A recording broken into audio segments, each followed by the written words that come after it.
Ready? Play.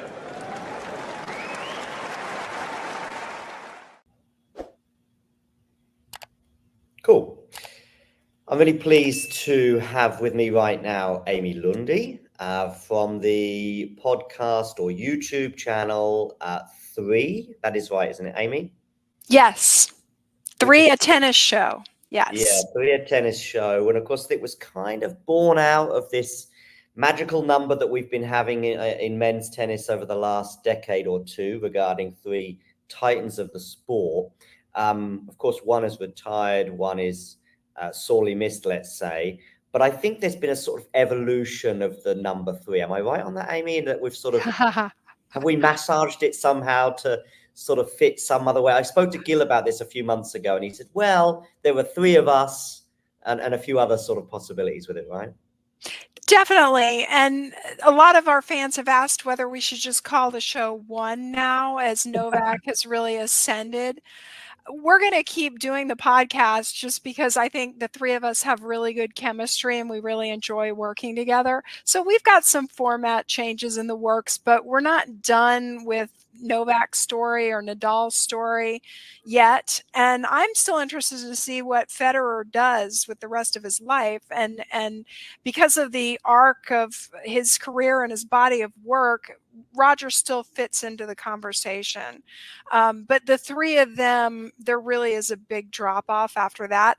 And especially when you look at somebody like Alcaraz, we think, oh, he's the next thing. You know, he's going to win 20. Now we're starting to see maybe that's not so easy. Yeah, right. A lot of talk about Alcaraz in the last 24 hours. But we are here, of course, to preview Jannik's Sinner against Novak Djokovic, which will be coming up shortly. And I want to focus, first of all, on Jannik, actually, and just see where he has kind of improved, particularly over the last 6 to 12 months. What are your thoughts on Jannik and the threat he poses Novak in this semifinal?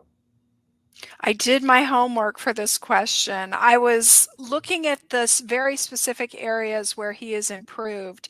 And as you probably know, he started with what's called a pinpoint service motion, but then he went to platform. It might have been circa 2021, something like that.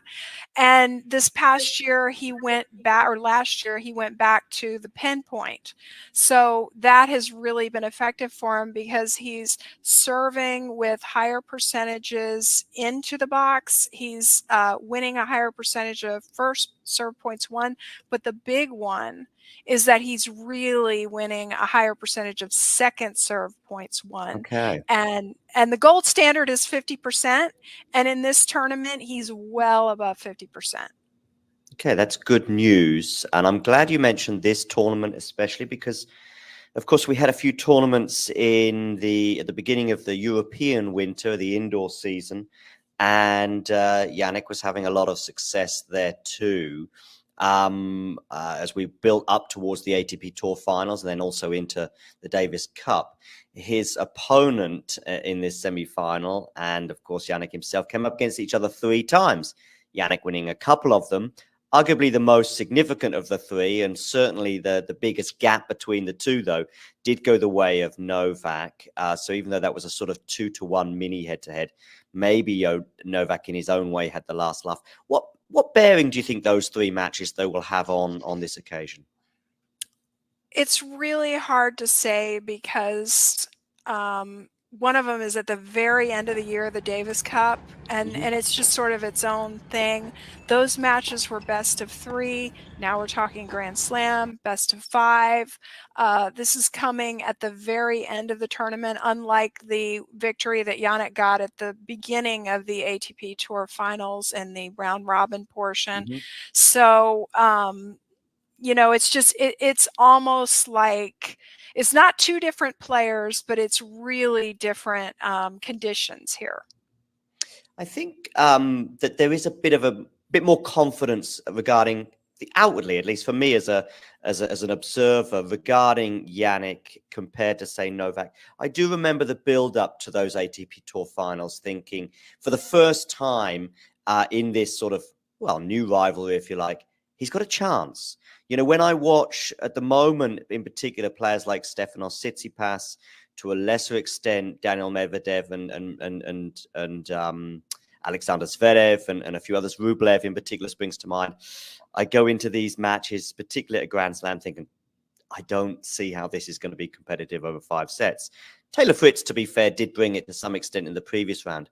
But Jannik Sinner going into those matches in November and now into this Grand Slam semi-final, there is a bit more belief from us on the outside, I think, that this could be competitive.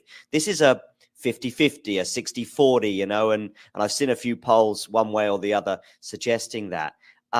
So the dynamic has changed. You know, I remember there 2 matches at Wimbledon over the last sort of 18 months. The one in 2022, when even though Jannik went 2 sets to love up, it was like, we're just waiting for the Novak comeback. And also this semi-final in 2023, that it was like, you know, he might make it competitive for a set or 2, but ultimately Novak's going to win. But that has changed, right? Does he have the belief in himself? It appears he does. I mean, he's beaten him twice in the last few months. It appears that he is picking up in confidence. You know, the real question is, there's this thing of time on court. Jannik hasn't really been pushed in this tournament, has he? Has not dropped a set, and I happened to peek at their time on court, and Djokovic is over the 15-hour mark for total time on court. Sinner is just over the 11-hour mark. So it's almost like Novak has played almost another full match. Will that have a bearing? Or will you say that, you know, Djokovic is battle tested and he's rounded himself into form? But yeah, Jannik has had a very easy go of it so far. All right, let's have a look at Novak now and his run. Is it fair to say he was looking a little shaky in the first couple of rounds, but he's gradually improved? Yes, fair to say. And, you know, there was a minor thing with the wrist, which he assured everybody wasn't really a thing, but he did have an upper respiratory infection. And I had one of those recently. I can't imagine trying to play Grand Slam level tennis with something like that. He managed it. You know, he dropped a couple of sets, but he got through it. And probably as soon as the infection was cleared or the virus was cleared, he started feeling really good. And I think that's probably where he's at right now. Yeah, I mean, he's dropped a couple of sets en route, and but nothing to worry about. I thought his level in the final set against Taylor was exceptional, and if he brings that to Jannik tomorrow or in this semi-final, then I think Jannik will have a few questions posed, and certainly more questions than Jannik has been posed so far. As you said, he's not dropped a set yet, although I do think that maybe Jannik got away with one a little bit in the quarterfinal against Andre Rublev, where I think he was 5-1 down in the second set tiebreak, and that match may have been very different if Andre had managed to sort of keep producing throughout that tiebreak, but he couldn't. Looking at this match as well, it's going to be in the daytime. I think it's now the 3rd match in a row that Novak has had in the day compared to the previous sort of 2 or 3 years. One of those, of course, although it was in the day against Manarino, I think it was under a roof because there had been some wet weather, although the match against Taylor was very much in the daytime. I have checked the weather for tomorrow in Melbourne. At least this is the prediction at the moment, or the forecast at the moment, is that both it'll be dry at the time of the match and sunny stroke cloudy, but actually not that hot. In European terms, 13 to 21 degrees Celsius. I don't know how good you are at translating that to Fahrenheit. Okay, that's basically like a cool summer's day, not too bad. I'm going to guess at about 70 degrees Fahrenheit. Is that hot? That is ideal. I mean, Yeah, that's what it's 70 ideal, yeah. is just perfect. Yeah. I mean, maybe the only thing more ideal for Novak would be if they closed the roof and made it basically into an indoor tournament match. But I think for both players, that's ideal. So I doubt conditions are really going to be a factor here. What will be a factor? Where will the match be kind of won and lost, do you think, Amy? Mentally. Up here, you know, especially if it goes to 5 sets, which it very well could. Sinner's record in 5-set matches is okay. I think it's around 50%. It's not like Novak's is. So, I think early in his career, Sinner's conditioning was a question mark, and he's improved that a great deal. But is he conditioned, not having to play any more than 3 sets? Is he conditioned for a 5-set match? That would be my question. We know Novak is. Yeah, of course, it's only Jannik's second Grand Slam semi-final. I think it's Novak's over the 40 mark. I probably should have checked it Wow. for Grand Slam semis. And of course, it's his 11th in Australia, and he's won all previous 10. So those stats are certainly very much in Novak's favor. Can I get you give me a prediction on it? You said it might go 5. I mean, I'm mostly interested in just which player you're erring towards, whether it's sort of 3, 4, or 5 sets. But I give me hate something giving there. predictions, I but know. I predicted Djokovic to win the tournament pre-tournament. It's like I'm a big believer in Novak until proven otherwise. I don't care what his age is. Sure. Can I just say that I think it's going to go to 5 sets? Yeah, of course you can. Yeah. Okay. I mean, I think, to be honest with you, our viewers can also read between the lines a lot to suggest that if you had to put your mortgage on it, I think we probably all know where we would go, especially I would go the same. I mean, my thoughts are that, push comes to shove, it's going to be close. It should be fun. It should be competitive. A lot of variables to consider, most of which hopefully we've touched on already. But if you have to put your house on it, you're going to go with the guy who's Who won. is that person that makes you put your house on it? Is it the banker? That's never happened, Knock has on the door? Yeah, you never got this. Like, make sure you put your house on this one. All right. And if you are going to put your house on something, probably not going to be a tennis match. Yeah. But you'd be surprised, Amy, although maybe you won't be actually in the world that we live in. Most of the comments we get, or a lot of the comments we get, whether it be on social media or on YouTube, whatever, are like, I'm thinking about betting on this. And then it's like, oh, well, that's up to you. It's your money. I can give you some suggestions of how I think the match will pan out, but then it's over to you. But yeah, unfortunately, betting and tennis does seem to be quite a prominent thing. For this match, can you make it any more exciting? Does it need to be any more exciting? Like, it is the one that we were sort of hoping for, no? Yeah, I was. I mean, I kind of wanted to see an Alcaraz Djokovic final, but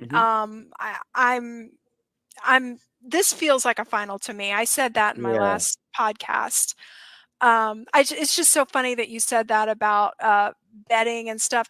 A friend of mine had texted me that he was sure Sabalenka was going to beat Coco Gauff, and he felt really good about it. Although he doesn't bet either, but he said if he did, he would put a lot of money on that. Of course, Sabalenka won, but it was close. I mean, it was really close. I mean, that's the thing, millimeters and centimeters and stuff from greatness. I mean, just regarding Novak and the calendar slam, I mean, he was one, swing volley away from probably doing that last year. I mean, there's lots of things can change and stuff, but, you would expect Novak to put that swing volley away or that drive volley away in the Wimbledon final away 8 times out of 10. He doesn't, so he doesn't break. Alcaraz breaks in the next match, and the rest is history, of course. So fine margins. I think there was a couple of shots from Coco today that easily could have gone either way. There were a millimeter or two in or out. And on such matters, do tennis matches change, and particularly those where the margins are fine. And I think you and I are expecting those margins to be fine. I don't expect a semi-final that Novak had last year, which was against Tommy Paul, where he just dropped a few games en route to the final. I do expect things to be more competitive.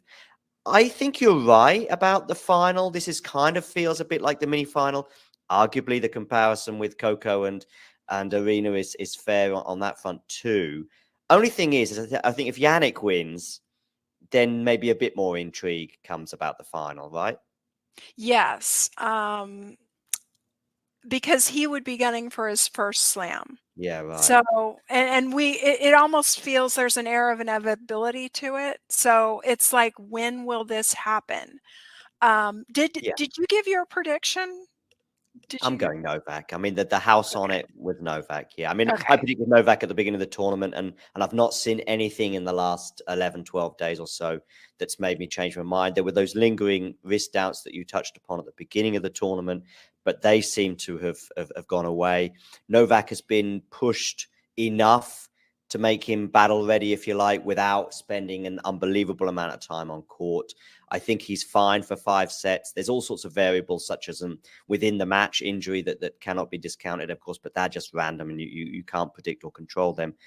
I think the 5 sets makes a difference as well. So yeah, I'll go for Novak either in 4 or 5.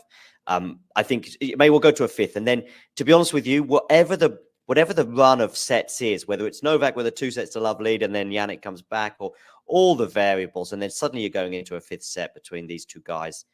Jannik's never been in that situation in such a pressure cooker environment.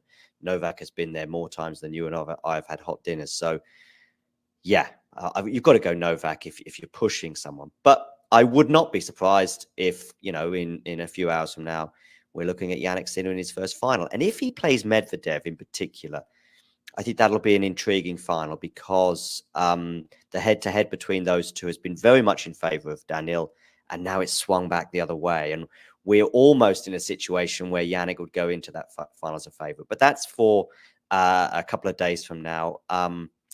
Any final thoughts on this match? I guess it's just get the popcorn out. I guess for you, it's going to be 10:30, 11 o'clock. You're East Coast, right, Amy? Yes. For this one, I'll set the alarm. It doesn't matter what time, or I'll Yeah. stay up or whatever. Yeah. Final thought would be, game within the game. Just watch. Novak has been returning amazing, even by his own astronomical standards. His return game is so sweet. You saw it in the Fritz match. Fritz is a big server, and he just handled him just like that. Mm-hmm. So watch Novak's return of Jannik's second serve. That's kind of a game within the game, and what kind of a headway does he make there? I think that's really interesting, Amy, especially as those comments you made at the beginning about Jannik's second serve, which I wasn't aware of. I mean, we kind of know what Novak can do on any player in the world serve, to be honest with you. And the classic return from him is sort of going at the feet. And I think Taylor couldn't always handle that at times because his footwork and his movement isn't as good as the absolute elite. But even Rafa on clay, I've seen him, trying to fish out the ball between his feet as a ball is being aimed at him by Novak, particularly in that 2021 semi-final that Novak won. So I think that is quite possibly where this match will be won and lost. And again, despite those obvious improvements you made, maybe I would just err towards Novak on that dynamic. But it is centimeters, points, just a few here or there. So either way, yeah, popcorn out, Amy, whether it be 11 o'clock at night or 11 o'clock in the morning, depending on where you are tuning in from. Absolutely. Enjoy it. Don't need to bet on it to make it more exciting. Just enjoy the match. Definitely. And a big thanks for joining us today. Thank you.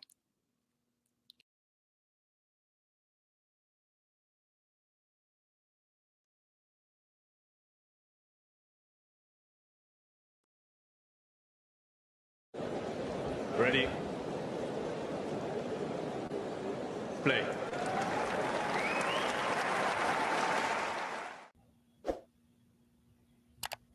Cool. I'm really pleased to have with me right now Amy Lundy from the podcast or YouTube channel 3. That is right, isn't it, Amy? Yes. 3, a tennis show. Yes. Yeah, 3, a tennis show. And of course, it was kind of born out of this magical number that we've been having in men's tennis over the last decade or two regarding 3 titans of the sport. Of course, one is retired, one is sorely missed, let's say.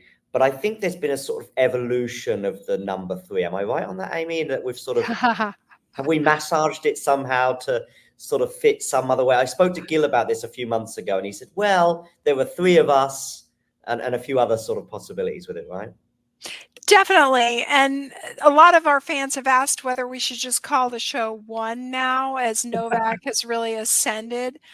we're going to keep doing the podcast just because I think the three of us have really good chemistry and we really enjoy working together. So we've got some format changes in the works, but we're not done with Novak's story or Nadal's story yet. And I'm still interested to see what Federer does with the rest of his life. And because of the arc of his career and his body of work, Roger still fits into the conversation.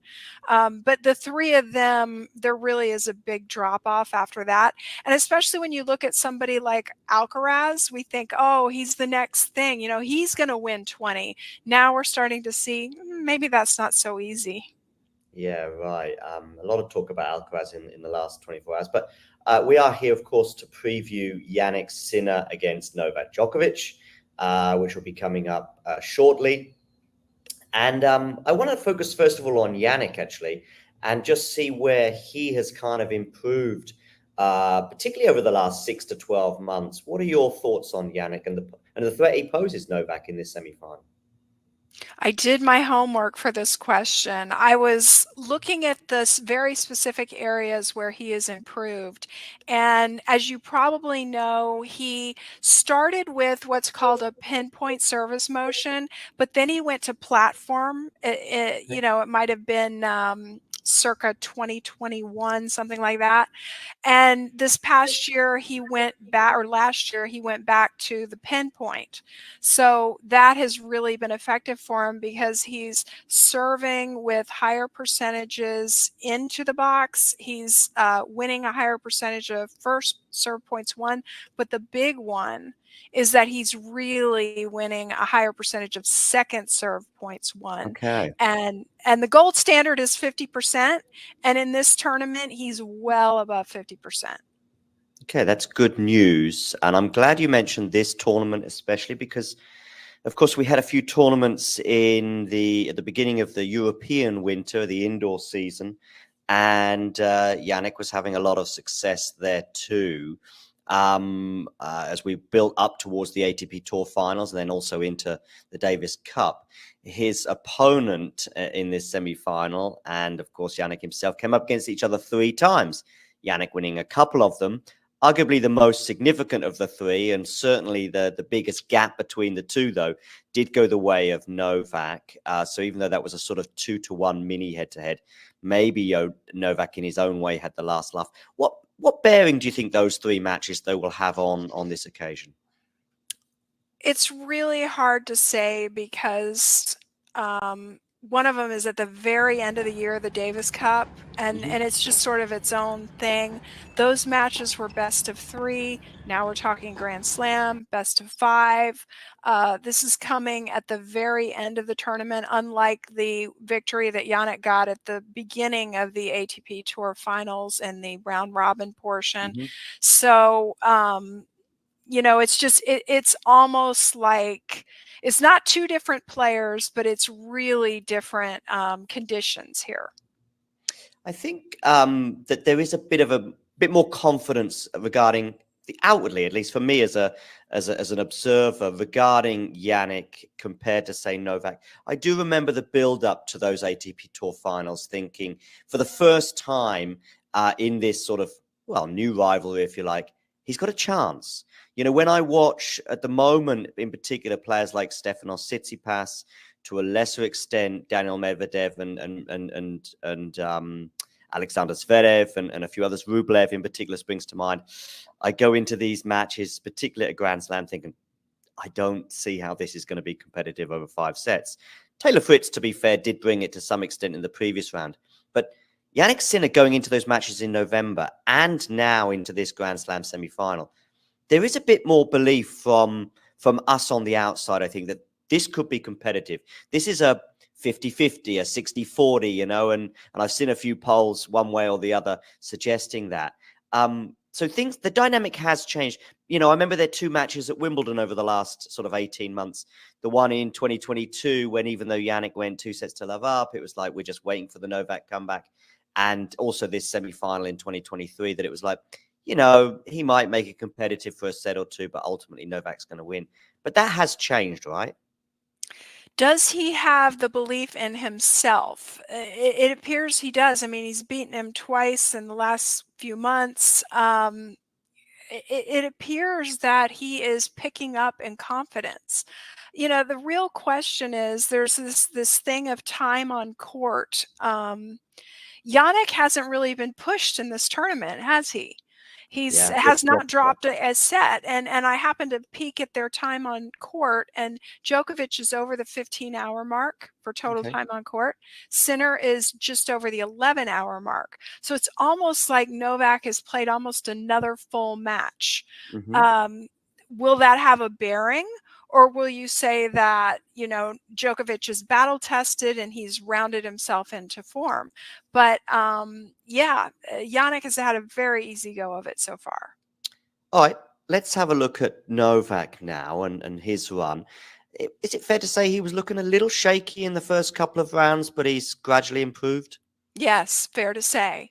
And, you know, there was a minor thing with the wrist, which he assured everybody wasn't really a thing, but he did have an upper respiratory infection. And I had one of those recently. I can't imagine trying to play Grand Slam level tennis with something like that. He managed it. You know, he dropped a couple of sets, but he got through it. And probably as soon as the infection was cleared or the virus was cleared, he started feeling really good. And I think that's probably where he's at right now.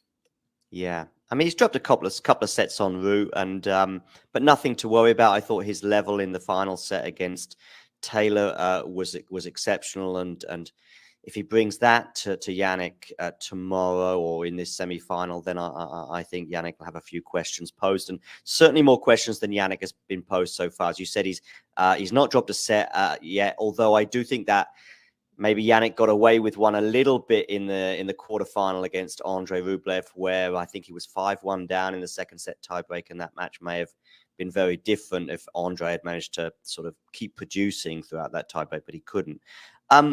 Looking at this match as well, it's going to be in the daytime. I think it's now the third match in a row that Novak has had in the day compared to the previous sort of 2 or 3 years. One of those, of course, although it was in the day against Manarino, I think it was under a roof because there had been some wet weather, although the match against Taylor was very much in the daytime. I have checked the weather for tomorrow in Melbourne. At least this is the prediction at the moment, or the forecast at the moment, is that both it'll be dry at the time of the match and sunny stroke cloudy, but actually not that hot. In European terms, 13 to 21 degrees Celsius. I don't know how good you are at translating that to Fahrenheit. Terrible. Okay, that's basically like a cool summer's day, not too Oh, bad. I'm going to guess at about 70 degrees Fahrenheit. Is that hot? that is ideal. I mean, Yeah, that's right. It's ideal. Yeah. 70 is just perfect. Yeah. I mean, maybe the only thing more ideal for Novak would be if they closed the roof and made it basically into an indoor Hmm. tournament match. But I think for both players that's ideal. So I doubt conditions are really going to be a factor here. What will be a factor? Where will the match be kind of won and lost, do you think, Amy? Mentally up Yeah. here, you know, especially if it goes to 5 sets, which it Mhm. very well could. Um, you know, Sinner's record in 5-set matches is okay. I think it's around 50%. Mhm. It's not like Novak's is. So, you know, I think early in his career, Sinner's conditioning was a question mark, and he's improved that a great deal. But Mhm. is he conditioned not having to play any more than 3 sets? Is he conditioned for a 5-set match? That would be my question. We know Novak is. Yeah. Of course, it's only Yannick's second Grand Slam semi-final. I think it's Novak's over the 40 mark. I probably should have checked it Wow. for Grand Slam semis. And of course, it's his 11th in Australia, and he's won all previous 10. So those stats are certainly very much in Novak's favor.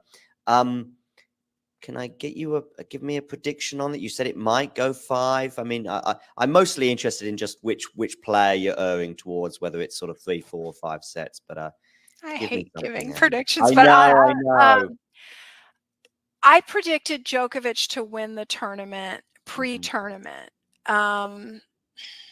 It's like I'm a big believer in Novak until proven otherwise. I don't care what his age is. Sure. Um, can I just say that I think it's going to go to 5 sets? Yeah, of course you Okay. can. Yeah. I Okay. mean, I think, to be honest with you, our viewers can also read between the lines a lot to suggest that if you had to put your mortgage on it, I think we probably all know where we would go. Especially, I would go the same. I mean, my thoughts are that, push comes to shove, it's going to be close. It should be fun. It should be competitive. A lot of variables to consider, that most of which hopefully we've touched on already. But if you have to put your house on it, you're going to go with the guy who's Who is won. that person that makes you put your house on it? Is it the Well, that's banker? never Is he happened, knocking has the it? door?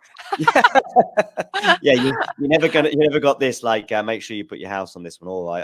And if you are going to put your house on something, probably not going to be a tennis match. Yeah. But you'd be surprised, Amy. Although maybe you won't be. Actually, in the world that we live in, most of the comments we get, or a lot of the comments we get, whether it be on social media or on YouTube, whatever, are like, "I'm thinking about betting on this," and then it's like, oh, well, that's up to you. It's your money. I can give you some suggestions of how I think the match will pan out, but then it's over to you. But yeah, unfortunately, betting and tennis does seem to be quite a prominent thing. For this match, can you make it any more exciting? Does it need to be any more exciting? It Like, is the one that we just were sort of hoping for, no? yeah, I was. I mean, I kind of wanted to see an Alcaraz Djokovic final, but Hmm. I'm. This feels like a final to me. I said that in my Yeah, last podcast. It's just so funny that you said that about betting and stuff. A friend of mine had texted me that he was sure Sabalenka was going to beat Coco Gauff, and he felt really good about it. Although he doesn't bet either, but he said if he did, he would put a lot of money on that. Of course, Sabalenka won, but it was close. I mean, it yeah. was really close. I mean, that's So the thing, millimeters and centimeters and stuff from greatness. I mean, just regarding Novak and the calendar slam, I mean, he was one, swing volley away from probably doing that last year. I mean, there's lots of things can change and stuff, but you would expect Novak to put that swing volley away or that drive volley away in the Wimbledon final away 8 times out of 10. He doesn't, so he doesn't break. Alcaraz breaks in the next match, and the rest is history, of course. So fine margins. I think there was a couple of shots from Coco today that easily could have gone either way. There were a millimeter or two in or out. And on such matters, do tennis matches change, and particularly those where the margins are fine. And I think you and I are expecting those margins to be fine. I don't expect a semi-final that Novak had last year, which was against Tommy Paul, where he just dropped a few games en route to the final. I do expect things to be more competitive.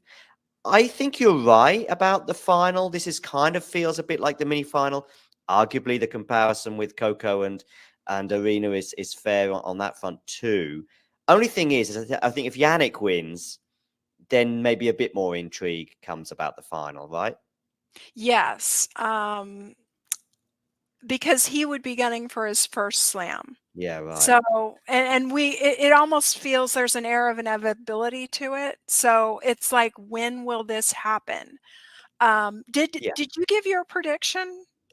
Did I'm you give? going Novak. I mean, the house on Okay. it with Novak. Yeah. I mean, I Okay. predicted Novak at the beginning of the tournament, and I've not seen anything in the last 11, 12 days or so that's made me change my mind. There were those lingering wrist doubts that you touched upon at the beginning of the tournament, but they seem to have gone away. Novak has been pushed enough to make him battle ready, if you like, without spending an unbelievable amount of time on court. I think he's fine for 5 sets. There's all sorts of variables, such as within the match injury that cannot be discounted, of course, but they're just random and you can't predict or control them. I think the 5 sets makes a difference as well. So yeah, I'll go for Novak either in 4 or 5. I think maybe we'll go to a 5th, and then, to be honest with you, whatever the run of sets is, whether it's Novak with a 2 sets to love lead and then Jannik comes back, or all the variables, and then suddenly you're going into a 5th set between these two guys. Jannik's never been in that situation in such a pressure cooker environment. Novak has been there more times than you and I've had hot dinners. So yeah, you've got to go Novak if you're pushing someone. But I would not be surprised if, in a few hours from now, we're looking at Jannik Sinner in his first final. And if he plays Medvedev in particular, I think that'll be an intriguing final because the head-to-head between those two has been very much in favor of Daniil, and now it's swung back the other way. And we're almost in a situation where Jannik would go into that final as a favorite. But that's for a couple of days from now. Any final thoughts on this match? I guess it's just get the popcorn out. I guess for you, it's going to be 10:30, 11 o'clock. You're East Coast, right, Amy? Yes. For this one, I'll set the alarm. It doesn't matter what time, or I'll stay up or whatever. Final thought would be, game within the game. Just watch. Novak has been returning amazing, even by his own astronomical standards. His return game is so sweet. You saw it in the Fritz match. Fritz is a big server, and he just handled him just like that. So watch Novak's return of Jannik's second serve. That's kind of a game within the game. And what kind of a headway does he make there? I think that's really interesting, Amy, especially as those comments you made at the beginning about Jannik's second serve, which I wasn't aware of. I mean, we kind of know what Novak can do on any player in the world serve, to be honest with you. And the classic return from him is sort of going at the feet. And I think Taylor couldn't always handle that at times because his footwork and his movement isn't as good as the absolute elite. But even Rafa on clay, I've seen him, trying to fish out the ball between his feet as a ball is being aimed at him by Novak, particularly in that 2021 semi-final that Novak won. So I think that is quite possibly where this match will be won and lost. And again, despite those obvious improvements you made, maybe I would just err towards Novak on that dynamic. But it is centimeters, points, just a few here or there. So either way, popcorn out, Amy, whether it be 11 o'clock at night or 11 o'clock in the morning, depending on where you are tuning in from. Absolutely. Enjoy it. Don't need to bet on it to make it more exciting. Just enjoy the match. Definitely. And a big thanks for joining us today. Thank you.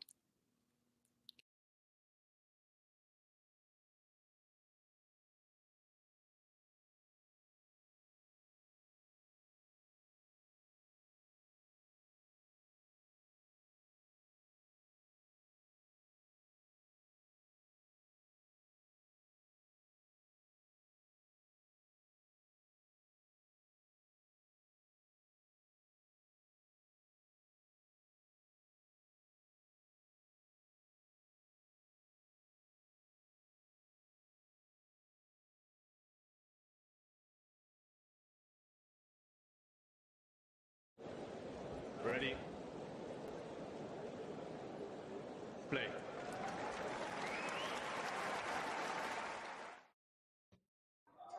Good afternoon from Malaga and good morning from somewhere central in the US, right, Craig? Austin, Texas. Austin, Texas is the capital, right? It is the capital of Texas, exactly. Lance Armstrong, is that his? This is Lance country. He spent a lot of time. It's a lot of undulating terrain, a lot of hills.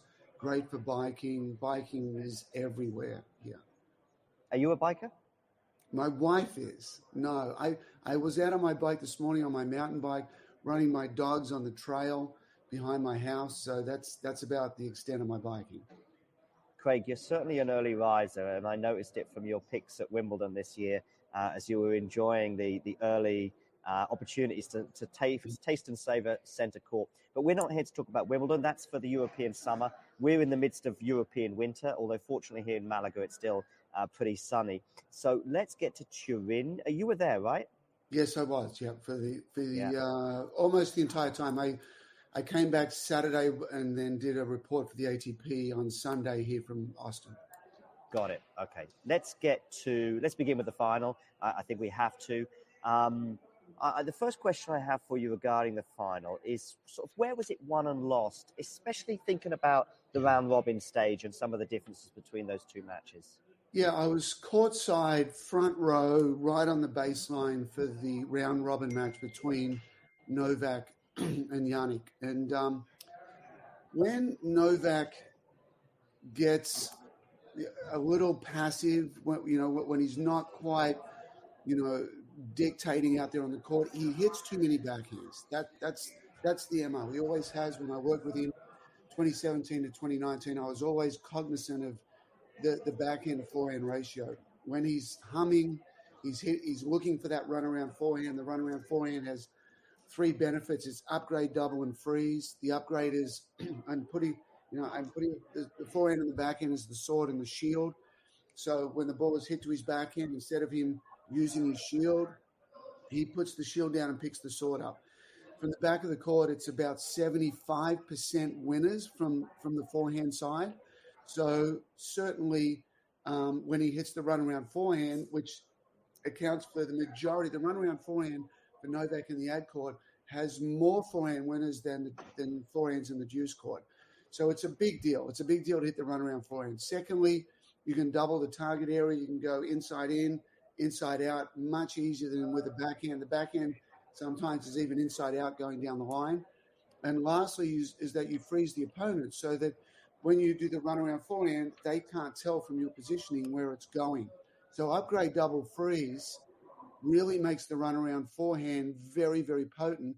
And when Novak's not hunting that and he's settling for backhand, sometimes when he gets nervous, he knows the backhand's going to go in. He doesn't mind hitting backhands, but it's not really hurting opponents. He got away with it in Paris. In the final, he had a lot of backhands. But in this match, Sinner was crushing backhands. He was just roping them to, corner to corner through the ad court. And it was to Sinner's benefit. And Novak, didn't really pick that up. He was cruising till 5-all in the first set, 5-all 40 love. And he loses that game. He got tight. He served a double faulted deuce. Sinner was crushing balls. He hit Novak served and volleyed at 40 love. Probably shouldn't have because it gave Sinner a target. Sinner hit a backhand winner that went right through the line. And from then on, Novak immediately got into it with the crowd. The arms are going up. And he got distracted. And he didn't see the game plan as clearly as he needed to. And Sinner was just dominating ad court exchanges. Sinner was the one wearing the pants from the baseline.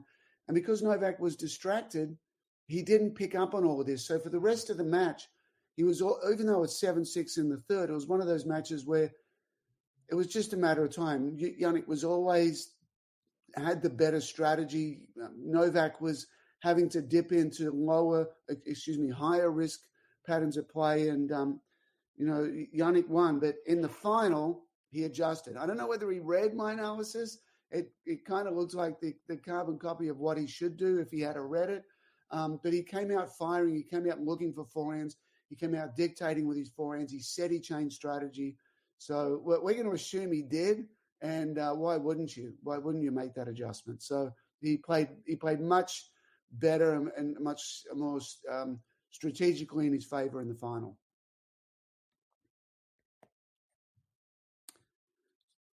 Sorry, John, I can't hear you right now.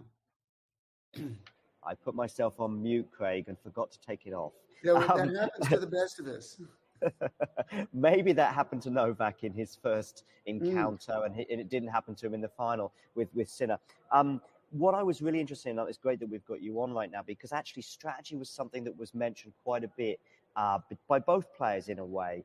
That Jannik said he expected a different Novak in the final and a different strategy. Novak talked about some of the things that happened to him in his press conference, I think, in the first match when he said he was maybe a bit too passive in the big moments and the big points, and that wouldn't happen again. And of course, they did end up playing in the final. So I thought that sort of conversation, I think I remember Jannik saying something like, I know he's got a plan, or I know he's going to be different in the final. And I thought that element was particularly intriguing, but particularly how the final went. If we got the same result, then we could have maybe thrown changes of plans and strategies out the window. But because we got a wildly different result, I thought that was particularly intriguing. What about Sinner? What could and should he have done maybe different in the final?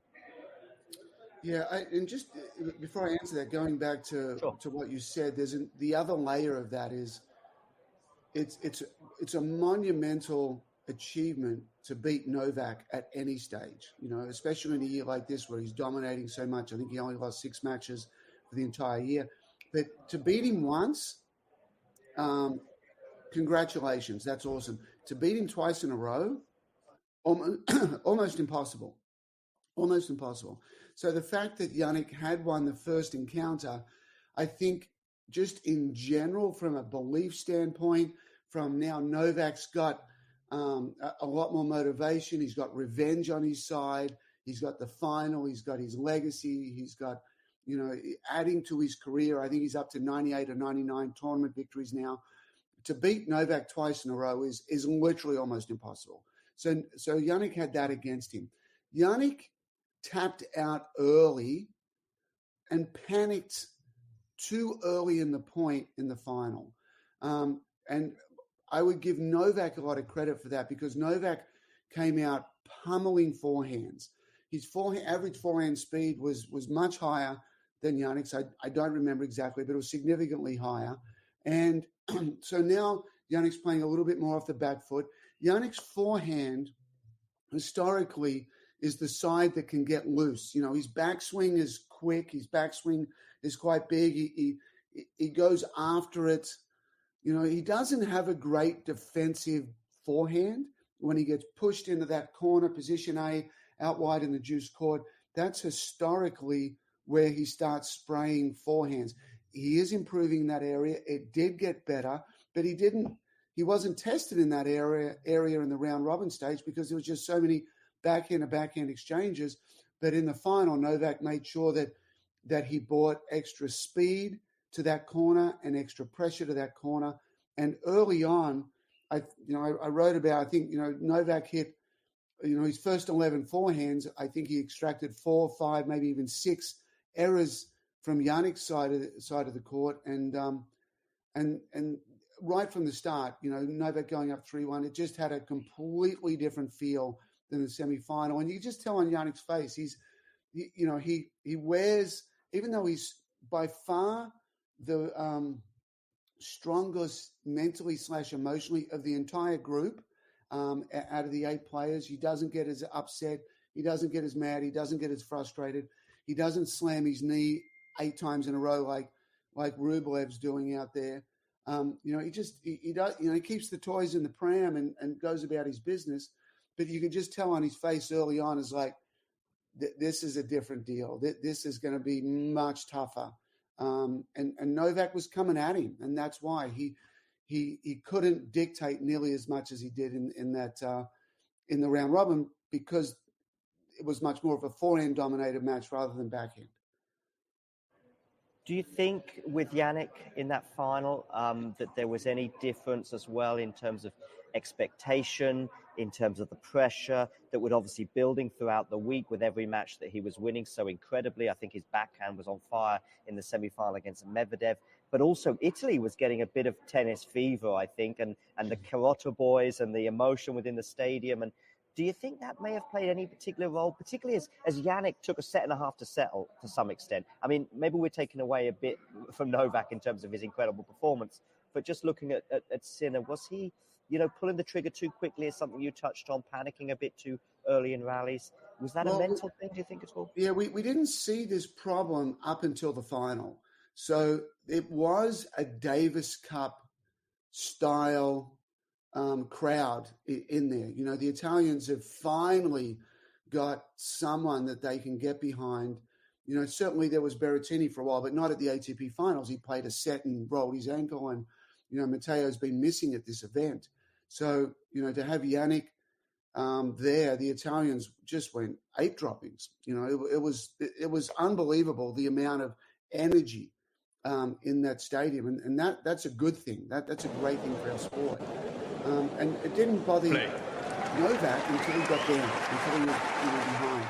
Then he he's a little negative and he's a little pissed off, and he's like, okay, I'm going to go engage this crowd because I need to let out some of this energy. I need to kind of press the pressure meter, and sometimes he screams at his box, which happened less in this event. There's still a little bit, but happened less. But boy, was he was so locked on, so positive, so ready to go, and things were very clear in his mind. So I think from the final, we go back to the 3 round robin matches in the semi-final. Jannik was in superb form. He played extremely well.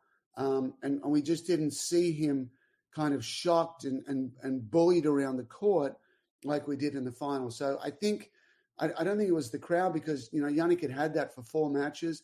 I think the crowd helped him. I think he handled that well. I just think it was Novak finding the right game plan. Thank you, Craig. And going and executing it and ripping forehands and taking it to him instead of hoping the opponent was going to give it to him. Fair enough.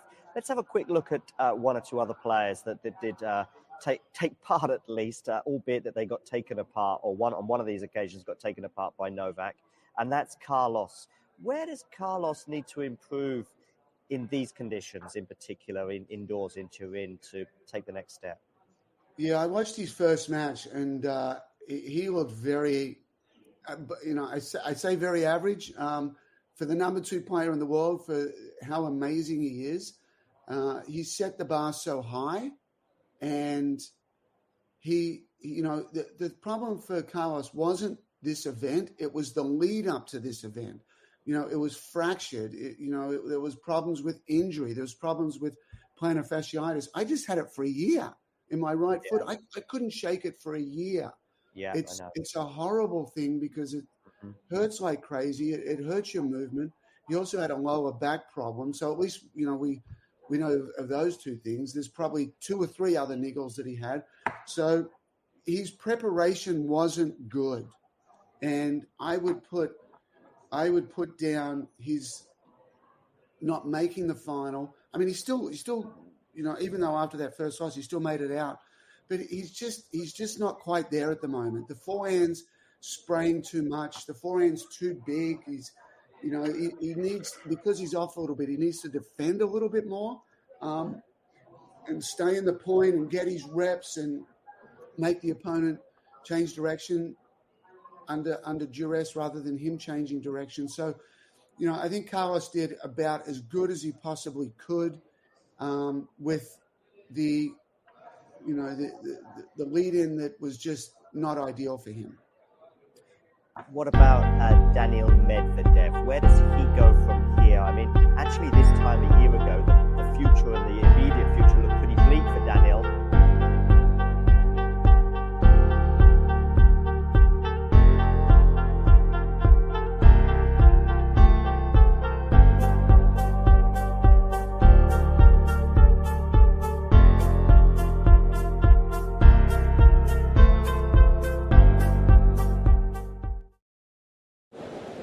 Ready? Play.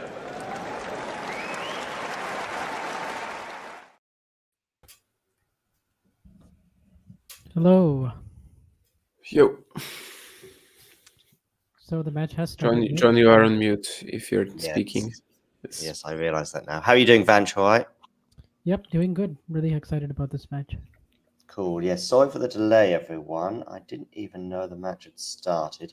And you might say, well, why don't you turn your laptop on early? Well, I thought I had turned it off earlier and then realised that I hadn't. So it was quite hot. So I'm just trying to... This is my laptop for watching the match. Anyway, people don't care about that. Let's get down to it. I'm going to share... I'll be right back. Yeah, no worries, Vanch. I'm going to share the score on the screen. And, well, Jannik Sinner won the first battle by serving first, if indeed he chose to serve first. I don't know if you know the answer to that question, Damien. No. No. Did you manage to see any of the doubles? Yeah. I was like sleeping on and off a little bit, but I did. Of course, it was pretty fun. 6-7 2-4 comeback. A match point saved in the tiebreak, which was actually pretty crappy compared to the rest of the match when it comes to the quality. But eventually, Suecia first mixed doubles title. Jannik first ever Pole to win a mixed doubles title. So, and he went 0-4 in mixed last year. So clearly, the recipe for success is just to play with Suecia.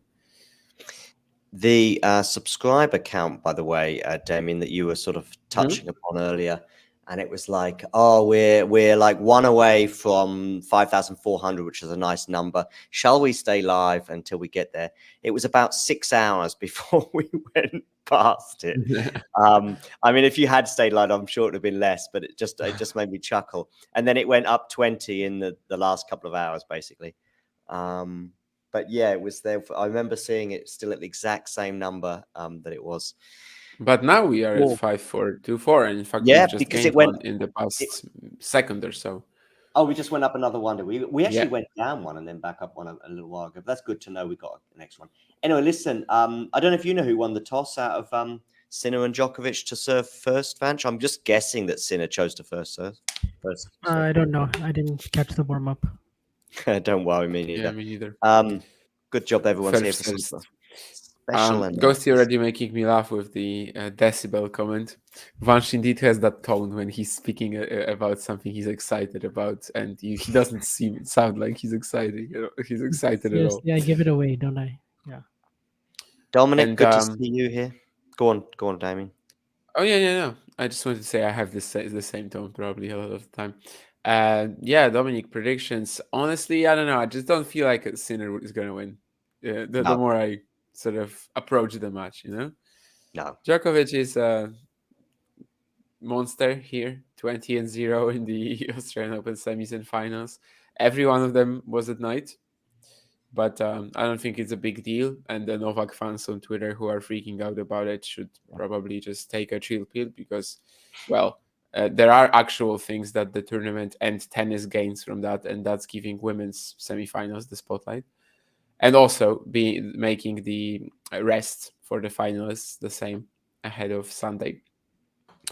And basically what I'm trying to say is that the more I sort of come to this match, even though Sinner hasn't lost a set, just starting a match against Novak Djokovic and having to win 3 sets in Australia is quite a task. So if he gets it done, it will be a fantastic achievement, obviously.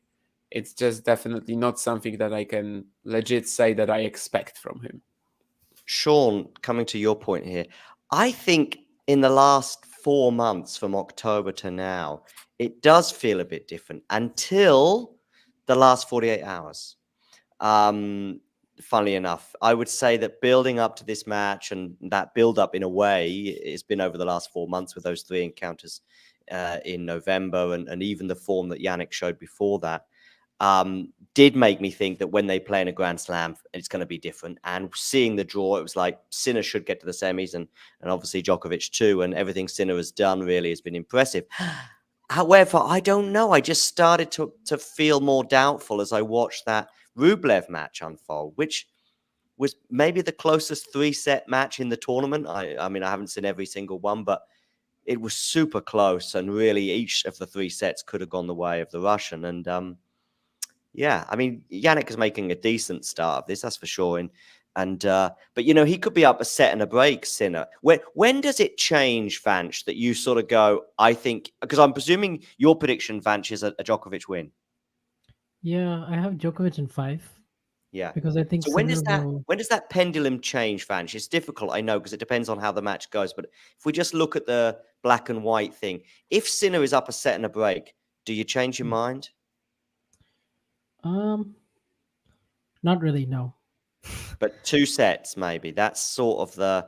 Yeah, I think if he goes up 2 sets to love, and with all the improvements that we've seen, and he looks fresh physically and stuff like that, then I think you're looking at a legit chance of an upset then. I mean, upset. I mean, that's a bit strong, Vanch, isn't it? I mean, sorry, win. Yeah. Yeah.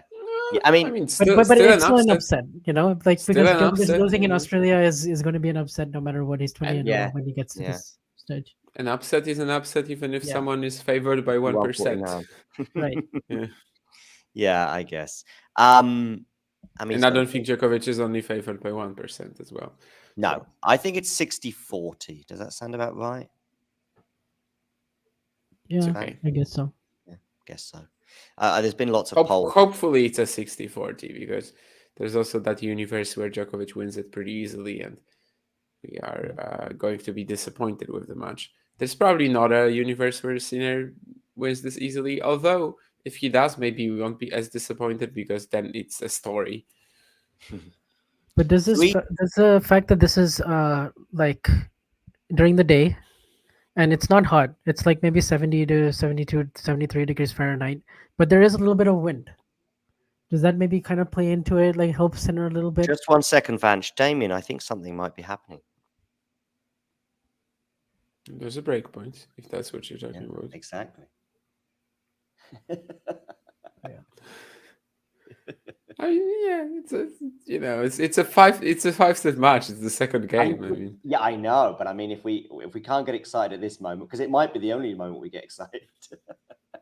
I mean, I remember that Casper Ruud. This is me being excited. This is me being excited. So, at what time is it? 5 a.m. where you are? Just short of 5 a.m. Yeah, 4 minutes to 5 a.m. And indeed, Sinner breaks. A Yeah. great combination and a forehand drive, probably just on the line, but. I'm going to let you guys talk about the match while I blend into the background.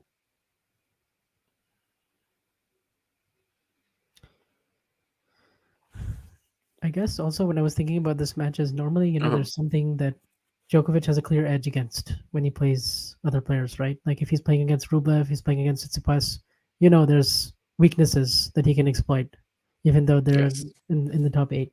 But when he plays against Sinner, I'm not actually sure what that edge is. Like, does it become more intangible, mental? Is there any particular one shot, anything tactically that you would say? That's true for both, vice versa. Like, it feels like that completeness in Sinner's game has rounded out in the last 6 months. And yeah, Novak just makes it so tough to hit through him, right? And like efficiently do it. He's also obviously a monster on serve at the moment.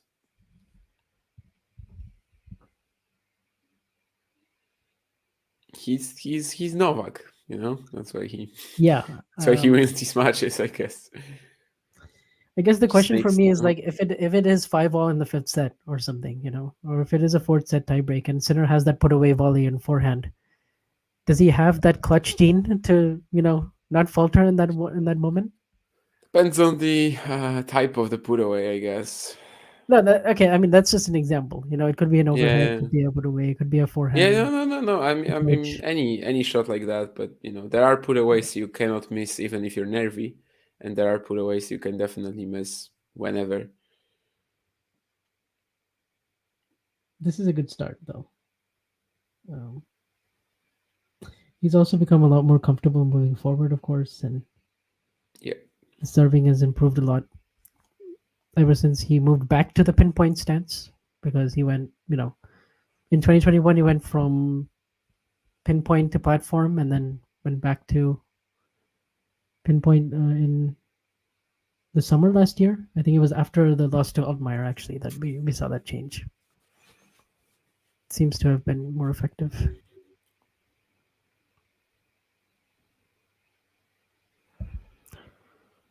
Sinner serve top 20. Oh yeah, easily top 20. Easily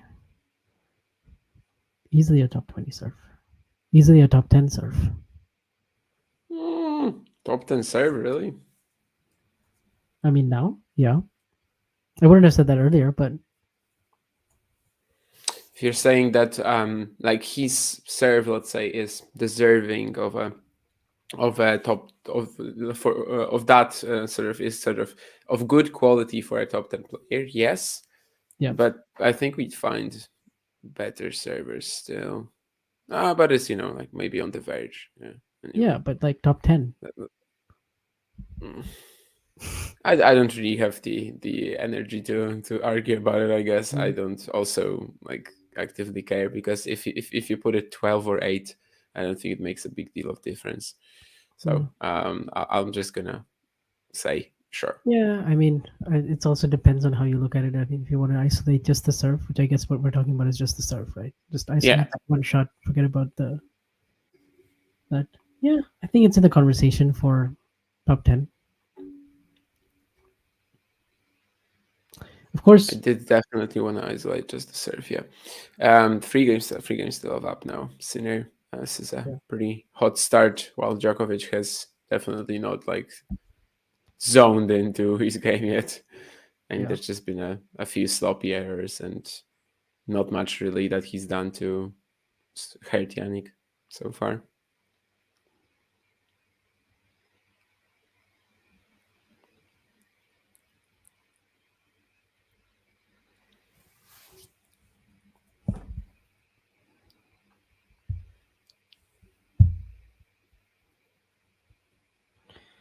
Medvedev Zverev, do you have a strong hunch about that one? Which way it's gonna go? I don't. I hope they either play very quick 3 sets so that there's a Good luck with that. competitive final, or yeah, if they just are going to kill themselves, then maybe I will tune in. Wow, that sounded so dark. Yeah, because I really can't be bothered with that one. I guess it could be fun, and it kinda comes down to Zverev. Like if he's again ballsy, if he grows a pair, yes. But that's like every Zverev match really, where he's definitely like not fun at all when he's just tentative and pushing through the forehand. When he's playing like against Alcaraz, he can be fun. Yeah, sure. I don't know if this is the right recipe for the Medvedev matchup though, although I suppose he also hasn't had the right recipe in a while, given that he's lost 11 of the last 14 matches. Yeah. It is slightly closer on hard courts, I suppose, 9-7 for Medvedev overall, which is pretty wild that Daniel is leading 2-0 on clay.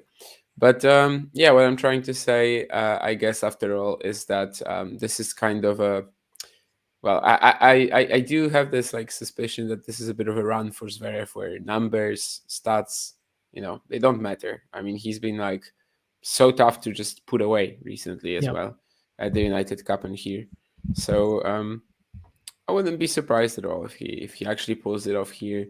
And honestly, if he just holds up physically against either of these guys, he probably has a better shot than you. So Yeah, I mean, I his think 5-set record is very good, right? 21-10 or something. yeah, but then again, against the top 10 in slams, best of 5 play, his Yeah. 5-set record is trash for a player of his caliber.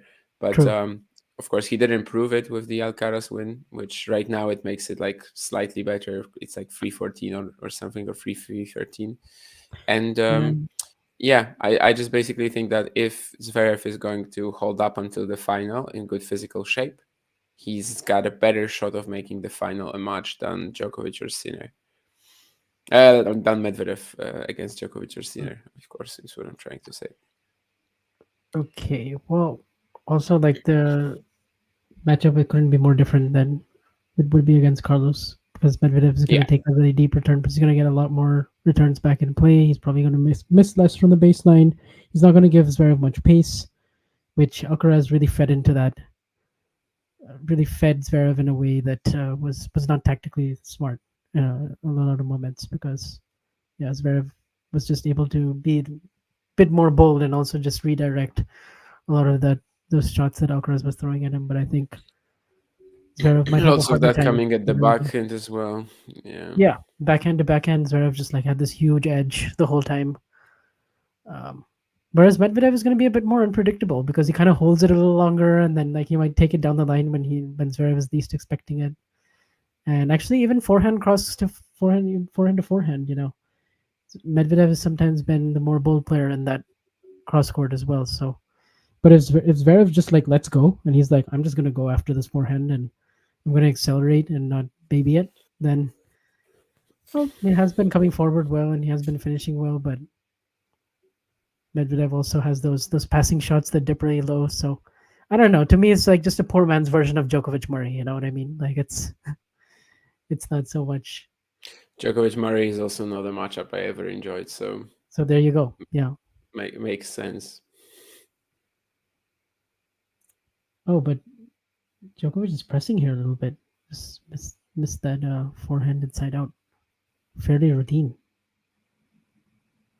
This is a little bit like the start that Jannik had at the Davis Cup, no?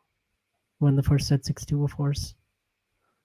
It was Djokovic who looked the more tense and nervous of the two at the start.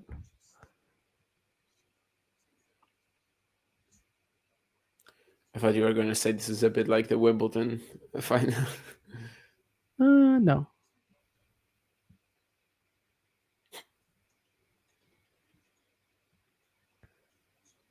but he just finds the 7+1 there.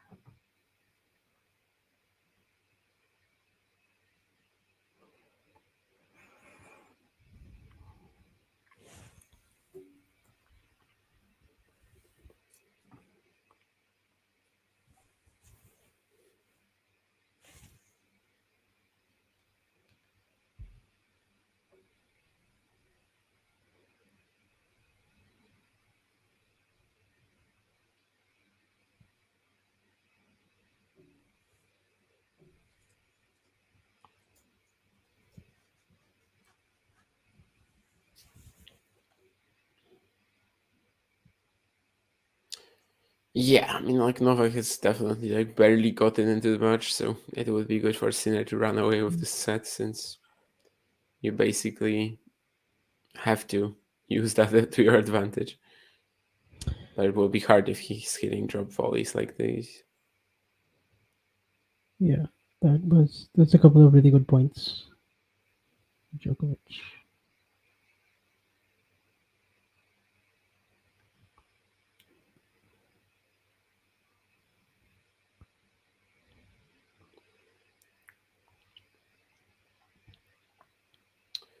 Yeah, so we might be getting the suggestion that he's kind of gotten himself going by now. And it will be up to Sinner to try to get that break lead to the end of the set to maintain it. And Yeah. The other thing is that Sinner's return position. Sometimes he'll go back on the second serve and just give himself more time to hit those heavy ground strokes. Other times he's willing to. misses here. So Yeah. so what's your point? I forgot where I was going with this, but I'm curious to see what he does on the first serve return. I assume he'll just take that deep return position for now because it's been working, rather than standing in and blocking the return, which I guess he's less comfortable at. He's kind of backing himself in a longer exchange with Novak right now, or he should be. So Yeah, there's no real disadvantage, I think, to standing I further don't think back so. Yeah, and trying to get into it. especially because he can hurt Djokovic off both wings, and he's kind of got that Stan Wawrinka Dominic Thiem-esque feel to it when he's really firing from the back of the court. And usually, like those guys need a little bit more time. But the good thing about Sinner is he can also just play up in the court a bit better. So he's got both options. I presume.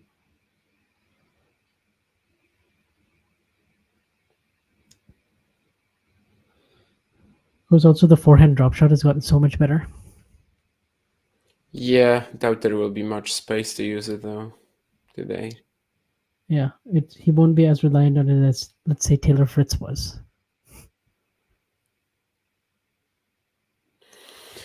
Yeah, I was interested, actually. I went back to check the stats for Djokovic and Fritz, and it was like maybe 13 forehand drop shots for Fritz and 6 of the backhand. So it wasn't as big a difference as I thought it would be. But of course, it's also not a big sample.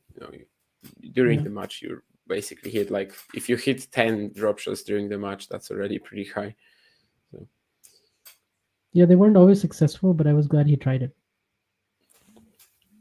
No, I think most of them were still. Like the net positive was definitely there, along with the surprise factor and along with the fact that you just throw in something different. Poor man's Mario Djokovic. Yeah, I guess that's what it is. That's Medvedev's for you.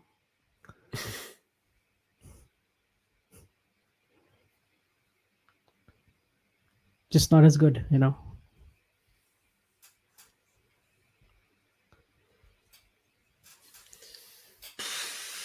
Yeah, Djokovic Mario was also a rough watch for me most of the time. I don't really know if there's a match of them that I can remember really enjoying.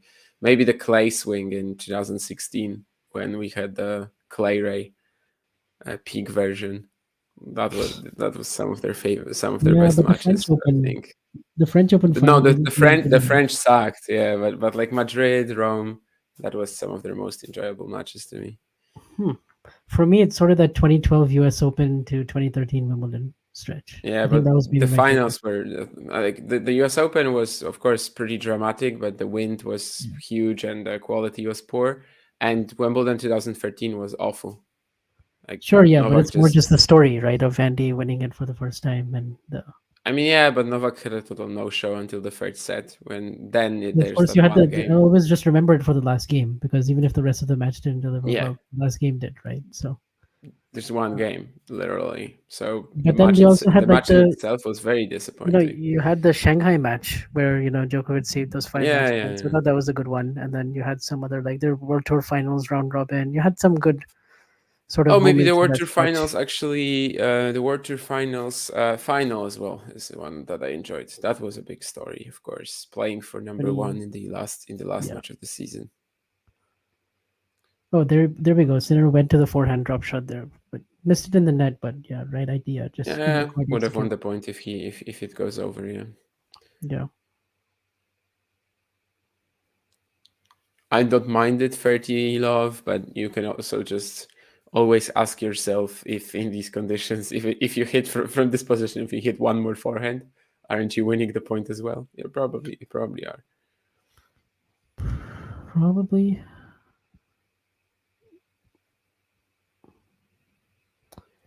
I guess It's that's not the first time he's necessarily done it. safer. It's the first time he's done it so far, right? So Djokovic will just keep an eye out for it. Not that he wasn't expecting it already, but yeah. Yeah, I mean, he was already keeping an eye out. There we go. He's also doing a good job, like sort of opening up the court well with these angles, especially when he sees a forehand that's a little bit short.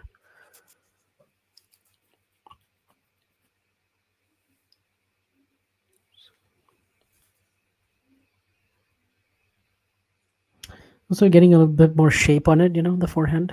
So that seems to be working out for him thus far. Just getting Djokovic on the run. Just forcing Djokovic into some errors on his forehand.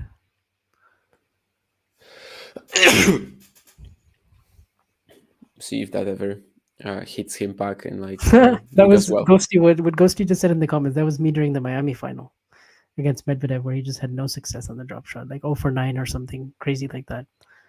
Yeah, 0 for 9. Oh, there's Novak with some shaky choices, but well, he wins the point anyway. Yeah, but they're both perfect at net so far, but combined 10 times they've gone up there. 6 out of 6 for Djokovic, 4 out of 4 for Sinner. Whatever they do, they want to be able to match Arina Sabalenka. So Sabalenka yesterday 11 for 20, I think, at net. Yeah, but the execution was horrendous at times, for sure. Even that feels too high. I mean, you can literally see her turning into a very different, way less confident player the moment she stepped over the service line. There was that backhand volley, I think, to get the break at the second set. She missed kind of an easy one there, and then there's probably others you can point to, but it's a billion. Ultimately, that was a pretty good quality match, right? I think you would have enjoyed that one. Yeah. Yeah, sure, I did. Besides the mental leap in the first set, Sabalenka was clearly like a step ahead, but it's not that Coco didn't play well. She did play much better than in the US Open final. Yeah, I agree with that. And also the forehand held up for the most part for 90% of the match, but not at the end of the first set. The 6-5 30 love. Yeah. That's when that was the only game when you could have like real issues with it. Obviously, she missed some. She had some other like torn motions, but that's gonna happen. Like it's about making it happen less frequently, and that's not the only real game when it actually hurt her, and hurt her big time, of course, because that from love 40, it's Sabalenka actually isn't playing as well yet as in the tiebreak, but it's she just kind of feeds the ball to the Coco forehand, and she's trying to produce some big spin on it and depth, and she misses that one on break point, and there was also another one, I think, in that game. Yeah, love 30 and 15-30 missed both forehands. Like there was the break point down as well. Yeah, and break point you already mentioned, but the tie break also Coco couldn't buy a first serve, so that also could have helped her out a bit. But Sabalenka was too good in the tie break. Of course, there was also those 8 double faults from Coco, like 5 of them within the first 8-second serves, but Yeah, Well, that's why I said yesterday on the stream that this stat doesn't matter, because like people were Yeah. pointing it out, but this I was think there were literally inconsequential. other second serves though that were just going to be punished regardless, and they just were I mean, because they were a bit slower, and so she had to Sabalenka go just for it. yeah. She had to like try to In get general, the she was lead. more aggressive though, like than Yeah. U.S. Open, way more. So Definitely. No, it was a very good showing. I mean, especially indoors as well.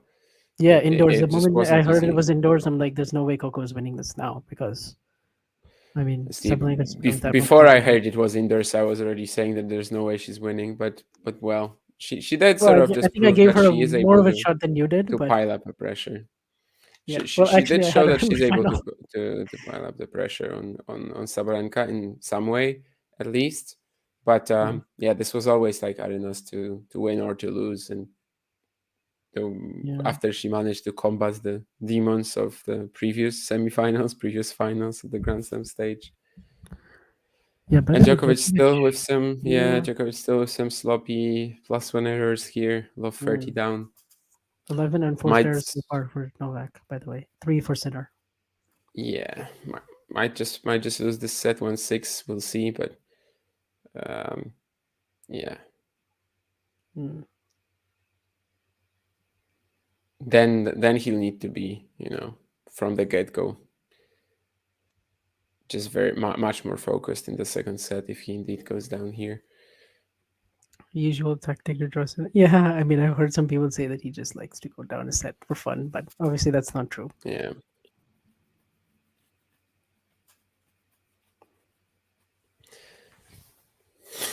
And I was like in junior high or whatever. I had this friend of mine, and we were playing in a school table tennis event, and I lost to him from 10-7 in the fifth. And after the match, he said that he just gave me a few points to see how, from which point he can still come back, which was obviously untrue, but it was a dick move for sure.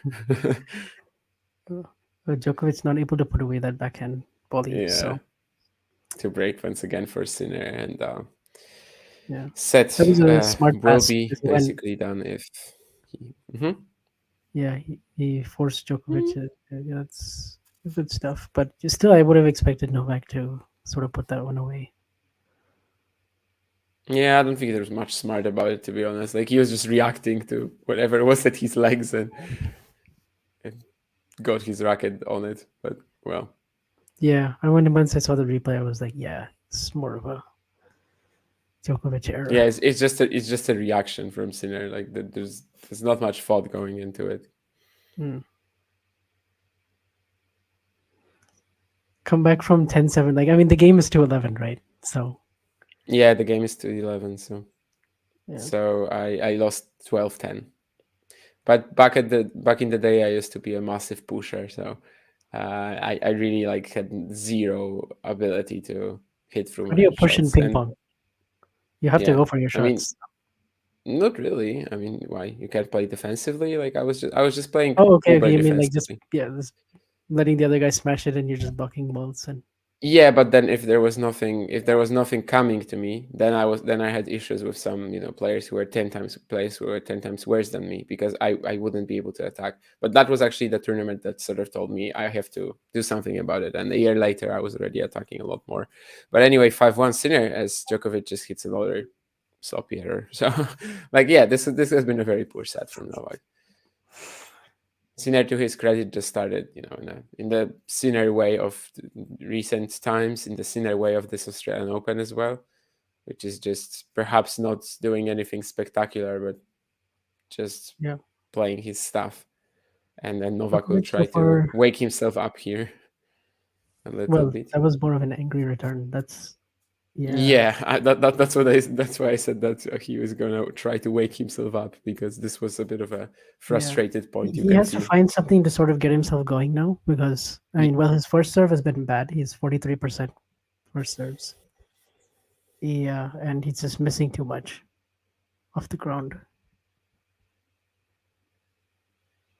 But I mean, I really love Sinner's mental game, because it's just looks so unfazed by anything happening. and he's like sort of this very cool, calm, and Well, composed. But he's also found his personality. looks. Yeah, but since that Tiafo match in Vienna, 2021, now he can sort of. After that experience, we have seen a shift in his ability to use the atmosphere and crowd in some big Oh, yeah. spots. Or commoning after every point sometimes. Yeah, mental game is overused for sure, but as long as you Yeah. clearly define it, it should be okay to use it. So, because there's so many different aspects.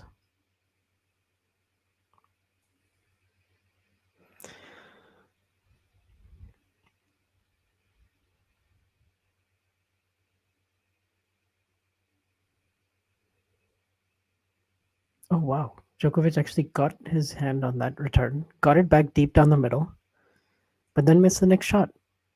So, Oh, let's just throw this set away from Novak's perspective and start again, because there's really not that much you can do at the yeah, moment. but he's really up against it. This is more interesting than I thought. I did not expect 6-1 in our first set. Well, if Novak comes out playing like this, then there was kind of no other option.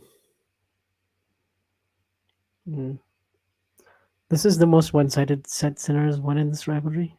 Yeah, of course, he's had 2 6-2 sets. Hasn't won it yet, I guess. But yeah, 6-2 in Davis Cup.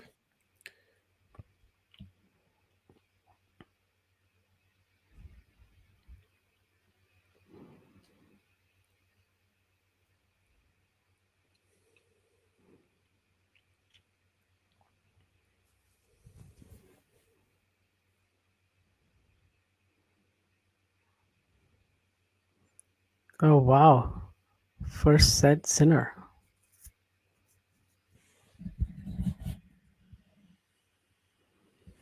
He misses that as well. Yeah, I mean, this is just a set that Novak will want to forget about. And well, John, he has lessened lowered his margins. And what I was just looking at John in the background. was he doing? He was doing some of the best dancing you've ever seen in your life. Mm-hmm. Dominic enjoyed it too, it seems. It was almost as good as Milos Raonic.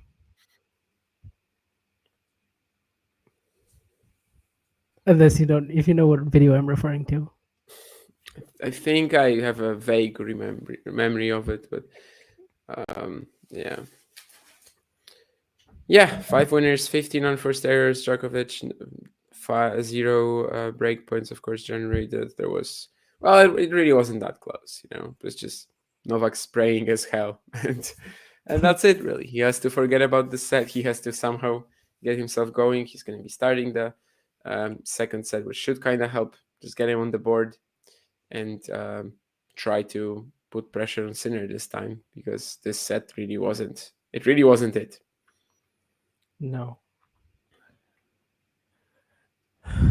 When was the last time Djokovic lost the first set 6-1 in a major and won?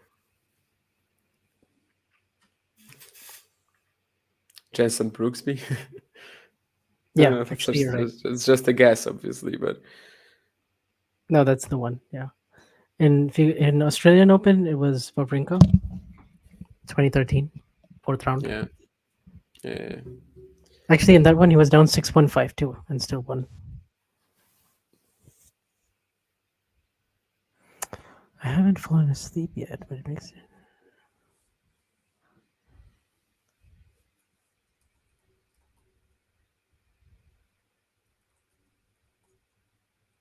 All right, Juan Martin with his takes.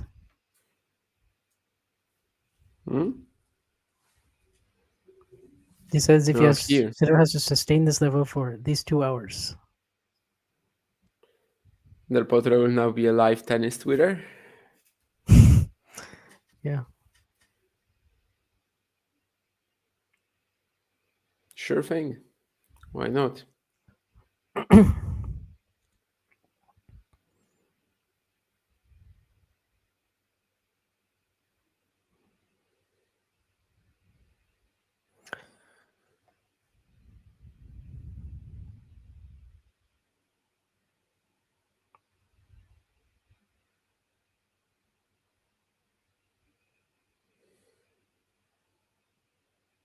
Yeah, I would be absolutely stunned if Djokovic didn't pick up his level here, or Sinner didn't drop his level a little bit.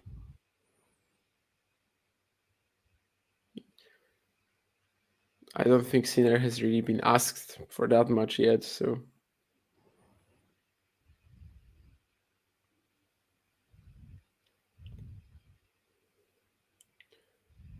it's not actually that impossible for him to keep it up because he hasn't had much to keep up, really. True, but there's always that chance for lapse in focus, or he starts thinking about Yeah, maybe of course. getting ahead of himself. So that would be one scenario.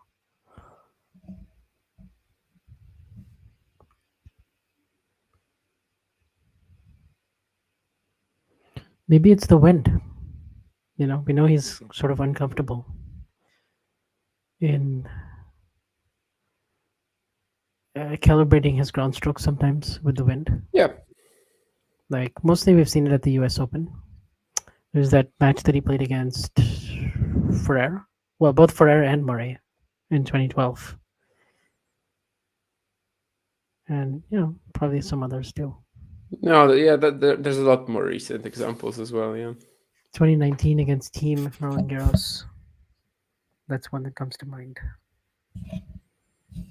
I was going like even, last year or so, really. There's been matches when he was really struggling with it, but still ended up winning comfortably anyway. perhaps maybe in the first half of the season more so. But yeah, I mean, even when he's struggling, he wins a lot of the time. So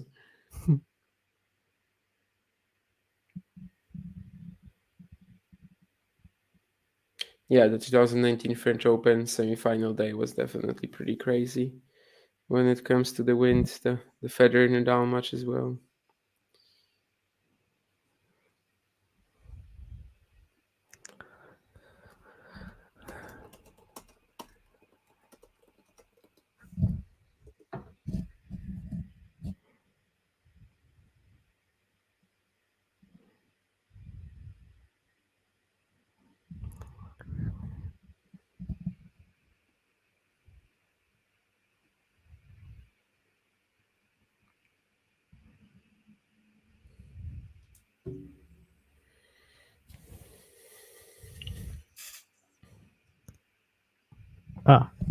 Bounces over the net cord.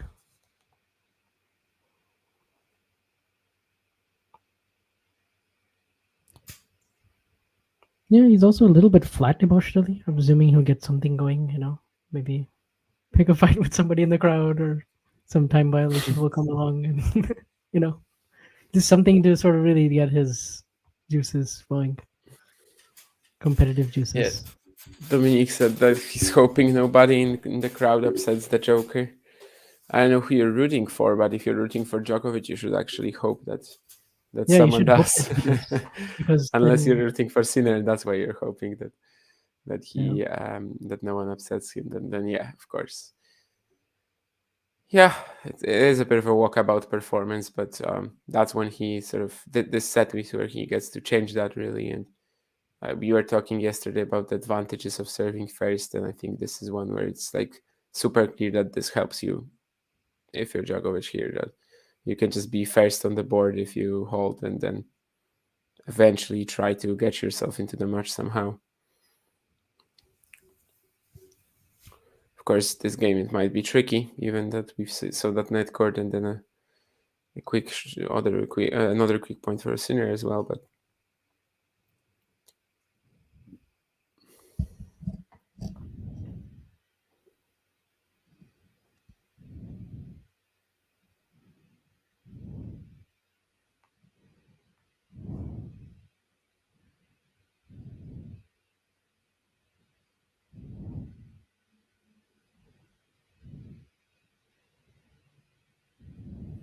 That's a way to sort of get yourself going for sure. Yes, that's a pretty great point.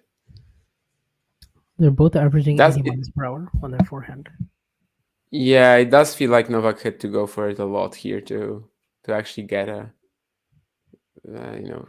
get on the front foot in the rally eventually. Like it's not necessarily that sort of efficient percentage tennis that he often goes for. But he can do both realistically. But yeah, obviously this is quite a crucial set for him now, which he probably wasn't expecting to be in this position, where like every game might actually matter from here. And yeah, one slip and he might be legitimately 2 sets to look down. But maybe he also just gets back on the board very soon.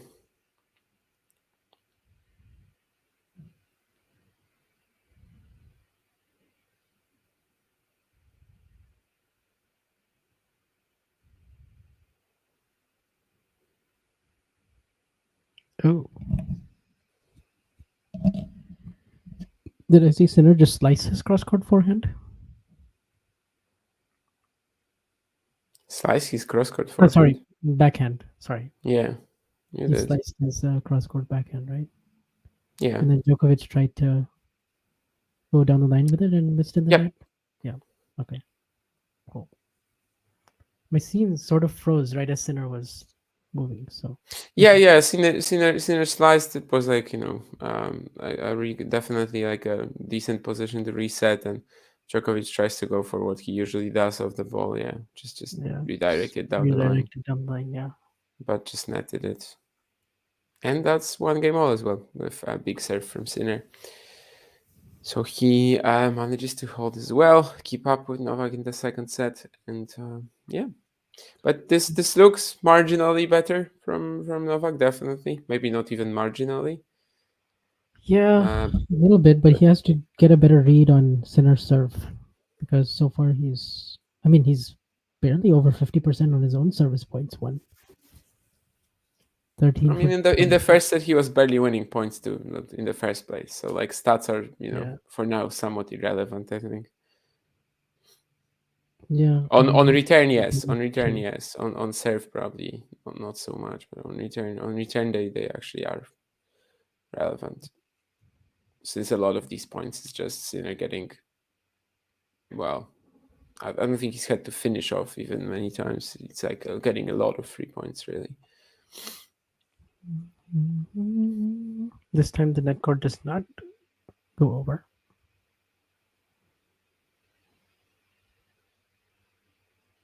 A lot of Italians in Australia, but apparently they didn't fix the net.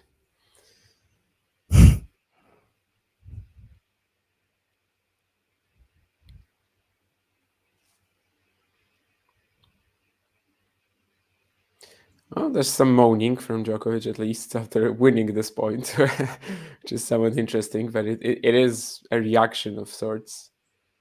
Because earlier, as we said, there kind of wasn't any. After winning or losing? After winning, he actually had a big reaction. He had a big frustrated reaction. Maybe it was sort of in reference to the previous, the first point. Yeah, the first point. Yeah. Okay. Maybe that was in reference to the previous net court or something. I don't know, but it is something. It is a reaction at least, right, from him, which at first was like missing a little bit.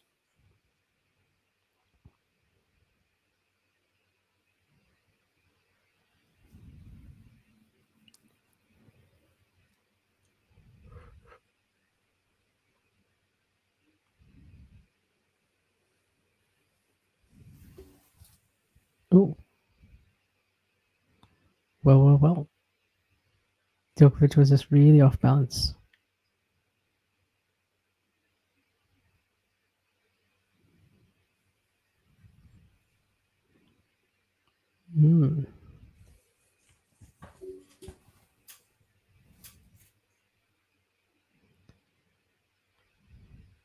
Yeah, so far Sinner is just dictating all of the points. So. And he's not under any stress.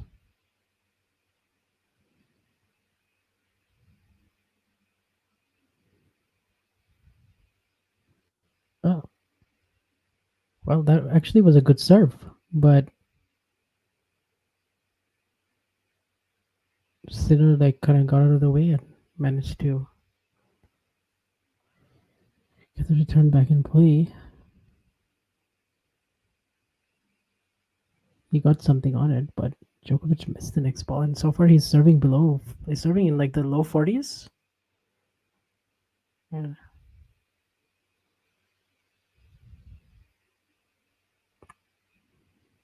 Do you mean the percentage of first serves in, or what? Yeah, and he also misses the +1 now on the backhand, and so far Sinner is dominating this match. Oh yeah, you said set in a break is the moment. Yeah, I mean we'll see. He still needs to go 2 sets to love up. I think if he goes up 2 sets to love, then it's really on. Usually Djokovic, when he loses the first 2 sets, it's like, oh, he might have a 50% chance of losing, if that at all. So, but against Sinner, nah. I think if he goes down 2 sets to love, I think the odds are in favor of Jannik. Of course they are. Yeah, but the fact that I even had to say I think, that just tells you everything, because Yeah, but hasn't- it's not that he's gone to sets to love down against someone recently who was of this quality, right?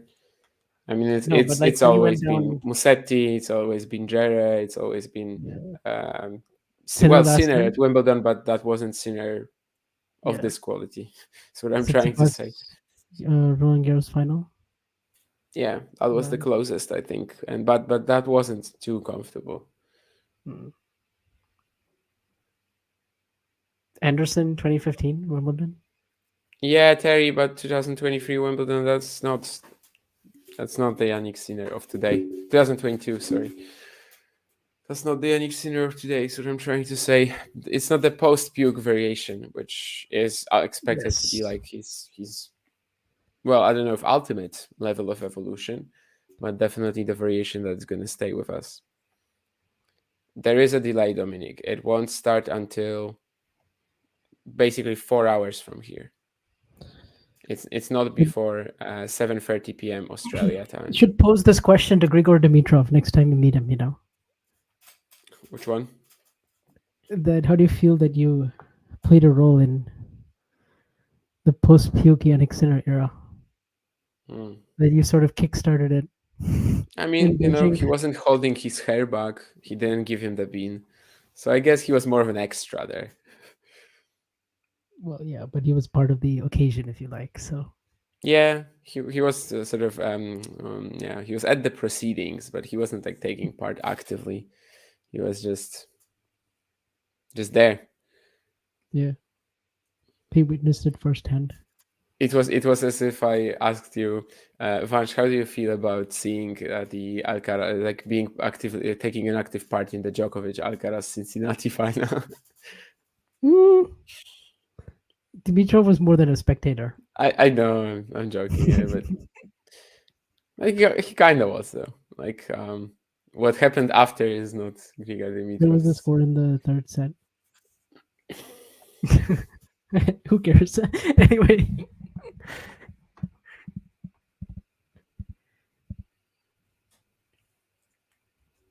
Djokovic has to like do something, get angry, smash a racket. Yeah, he is just sort of throwing away more points here. That's his reaction so far.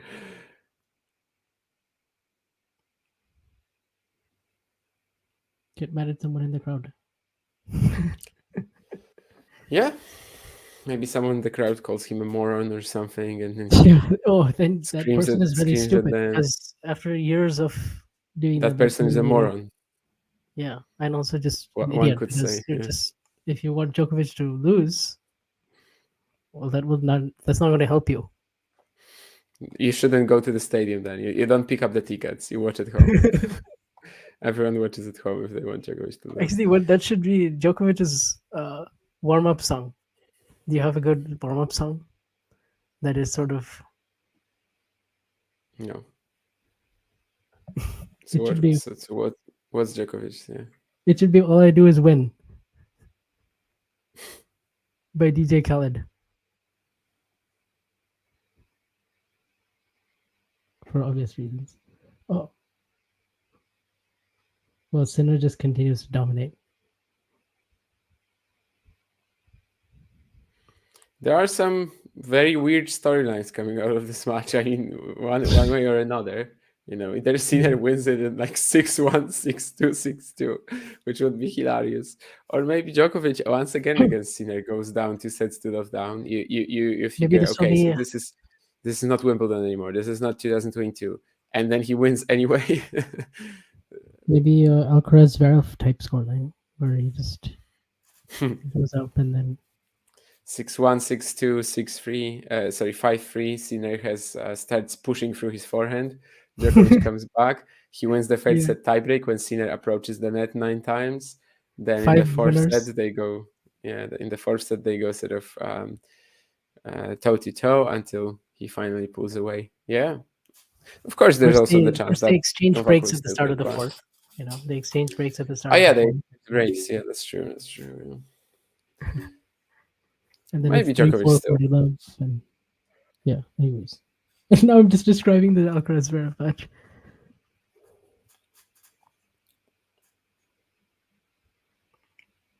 One thing that would be sort of true in a scenario like that was the quality of play of one of the guys in the first 2 sets.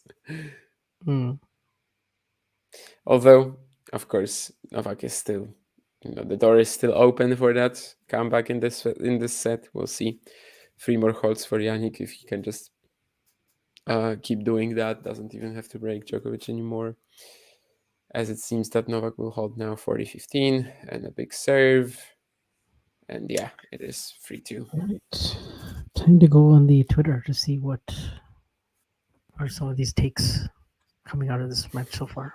I don't know if you want to. This might be some chaos might be involved there, I think. That's exactly thankfully, what I don't follow too many fanatics. So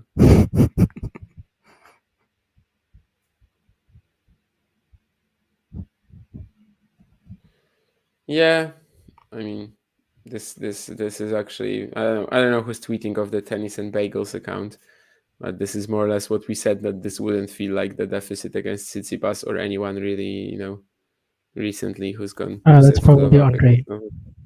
I'm assuming that's Andre. Yeah. Yeah, that's what we were saying just now, actually. So he's kind of echoing the perception.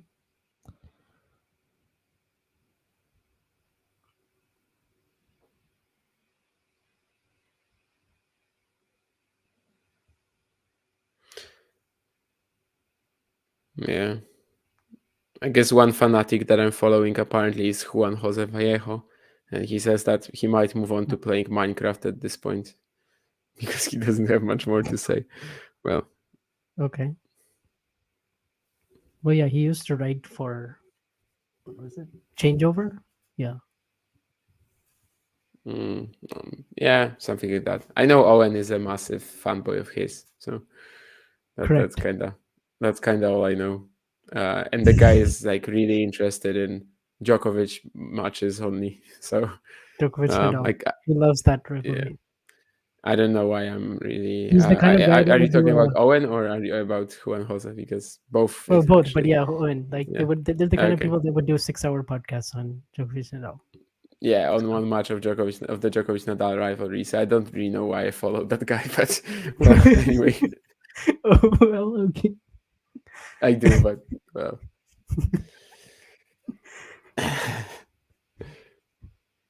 He's been on this channel before, I think, after the Cincinnati final. Yeah, sounds right. It's no, of course I have nothing against him. It's just a very different style of enjoying tennis, definitely than what I do. Which maybe might make sense for me to follow him then, get a different perspective on Djokovic matches, I suppose, because that's the only real thing you're gonna see him tweeting about. Okay, well, Sinner's average first speed, yeah, it's a few miles per hour faster, but whatever. No, that was always going to be true, probably. Yeah, that's why I was like, whatever, because, well, he's playing Djokovic. Whatever.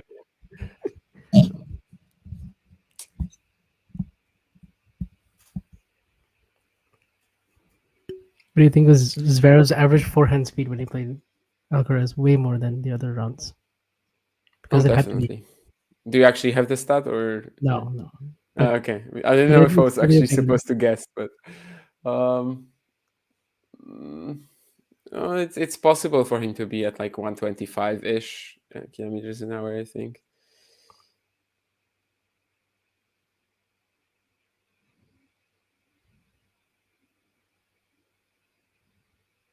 Great job from Eurosport showing me the total unforced errors stat, which is actually totally covering up the speeds on the forehand and backhand. No. They literally showed two stats at the same time. Like there's one coming from the world feed and there's one coming from Eurosport, and I can't see the one behind the unforced errors.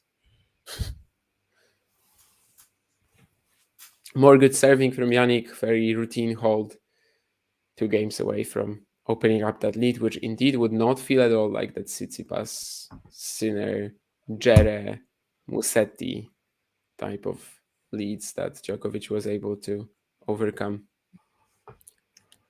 Simply, if Djokovic plays 3 sets against Sinner right now, you kind of just back Jannik to win one of them. Yeah. Because he's that good. So that's what I'm saying. He's too good to. But would you have, okay, here's the thing. Would you have said the same thing when he played Federer in 2011? Where? The Roland Garros? Or? No, US Open. Maybe, I don't know. I wasn't, actively following at the time. That's probably that is his most impressive 2 sets to love comeback, for sure, by far. I've watched the French Open a lot more than I have the US Open. Needless to say, I guess I don't want to torture myself by watching the US Open matches with Federer and Djokovic. Whereas, of course, the French is a big win, and the finger wag. I might have to steal it sometime. If I beat someone that was like hard to beat, or I wasn't able to beat for a while, I might have to steal it sometime. It's really good. Or it's more so, it's like this maybe more so, but yeah, it's definitely iconic. Excellent. I don't know, at the time my dad said something about it's like, oh, number one, like it's like, because I think if Djokovic had won that match, he would have been number one, something like that. But of course, I don't think that's what it was about. It was just in the moment. No. It was like, don't write me off yet, something like that. That's how I interpret it. Because basically, even during that match, I remember commentators, saying that like already there was talk about, Federer getting maybe like a bit too old for this, which is so funny because, of course, 10 years later, he was basically playing 10 years later. And well, no one at the time expected that. Roddick was like on the verge of retirement, for example. And I believe that was more or less it. That Djokovic has won 43 matches in a row. Djokovic has won a few against him, of course, as well. And yeah, I basically interpret it just as like, no, I'm still here. I can beat that guy. And of course, that was probably like the best match that he played against Nadal later as well at the French. Didn't amount to much, mostly because he blew the set from 5-2 set point up in the opener. But I think that was the closest, really. Missed that backhand drop shot by a sliver. Yeah. No, it wasn't not that slim, but yeah. In general, just a big chance to go one set to love up, and then who knows, maybe he actually pulls it off. But he also went 6-1 up in 2006. Yeah, but then never really had anything in the next. But maybe if he wins that Rome final, the final, maybe he actually does push Nadal to 5. I don't know. Still don't really buy it, I guess. 2005 was probably one of the closest as well, of course. But well, anyway, Deuce. Djokovic had the game point, but now it's just Sinner with a big return and finishing it off in style as well with the forehand drive. Just like in the first set, as the quicker you end this set, the better it is for you, really, if you're Sinner. Give Djokovic less time to finally get his feet into the match, sort of, and also, yeah, just take it, because of course you never know if you have to keep holding, even if you've been as dominant on serve as Jannik has been so far. And honestly, like, other than the unforced errors of the ground, the serve return game is also a big part of Jannik's lead. He's getting a lot of returns in play, and obviously he's also really dominant on serve. Are you okay, Vansh? Should I call 911? No. I was expecting some fireworks in this point, after your reaction, and there aren't any. No, it's just Djokovic mistakes. Time and time again, but yeah, big chance for Sinner to close out this set essentially here with a 5-2 lead. Serbian fans in the crowd definitely quite flustered, and well, we were talking yesterday about 2 days ago about one of the worst Alcaraz performances we've really seen, and that so far is it as well for Djokovic. Correct. Oh my goodness, that will get him going as he's firing up the crowd. First forehand inside in winner. Yeah, best point so far from Novak, just a really good combination. Yeah. This is what he has to do to win points though right now. Yeah, that's true. Like, he actually needs to go for it, and we said earlier that, like, no, Sinner's forehand speed is higher. You expect that, but Djokovic to win so far, he sort of needs to go even bigger. Well, he's just Sinner is hitting it heavier. Usual. It's not necessarily faster. They're both hitting at 80, but it's just Sinner probably has more RPM, more weight of shot. Oh yeah, definitely. Like, Djokovic actually has to go bigger, take bigger cuts to win points so far, because he doesn't have his usual margin, his usual consistency, his usual ability to shrink the court for the opponent. Yeah. Oh, what a return off the first serve from Sinner. He's also hitting these returns right back at Djokovic's feet. And he missed that lob. Of course, it was a good play, but well. Yeah, had to.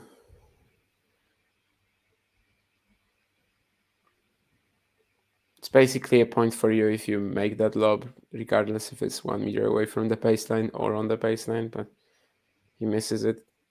Of course, the net court not necessarily helpful to Jannik there, but the net presence maybe of Sinner was enough, really, to warrant that miss. So one more breakpoint for Jannik. Oh, wow. Whoa. Okay, now is when we might have to consider the upset. Realistic. I think that time was already like 3 games ago, really. Yeah, but now, I don't know. Now it's like really serious. It is serious because the second set is basically gone as well.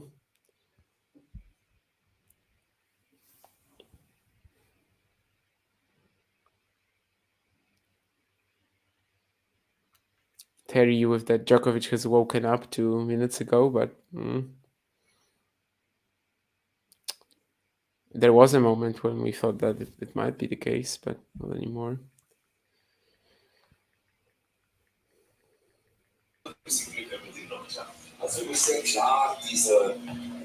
Thank you, John, for some German commentary.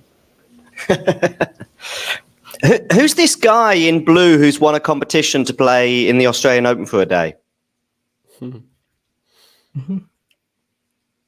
I don't rate you very much. Definitely not me. No, because he's not pushing enough. Yeah.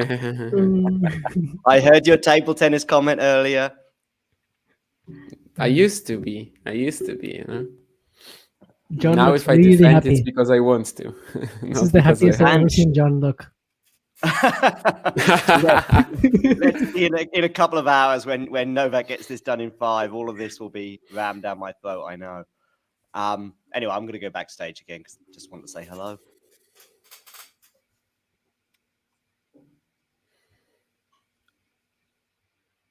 This was the scenario at Wimbledon, yeah, but was quite a long while ago. And the assumption is that if you get 3 sets against Sinner right now as Djokovic, you're not guaranteed to win them if you're playing well. You're definitely not guaranteed to win them.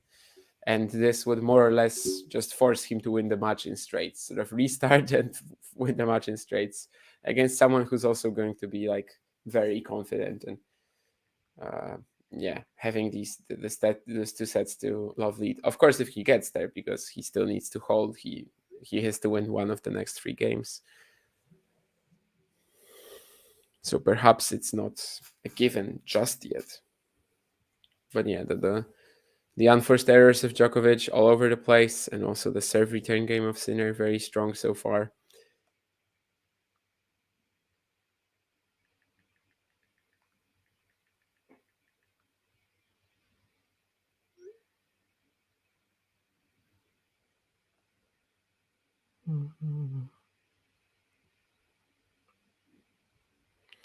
Now he goes love 30 down though.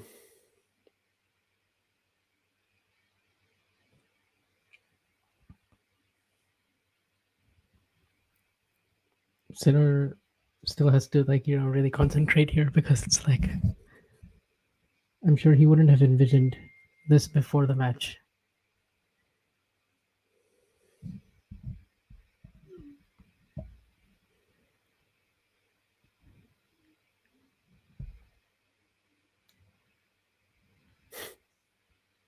Interesting tweet from Ricky Dimon, who after the opening set said that Sinner has been fine, but out of the 128 players in the draw, only a handful would have lost that set to Djokovic. And he names a few players, which I find interesting, how he's selected a few. But the selections aren't bad. Kachin, Mochizuki, Coria, Varias, Shapovalov. Who is this? Ricky Dimon. Okay. My brother, who is a big Novak fan, says it's time for a bathroom break. Yeah, absolutely.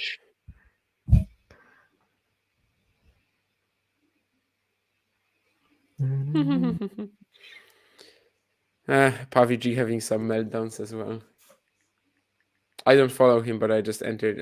I went on another account, and that account follows him. So.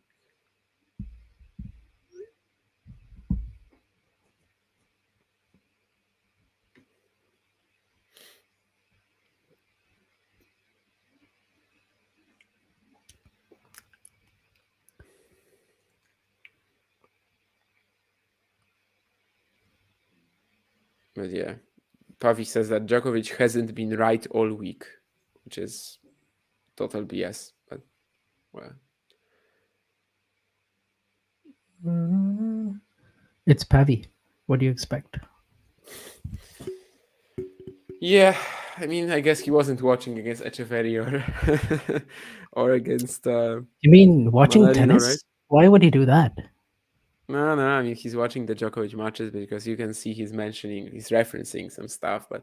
But yeah, the Echeverry and Manarino matches, he surely wasn't all right. I mean, just a couple of days ago, everyone was just so amazed with the serving performance against Manarino, which I was actually really down on.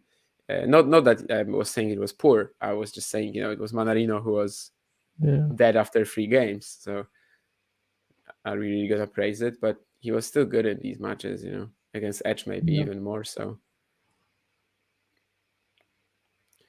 Set point Sinner, but there's gonna be a lob that doesn't make the baseline.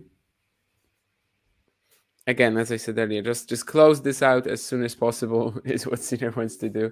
Djokovic probably does take a bathroom break or something then, which he should. One could argue that maybe even after the first set he could have done it.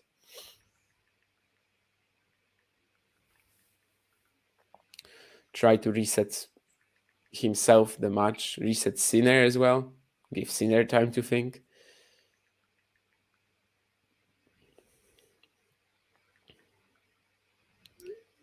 But let's see if Jannik can claim it here. Well, he probably can, given he just has another 3-point on serve.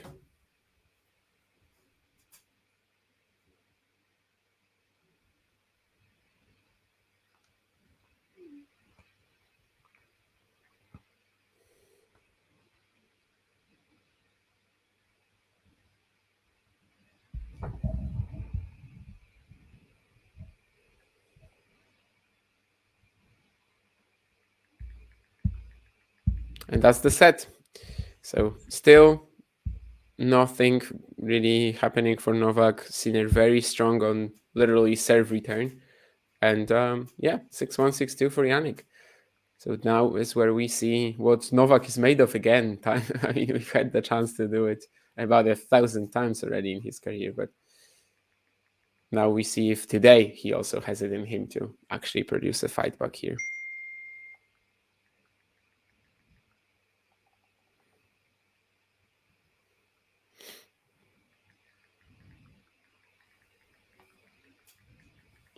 Again, 14 unforced errors from Novak. I think it was 15 in the opening set.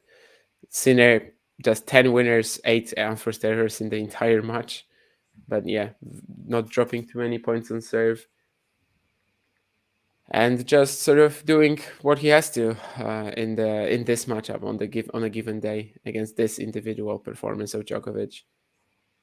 The question is really whether Novak raises his game, not whether Sinner lowers the quality, because he's really just playing at his usual normal standard.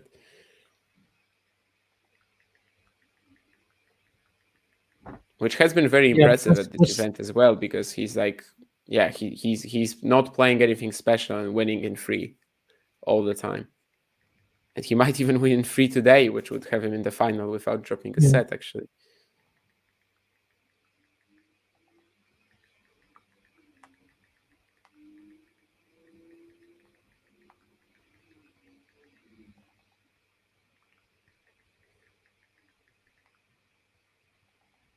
I remember, and I know I already was talking about it a few times on the streams this week, but after the Kachanov match, or even after the one against Botic, I saw a lot of people freaking out that Sinner is not playing well or something like that. Or and we even talked about this together, right? Because you said that you like woke up. No, it wasn't you. Sorry. Oh, I know who it was. It was Mario, and he said that he woke up, or like maybe wasn't able to watch for a while Sinner against Kachanov, and then he just saw some tweets before he started watching, and because of how these tweets are framed, he was like, "Oh, so is Sinner like one set all or something like that, or maybe he's down." That's how it seemed, because people would just nitpick anything about the Sinner performance, and I definitely saw that as well. That like after matches which Sinner won in straights without any issues, you would see a lot of criticism and like a lot of uncertainty, which is just really a question of how, to which standards we really, judge Jannik at right now. And also, he did not take a break at all after that second set. Yeah, he didn't, which is a bit weird. Yeah. I was just fully expecting it to be like a 10-minute delay now.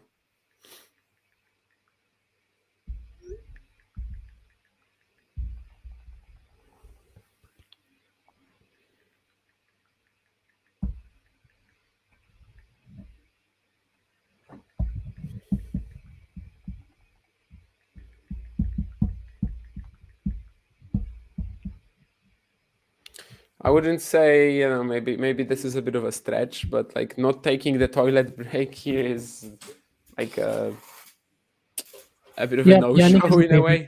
Of course, as well. Jannik is the favorite now. Yeah. It just has to be. Like, it is. Yeah, it is a bit weird. Like that we haven't seen a racket smash. We haven't seen anything with the crowd. We haven't seen a bathroom break. Like, these things are just like Djokovic needs these things, to get himself going and create those moments of jeopardy for himself. Like it's just it's his nature. Oh my goodness. I mean, if Jannik breaks here, wow.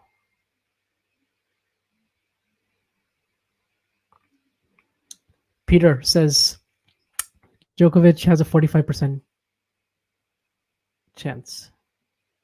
What? Wait, yeah, 45% chance. So again, that just shows you how. 90 total points so far in the first two sets, 29 unforced errors from Djokovic, which essentially means that he is basically covering for what it usually is, because like statistically, more or less, in like at the top of the sport, let's say, about 1/3 of the points end in winners, forced errors, and unforced errors. Like it isn't, of course, exactly that, but it is really close to it. Like all the three categories sort of take up about 33%.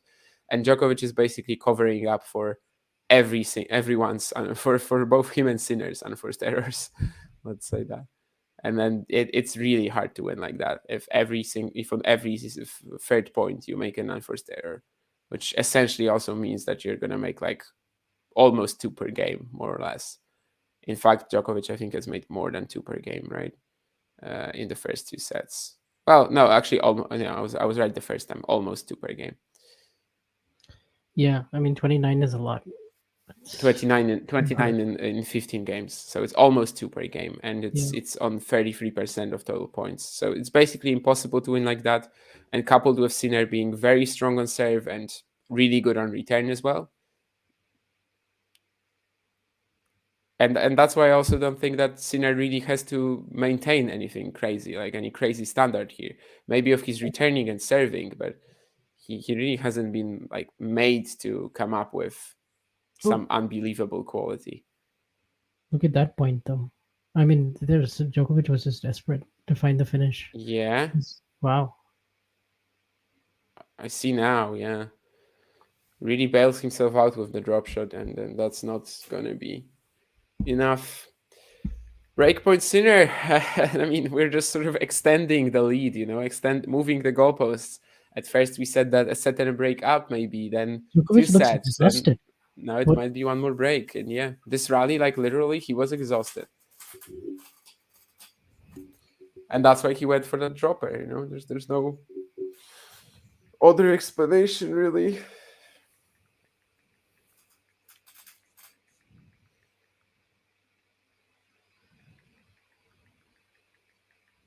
Yeah, it was also weird how he just built up with a drop shot, floated it, and it was, there was just no way to. Yeah, pretty good touch as well from Sinner. Maybe not even that tough, but like the actual idea to play there.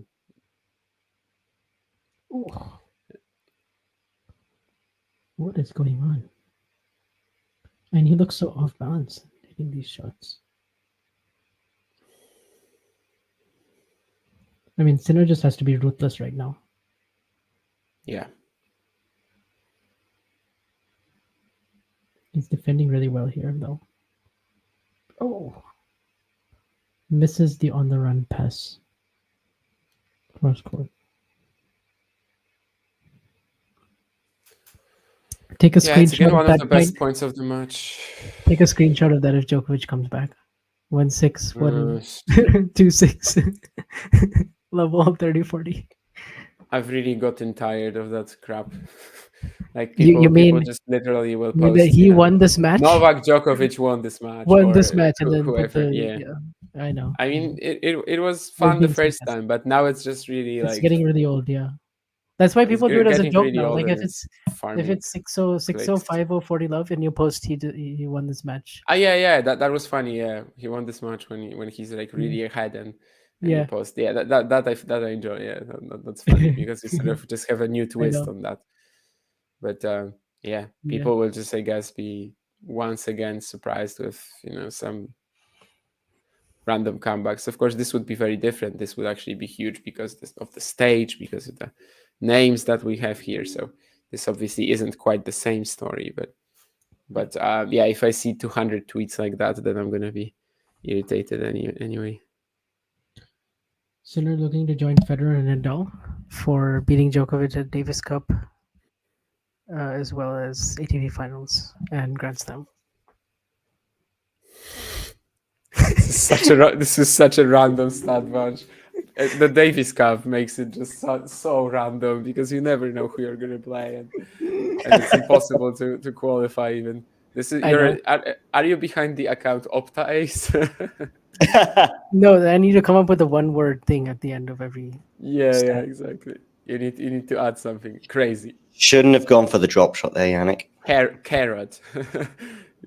You can come up with the word carrot at the end. Or I don't know. Ice cool. Dazzling. If- Or I don't know. Is ice cool a one word if you put it with a hyphen? Can they use hyphens at the end of their hyphenated No, words? at the end AI of their generated tweets? bot will not allow hyphens. Probably not. It's probably an AI. I think so too. Yeah, we were talking about it with John recently, which is I think why he tuned in. Because it's just just so now, but- robotic, right? Like that it Yeah, can't be an actual it human. doesn't look like a real person writing this crap. Like even answers to comments, Yeah. someone commented something and the Optace account is responding, and literally at the end of that comment, there's another one like, yeah, crazy or whatever. It could be AI. It could be just whatever program someone did to get that database of the words into your tweets. But I don't believe that an actual human being is sitting there and writing this. No. And some of these stats are just insane. Like Clara Burel being the first French woman since whatever to beat an American top 5 player at a Grand Slam. I mean, come on. On a Tuesday morning Yeah. On a Tuesday sometimes you- morning. in sometimes they July. are- Yeah. If she becomes the first woman to beat someone at a Grand Slam in, let's say, November, that will be cool because that's hard to pull off. Well, yeah, but then they've obviously moved the Grand Slam to November, so everyone's breaking those That's true. records. Unless they just move one match, they host one round one in November. Hey, what to about have this? A fun with the crazy stats. tennis idea, which I don't believe in, but just thought of it right now. Mhm. They play all the Grand Slams and doubles and all the rest of it, but let's focus on singles for now. They play all the Grand Slams throughout the year, except for the final. And then they play them all on one weekend in November. And Novak is in 4 finals back to back. Yeah, that's one of the problems, and of course the other one being like points and It would certainly No give added reward. credence to the calendar slam, by the way. actually maybe no, because one of the toughest things about the calendar slam is that you need to be in form for like the whole year or at least 4 different times, whereas there you can sort of just play 4 matches. And I know it would be tough physically to win four best of 5 matches against the best players in the world in a row, but it actually would just require you to peak for a week. So maybe Denis Shapovalov gets the calendar grants. By the way, keep missing. Who's this guy who's tweeted this about Shapovalov? Is one of the only players in the world to lose that first set. Who was it? Ricky Dimon, the one from the Ricky, grandstand yeah. or Oh. whatever. I don't know. Whatever. Yeah. But it is quite a funny one. Who did he mention? Shapovalov and who else? Varias, Korea, Mochizuki, and Kachin. I think these are fine selections, and Shapovalov being there is That's really the funny fun as one, well. yeah. So they're the only players basically on the ATP tour that would have lost that first set to Djokovic. Yeah, that was the tweet. Yeah, Shapovalov, yeah, for sure. Because he would have just self-destructed. Korea on hard courts, Varias on hard courts. Yeah, fair enough. Casper Ruud on grass. Yeah. No, I think he's Casper just- Ruud is really strong on grass. It's just that Liam Brody was better. Friend of the show. I'm glad Brody didn't get mentioned on that tweet, or that'd have been trouble. He wasn't in the main draw, yeah. So that's why. Oh, is that why he said main draw players, did he? Yeah, and also Liam wasn't in the qualifying even, right? But I didn't hear that. I thought it was just players on the ATP tour. No. I mean, It was Chapo of the wasn't original 120. Yeah. He was? Was he? Yeah. So Casper just wanted to see the He lost to weekend Menchik concert. in round 1. Chapo lost in qualifying, did he? Or what? No, in the main draw to Menchik. Yeah, round 1. Oh, I If he had didn't. won, he would have played Hubei. Didn't even know that. In 3 sets, so nothing there really. Menchik just Yeah. got a very clean win. Although he did save like a lot of breakpoints, like 8 out That of 8. was the I match think, that maybe. Damien was looking for highlights for. Yes, that was the match that sparked the entire debate, which actually ended up being like, neither me nor Vanschwert fault really. Just turns out that there's some geo blocking things like they get the highlights on, but they are hidden for some countries for like 2 days, and then they Correct. And then reappear. they come later. And it is because of Eurosport Vanch, actually, because I was recently looking for highlights for something else, and I could Mhm. only find the Eurosport ones before, in a couple of days, the others showed up. So for me, it was definitely a Eurosport thing. They must have a deal like that. But the Eurosport ones were awful. It was like 3.5 minutes maybe. So it actually Okay. wasn't a great deal at all. Yeah. Well, I think if I know AO, they're gonna do condensed replays after the tournament is over. What are condensed replays? Is it like 20 minutes and it's like not highlights, but just a few games or something like that? Is No, that it's what just you're talking basically about, or? like US Open extended highlights. It's like that. So Hmm. like 20 to 30 minutes, but just Because there are also these I don't remember which slam does it, but there are also these highlights where like you don't actually get just a highlight reel of points, but you Mhm. get some key moments in the match. So you get like a few games. Maybe Wimbledon was doing like that, or Roland Garros. I Wimbledon don't maybe. know actually. But there's also this type of highlights where it usually lasts like 20 minutes more or less, and yeah, they just show a few very important games as like in full. There's no there's Okay. actually no even not cuts between points. It's Yeah, just that's like a condensed match, but these are like so they yeah, aren't like highlights anymore really. um, It's just like a few yeah. key important games. It's probably I mean it's an okay way, I guess, to follow the narrative. Probably not to like give you the outlook of the whole match. Yeah. But anyway, Djokovic holds with some much better serving now. There's a 3 or 4 minute And we'll reel see. of the Wimbledon final, and it doesn't include the drive volley that Novak misses. Yeah, 40. that's a point you gotta have there. Yeah, that might be the most important point of the match. In fact, Yeah. If only they had that for the WTA, but oh well. they had what? When Vanch Just becomes good president of the highlights. WTA, Good highlights. I mean, WTA actually has decent highlights, right? Better than the ATP. Is it though? Yeah. I mean, ATP has like what tennis TV videos with like 1.5 minutes on every match, and the WTA Yeah, but if posts you're like five subscribed to Tennis or 8 TV, minutes. yeah, if you're subscribed to Tennis TV, then you get the long ones. I mean, then so they kind of don't. I mean, they don't have it public, Yeah, I mean, just They don't have open Nice. highlights on YouTube. Where I'm talking about just YouTube. As I said many times, Tennis TV, you can go F yourselves unless you start showing all doubles qualifying and outside courts. well, some of them just don't have TV cameras. And then they don't show the match, which is one of the most horrific decisions I've ever seen. But well, you're not Yeah, there've getting been a my few money. times at 250s that I wanted to watch another round, another match, and they just didn't have it. That's like every 250 for me because I only want to watch the outside courts usually. Yeah, well, the 30 it's usually 40 always Brandon Nakashima that gets that deal. By the way, the 30-40 Yeah, on brilliant. serve moment until now. Novak then won the next 3 points in the row and then has held to 15. And now we're on the Sinner serve, and unforced error goes into the net. And there might be a moment when Jannik gets spooked. A Djokovic roar when he breaks, or even just a Djokovic stare at breaking. Injured abdomen. I just got a text from someone saying injured abdomen. What is that? Djokovic? He doesn't look like he has an injured abdomen to me. Unless it happens in the next few seconds, and this person who's texted you is ahead of time. No. No. I mean, he might, is the person who you texted you someone who would have like inside info on it? Is it Pavi G? No, that would be hilarious though. Pavi G, with his inside information. Did you know that he and Djokovic speak every single night? They FaceTime. I know. Before every single match. That's all Djokovic thinks about, actually. Djokovic mentions Pavi G in every single ceremony, in every single speech, in every single press conference. Yeah, correct. Yeah.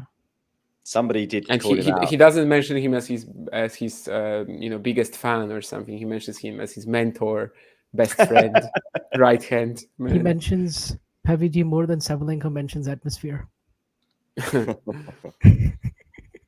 Remember that guy Pepe Imas? He's nothing compared to PUBG. No, he's taking a backseat. Who? I miss those days a bit, you know. Amor y Paz.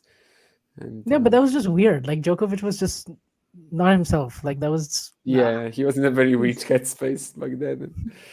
It did show in his game as well. yeah. But it was funny. It was a very Definitely. weird phase. I'd rather Djokovic be his more authentic self, which he is now. Maybe Yeah, I that was think the the authentic, next and maybe this My one favorite is. Djokovic was when he first came up. 2007. He was doing those impressions and all that. I thought they were good. They were quite funny. The players didn't like it. I know Federer didn't like it. because he said so. Novak said so the other day. Yeah, I that mean, was he about didn't something say else. That wasn't yeah. about celebration. That was about the attitude in general. yeah. That was a Or- really, really good backhand from Sinner down the line there on with a really, it just had to be on the money, and it was.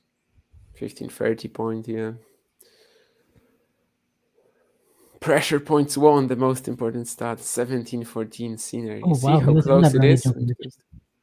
Pressure he just- points. We Man, know he tennis is all about the big points, and with just looking at that stat, I think it's like 2-1. Yeah, exactly. This is the Diana Yastremska play of yesterday, by the way, the previous point. So you get a very deep return in play, you get a short ball, and then you miss it. That was like the last 3 games or so yesterday.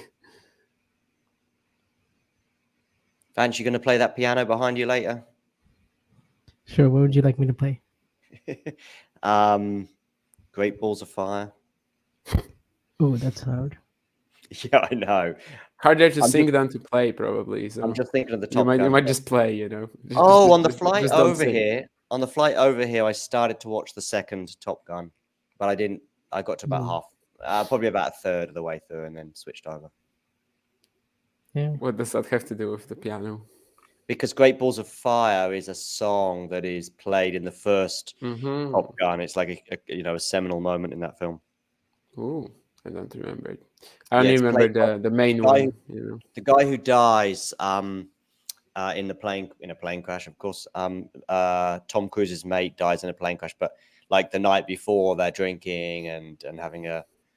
I watched that like 10 years ago, probably. I think I watched it a little bit longer ago than that.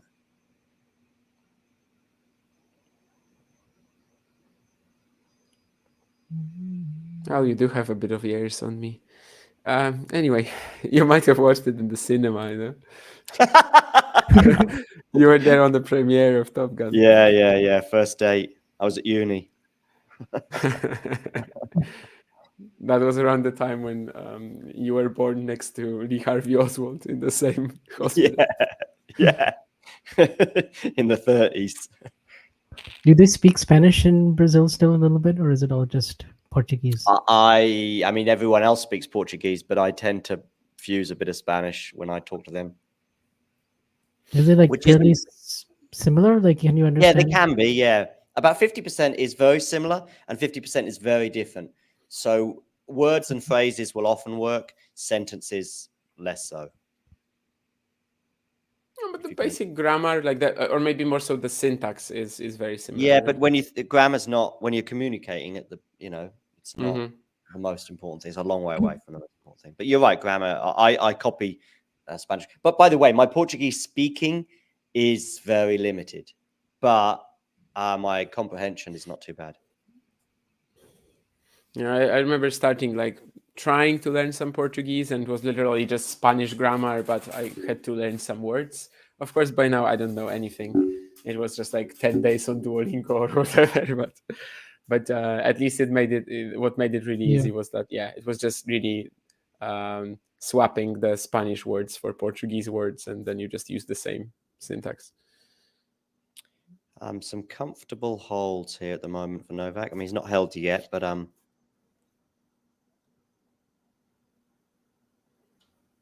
Yeah, I think that I used this word spook with Alcaraz and Zverev the other day, that Alcaraz just needs to show, or he needed to show that Zverev, he was still in the match and was still going for it, and he might get spooked. And to some extent he did, particularly during the tiebreak. Oh, or more so in the 5-3 game already. Like up until that point, it was just a blitzing, and then Sinner stops believing in his shots again, and Sinner, Zverev, and then of course the tiebreak. Yeah, just more of the United Cup tiebreaks with Hurkacz. A funny celebration there from Sinner at 40 love. Yeah, I mean, it's just a perfect return, I guess, which is maybe why he's celebrating more than the fact he believes he's going to win this game. But we'll see.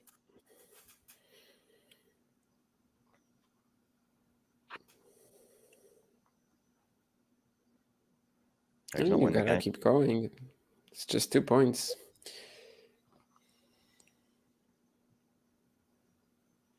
Just going to make a coffee. Yeah, I'll get something to drink as well. Just be back in 15 seconds. Yeah.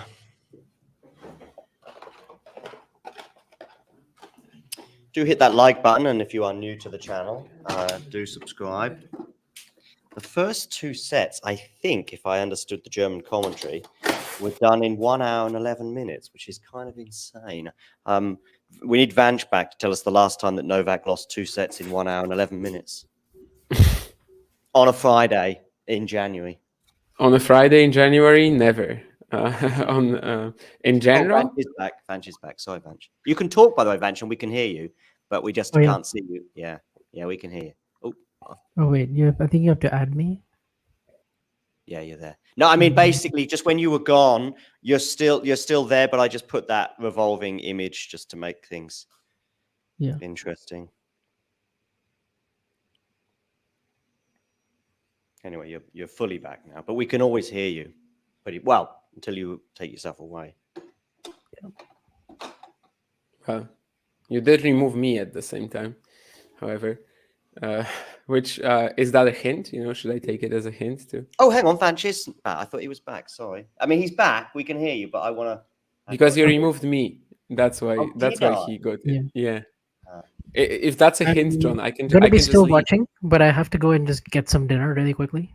Yeah, do it. So I will. Yeah, that's why I'm. All right, let's see. Jannik Sinner 2-3 down.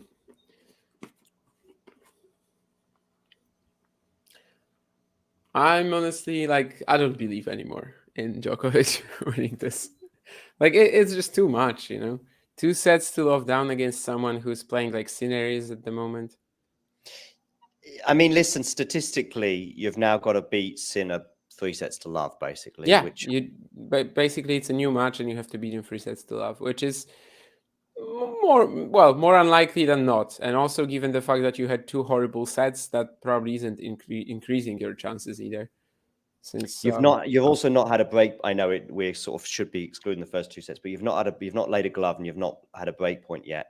Even in this set, which has been more competitive, you've had to save 1 break point. And it was one game though, right? I agree, but it was that was actually really close. That was really close, actually, to a break point. Yeah, but yeah, I think the main thing that Sinner has been doing right is just really the serve return game.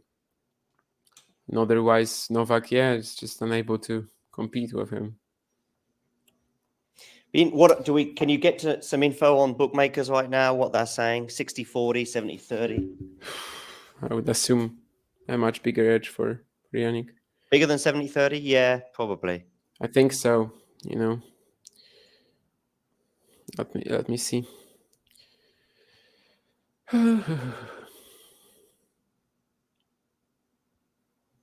Yeah.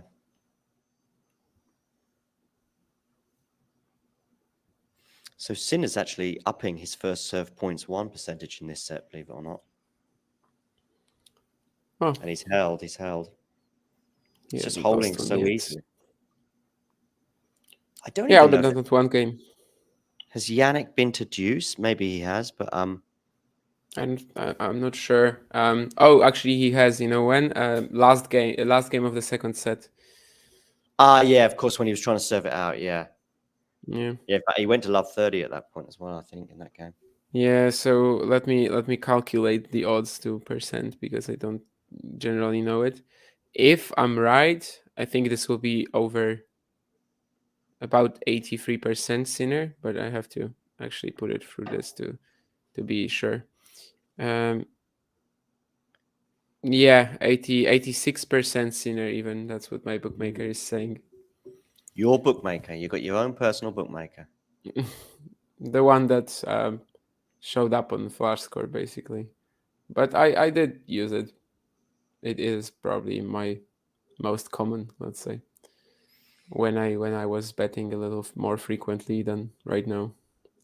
I understand the bookmakers and they're not going to just create those percentages, but I still feel it's probably a little bit less than 83 or 86%. I mean, Novak wins this set, and some observers might even make him the favorite. These observers would be wrong.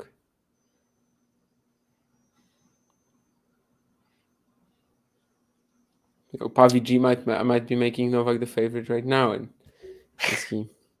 is he right? Well, then again, actually, Pavi G might actually be sitting there and thinking, "No, this is done," and no, sort of. Paviji's not giving even himself false watching. He's hope. not even watching. He doesn't tune in until the result is done. I don't know. I think he actually, mentions some things that are happening in the match. I don't know if today, but in general. Although I also don't follow his timeline that much. From time to time, something will remind me that Pavi G is there, and then I might click on his profile and start reading. Then I get irritated, and then I turn it off. It's a good option to raise your blood pressure. If you ever had the need to raise your blood pressure, it's a good idea.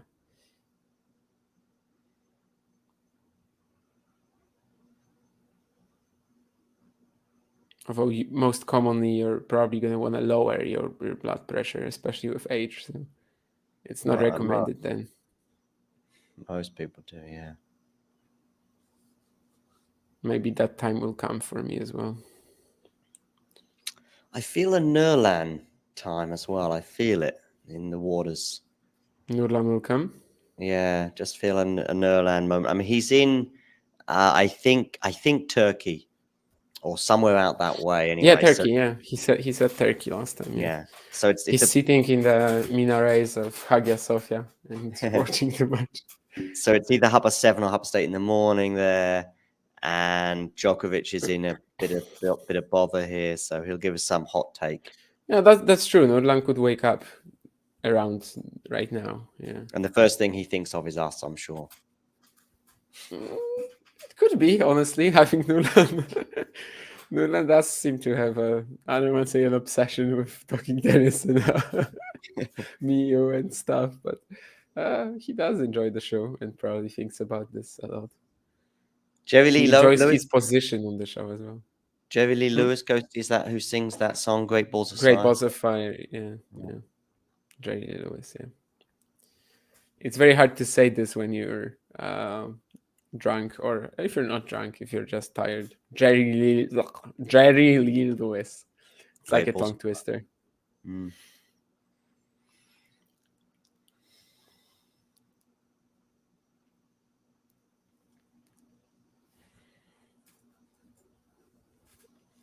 In a way, the more holes you get, I guess, does it make Jannik a slightly more favorite? Is it better to be 2-1? I don't know. Right now, Djokovic is very close to losing the match, and yet he's 4-3 up on the scoreboard, of course. Yeah, I don't actually know how to answer this.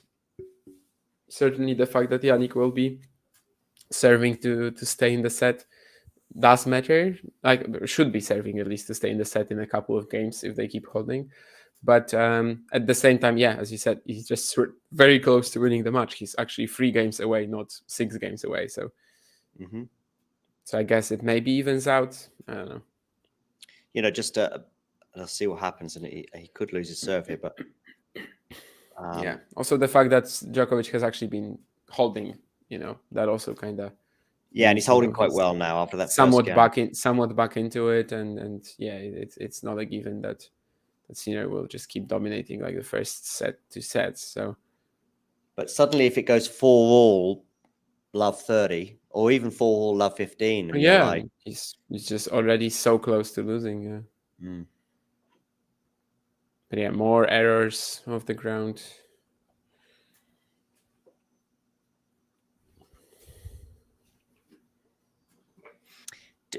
just feel, but again, feelings can be deceptive, that maybe Jannik in this set is just, during the rally, just maybe a little more passive than he was in the first couple of sets. I think all in all, he's been like fairly, about sustained hitting, about controlled aggression, and yeah, I mean that's been enough in this match, really. Like that's been the mode that gets him the most points, right? And then that's good. Like I'm not saying he has to go out of his comfort zone shell, and I mean, yeah, there's no real reason to make any major change-ups for now. This is funny from Dominic. And he's kind of right, yeah.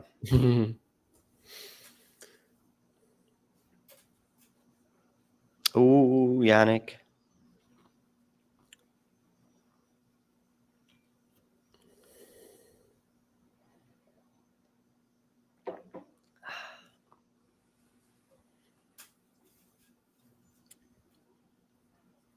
Nah, I'm not superstitious either. Dominic, not really.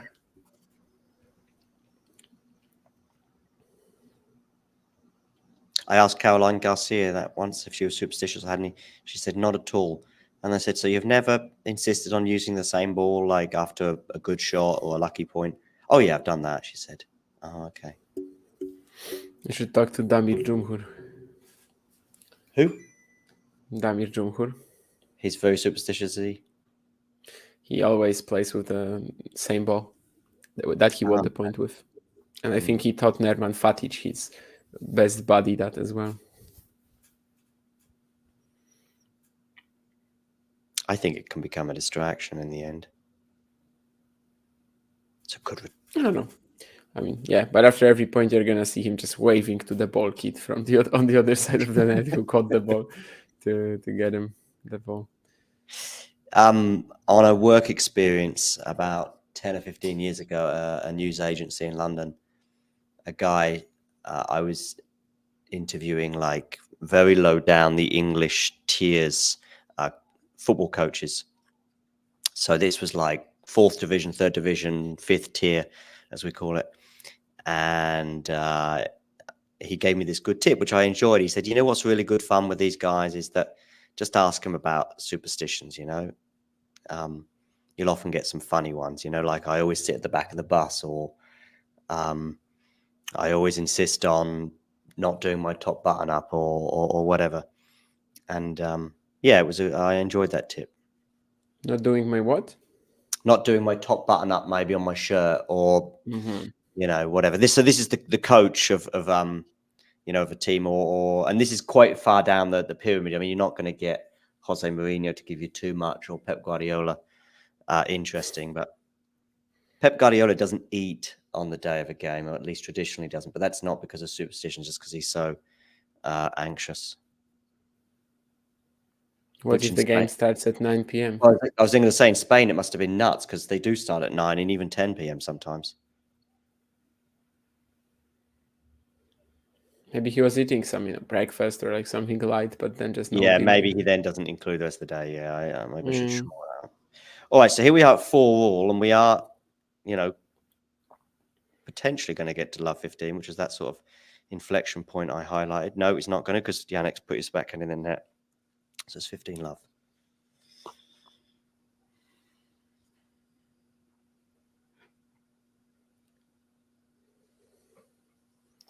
Of course, 15-30 is even more dangerous than love 15, but we'll see if we get there. Okay, so the unforced errors do seem to be going down for Novak substantially. Yeah. Bearing in mind we've already played more games in this set than the previous two.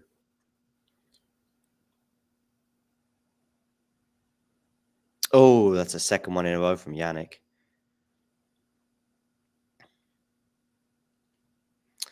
Yeah, maybe it's just be solid on your serve and get to the tiebreak and see how it pans out. That was a weird shot. Like, that's literally one of the first moments when Sinner goes for something like that in the entire match, you know? I think he should have gone for it. I mean, it was sat up. It's like a 10% shot, really. Really? I thought better than that because I thought it was sat up quite nicely. And it's the high part of the net, of course. No, it's definitely not in line with what he's been doing so far.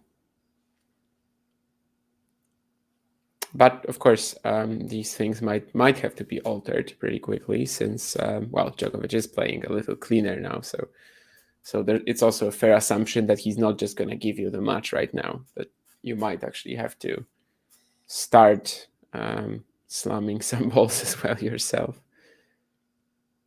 Especially as the serving of Djokovic is now much more dangerous, and Sinner isn't doing as much damage on return anymore. Anyway, 5-4. Yeah, some really crucial moments. Yeah, it does feel the last 4 or 5 games not a lot has happened, which maybe from Novak's point of view, that's a good thing. That's good, yeah. From Novak's point of view, yeah. Just restart this match to sort of normal. Like, if this was the first set, he would be very happy about where it's going so far. But just doesn't have that margin. Alexander Zverev tapping Craig Tiley on the shoulder as he's going through the venue. I saw that, yeah. Did Tiley respond? I didn't see what happened after. He turned his head around. He wasn't angry. He probably said something, but it'd be fun if he tried to swing a punch at him. Yeah. Don't touch me, you abuser, or something. Yeah. But that's probably not the attitude that anyone is displaying to Zverev in the tennis world. Just say that Djokovic is going to interview after. That's an interview that I noticed that they've kept apart.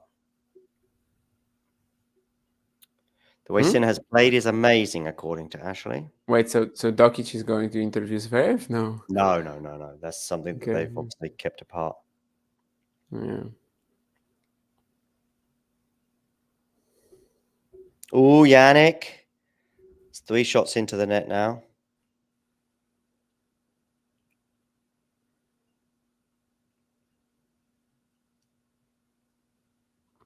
I think it might maybe, not sure it's 3 in a row, but it feels 3 in quick succession anyway. Yeah, it's definitely not 3 in a row, but there was some nerves on that last forehand swing for sure.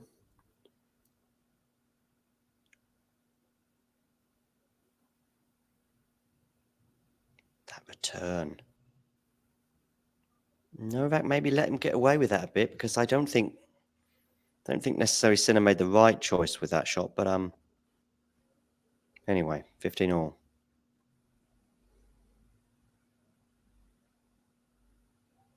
Well, at least it's heavy and into the corner. It's not that Federer match point.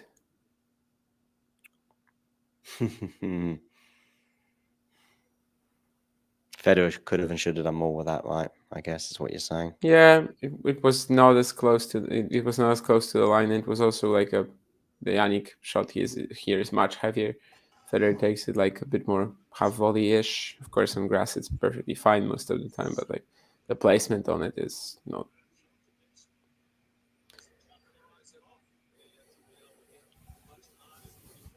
And you kind of set up this pass, which Djokovic obviously really likes. You know which point we're talking about, Vanch, in tennis history? Probably. Tell us. That one. No, don't. I didn't hear what you were saying earlier, but if you say it again. Okay, well, look at my hand. You should know. Is that the French Open match? No, not that. Not that. Not but the just wave that. one, right? Just Just that. one? Like Oh yeah, yeah, one yeah, and of course, everybody knows that. Yeah, yeah. yeah. Lady That's in the why I was Crowd, surprised I didn't get 2019 it. Wimbledon final. Yeah. Exactly. Why Yeah. do Novak fans like come at Federer and Federer fans for that? It's one woman in the don't know. crowd who's just. I mean, even from her perspective, I mean, we don't even know what she was showing. I mean, she's just saying one more point. we might assume that it's one more point, but like literally, we don't Maybe even know someone if says, "Do you she's a want how many more drinks do Djokovic you fan, if want? she's a How Federer many fan. more? Yeah, like How many bottles of vodka have you drunk today?" yeah, like this literally could be everything, Yeah, Like, yeah, yeah. anything and anything, and yeah, people just assume, but I Yeah. guess it's a funny photo given the score. Yeah.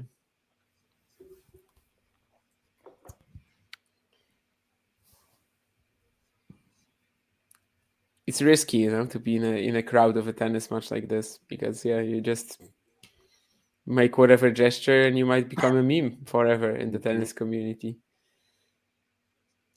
At Wimbledon, the cameraman there'll be a cameraman or two around the stadium. In fact, there'll be a few, and they will sort of tap you on the shoulder and say, "Do you mind if we film you like close up, like really close?" Like, so they'll tap you on the shoulder and they'll say, "Can we just film you during the next 2 or 3 points, basically?" And occasionally at Wimbledon, you will get a real close up of just one or maybe two fans, like almost looking right in their faces as they watch the Everywhere match. you're gonna get that. Yeah. I don't see it at other tournaments. See if it happens here. You'll see groups of fans, but you won't see just one fan and the camera's looking up at their face. No, that's not true. Like you're gonna get, Jannik. I don't know, the guy you posted Yeah. with the Hubi Cup, for example, or the King of Poland who was shown all the But time. it's a completely different dynamic at Wimbledon. The camera is kind of looking up your nostrils almost. Let's see if it happens. By the way, Jannik has just missed a really, really good chance to get to love 30. Yeah, but it was uncomfortable. But yeah, it is a bit of a deal. It is a bit of a thing right now because you have all these new regulations about your right not to be filmed and etc. But I guess by going to a public event, you surrender that right in a way. But yeah, it's weird actually. Theoretically, everyone should ask everyone for permission What a on anything, point. really. But What a point. Yeah. I still haven't seen the end of it. That's more like it from Novak. Okay.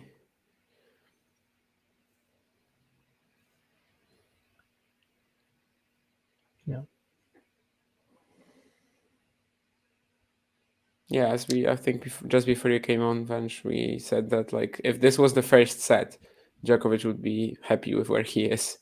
Yeah. And yeah, with the score, with how he's playing, with basically everything so far. It's just that these first two happened, and the question is whether he can afford to start a match against Sinner with basically the lack of any margin for error and lack of any ability to go down even for a second. Ooh. Oh. I didn't expect Djokovic to just stop Yeah. there. But, He sort of I mean- didn't try to recover back I mean, in, That was it was an weird. incredibly flat forehand, and I don't think Hmm. even if Djokovic did get a racket on it, he would have done anything with it. But it's pretty down the middle, but it is hit with incredible Yeah. speed. It was still surprising because Djokovic's decision to stop Yeah. running probably came before he saw the effect of the forehand. Oh, The full effect. definitely. Yeah, that was a bit I surprising. would like to get like a better replay on the feet of Djokovic, and That's a lovely. instead of the Sinner lineup. The question here from Ashley about thinking whether Sinner will win more than slams and Carlos. Well, right now he's 2-0 behind, and my anticipation. Yeah, like is it's a bit too much Yeah. speculation for now, right? it is a like- bit, but I'll still, if you force me into an answer, I would still go Carlos. But Me too, but it's the first time there's any doubt about it.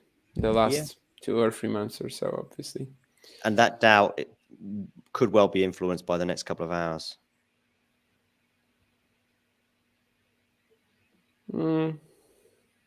Yeah, I mean he'll be the favorite if he wins here. He'll be the favorite in the final. Nonetheless, like he'll have a lot less time spent on the court. He'll have a decent matchup for himself against Medvedev right now. Of course, not back in the day. I think a Zverev, Sinner Medvedev final perhaps a could be a tougher lot of one. Sinner Medvedev could be a lot of fun. Final. I actually think it will be easy for Jannik. I would much rather. I think that Zverev will be more competitive against either Djokovic or Sinner, provided he holds up physically. Vance will remind us of a final in Vienna, and also their match in Turin. Those two were very competitive, and so although we have this image now of all three were. Yeah, all three were, but we do have this image now of Sinner turning it around. It's not like he's winning. Oh, Jannik. It's not like he's winning 2-1 or 3-2. Yeah. And don't forget the matchup is No, but important. he's winning like not in a way that makes you think if he like drops by 10%, he's probably losing this. He's rather winning in a way that makes you think he actually might even play better than this. Dropping by 10%, I think he loses at least one of those three matches. I mean, I'm just saying that there's like still more that he can do. Like I think this very efficient version of Sinner that we've been seeing this Australian Open so far, which is like not dropping a set regardless of what happens really. It's hard for Medvedev to win 3 against that. And also physically, if he wins this in straights, he'd probably have a big edge on Sunday as well. This game now. We're at Deuce. It's the second one we've Wow, had. that was a really bad miss. You must have missed that by like 8 feet. Yeah. 8 feet in 3 elbows. Yeah, Sinner's Zverev was not, but that's also because the conditions were so bad in US Open. Oh, that 5-setter. Humid and like both players were struggling so much physically. After this game, Vance, what? Did it really suck so hard? What? Did it really suck so hard? I mean, Ghosty says that it sucked so hard. It didn't, but it did feel a bit painful. You know, Ghosty, it wasn't like Dimitrov Molchan, but you know, you're trying to basically. It was a bit like, but for different reasons. The Kostyuk Goff match, which I actually found far more painful than you did, Damien. I don't find either of these painful. I think Kostyuk Goff was definitely of absolutely like trash quality for a large part of it. Sinner Zverev was perfectly fine. It was just tough on both sides physically. It was just difficult to watch two people limping around the court. And There's been I don't have fond memories. Don't have fond memories. Nah. You don't have tough memories. Tough memories. You don't have fond memories because we were both also like limping a little around our rooms, and it was like 7 a.m. in the morning when they. Looks like there's a fan in the crowd that glued their feet. Yeah. No, what? Some medical emergency from. Oh really? Oh, okay. Match paused. Interesting. Sinner is 6 points away from winning this thing. And what would be Djokovic's Pavi G gluing himself to his seat to disrupt the momentum that building. Should have done that after the second set, not right now. Yeah, maybe, but maybe he's timing it even better. Listen, that reminds me of the time a disgruntled former Mercedes employee runs onto the track at Hockenheim in Germany to basically disrupt the race. And as it turned out, a Mercedes was leading at the time by 30 seconds, bunches the whole field up, and a Ferrari ends up winning the race. I mean, there's a lot of things that have to go on, but of course the narrative afterwards is former Mercedes employee messes race up for German automobile outfit. So yeah, Pavi G getting to work. Novak going to sit down. So I suspect this break is because at one point when they were still standing up and bouncing balls, I thought, okay, we are going to get underway pretty quickly. But now they are sitting down, which would suggest we're going to have a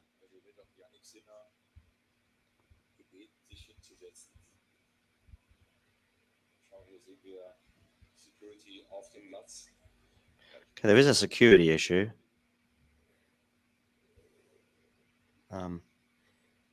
Some woman is giggling. But it does look medical, because I mean, there's some medical people there.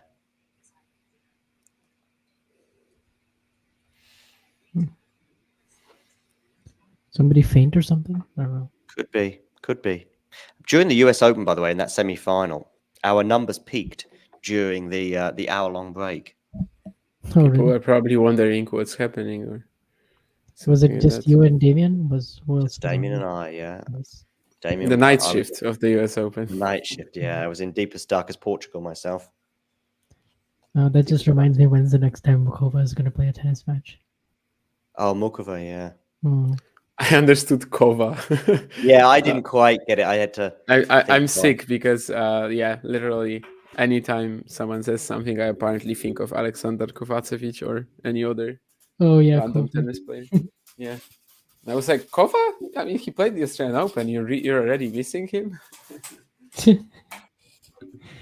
No, I'm not Alex Bencia, who of course is also Yeah. part of the Kova team. Well, I don't know if he's like. Yeah. He is like a consultant of sorts. Yeah. His son recently won his first singles point, by the way. Oh wow, good to know.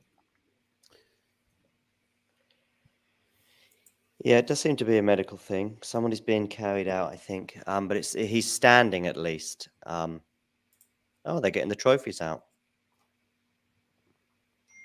He's being helped down anyway.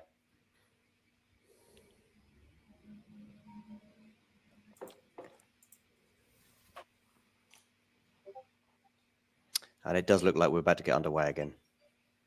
Cool. Not enough yet to do the warm up? I guess not, right? What's the threshold for that? I don't remember.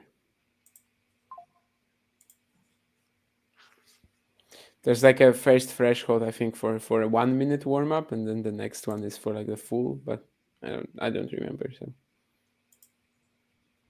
Whatever happens in this game. yeah, no warm up. Okay, I mean it's only been like 5 minutes or less. I think it might, if it's going to benefit anyone more than the other, it would benefit Novak, I think. Why?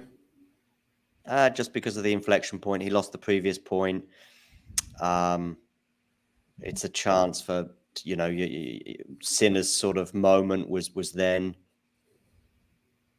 I just feel if it's going to benefit anyone, that would benefit the person, irrespective of the player, would just benefit the person who, there you go, he's gone and aced, who is in trouble. You're in trouble, disruption. Then again, like you don't play for a few minutes, and then you're in trouble again. Yeah, Like but it's a nothing has chance to changed. reset. Really. It's a chance to reset.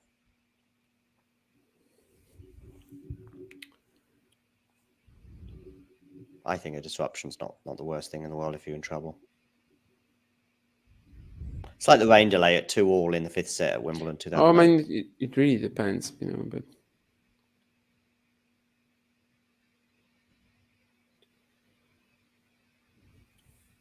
I was just sort of referring to this specific. Novak example. holds with the net cord, winning those 2 points. Okay. Is this the Nadal versus Berdych version for Djokovic for Australian Open? 6-2, 6-love, 7-5. Or like 7-6, yeah. Oh, 7-6. That was 2015, right? Yeah.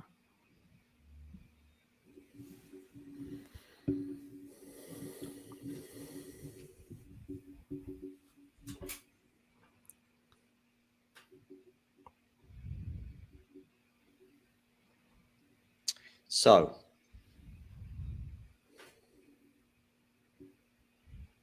is Ghosty a fan of Molchan?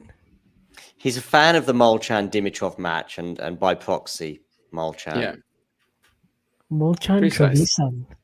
Molchan and Trevisan are his favorite players. Molchan Trevisan mixed doubles.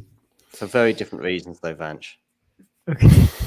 Maybe, who knows? Maybe Ghosty likes Alex Molchan's physicality as well. Is Ghosty on Twitter? No, I don't think not that I'm so. aware of. Yeah.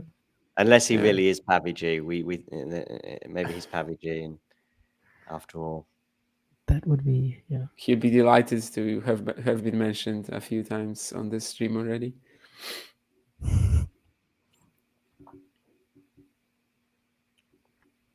that first serve was far out. Break incoming.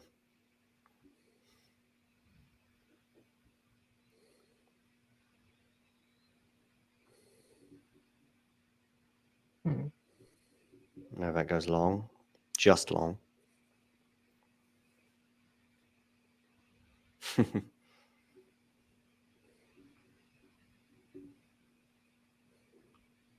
I don't think Ghosty was on the stream for Goff against Sabalenka.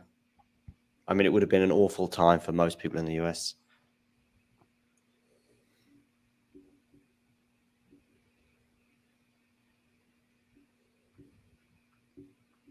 Oh, is that Jannik going long? Yeah. Yeah. If I can see Novak winning this set and then it gets physical for Jannik. Yeah, but he should have a lot left in the tank. He had no physical matches before Yeah. this. Nothing on the way, and also this match hasn't been physical either. Yeah. Mm, Like he Compared should be to ready to go. like where you usually would see them Yeah, but after what 3 about sets. the anxiety as well? You're kind Hey, of Louis. desperate. You're kind of desperate to find the Djokovic edge here, but so far there kind of isn't any. Maybe there will be, but Hey, Lewis, make sure you hit the Another subscribe button. original error.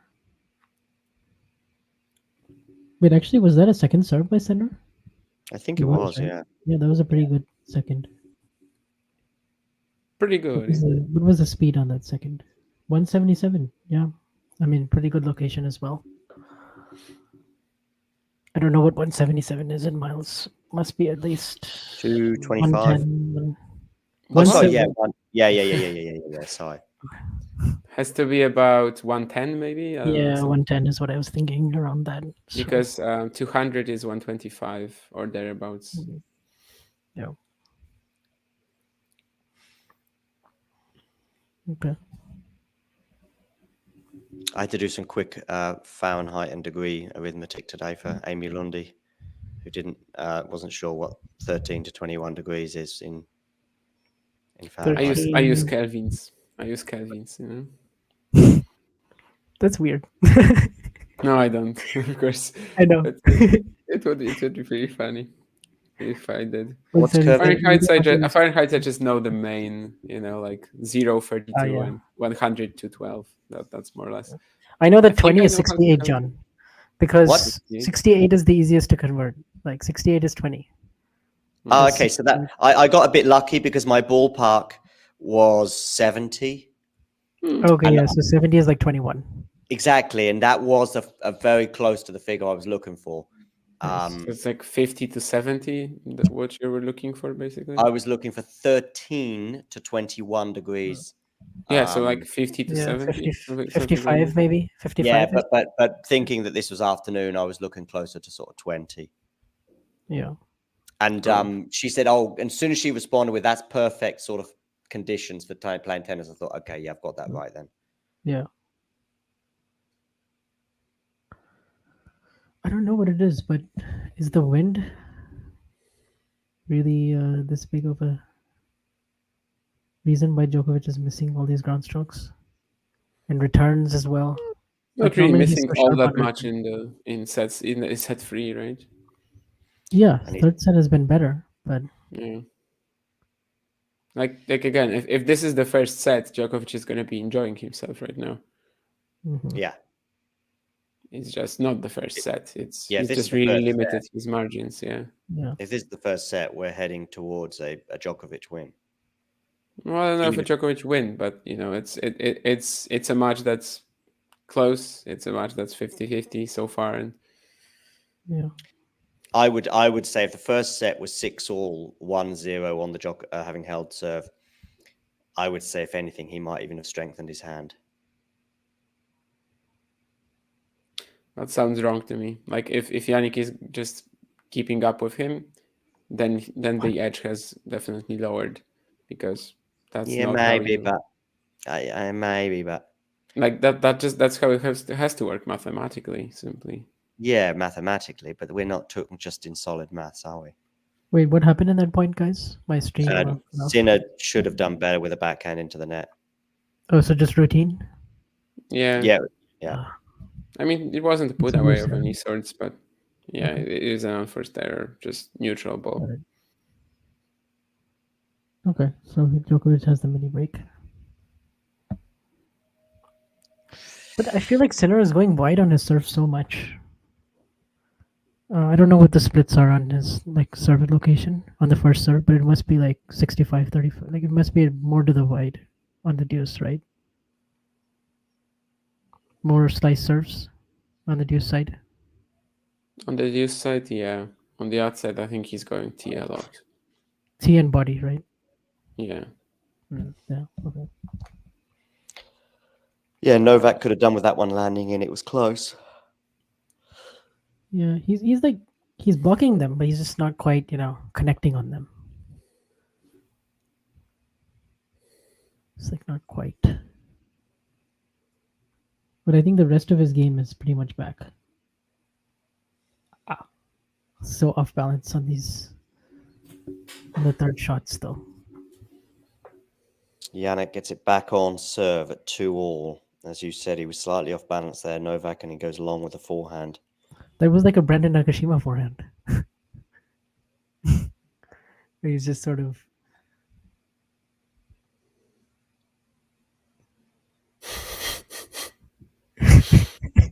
Yes, man. That was a Brandon Nakashima forehand. Get it? That's true. Brandon, of course, being in the quarterfinals this week in Otynię Louvain-la-Neuve. Yeah. Beat Rafael Corignon yesterday. Okay, what's going to happen here on the Novak serve? They're in the middle of a fairly neutral rally at the moment, exchanging forehands. Oh, Novak, wow. Well, he gets a mention in every single watch along that I basically do. So Brandon, yeah, definitely. Yeah. Somehow I just always bring him up. It just comes up. Yeah, I mean, definitely you had to bring him up here. Like here, the occasion was perfect to bring him up, for sure. Yeah. Like if you didn't bring up Brandon Nakashima on this particular moment, that would be very rude of you. Like if you weren't gonna do that, me or John were surely gonna step up and mention the Brandon Nakashima forehand. 100%, yeah. I mean, 2:21. It took me 2 hours, 2.5 hours. It's like John with Manchester United, and the book. And the book, yeah. Even the defeats.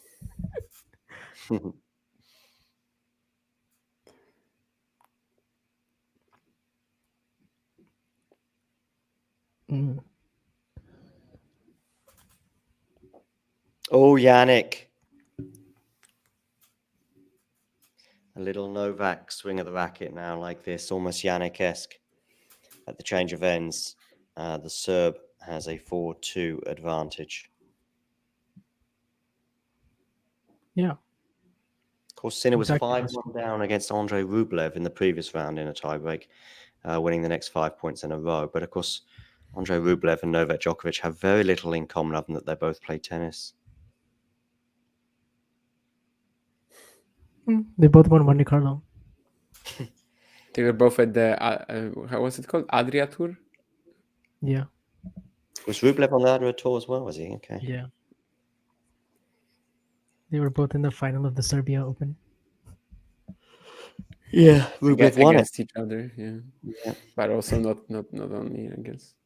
Rublev bageled Djokovic in the third. Yeah. Yeah. Good serve They there both from beat Jan. Federer in Cincinnati. Back-to-back years as well. And Nadal in Monte Carlo. So, Not back-to-back years, but yeah, true. I forgot about that Rublev win. 4-3 Djokovic.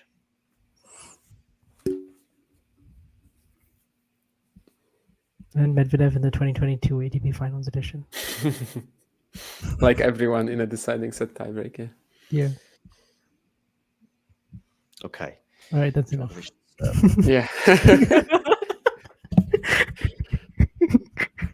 They're basically the same person. Yeah. Novak goes into the net on the first serve.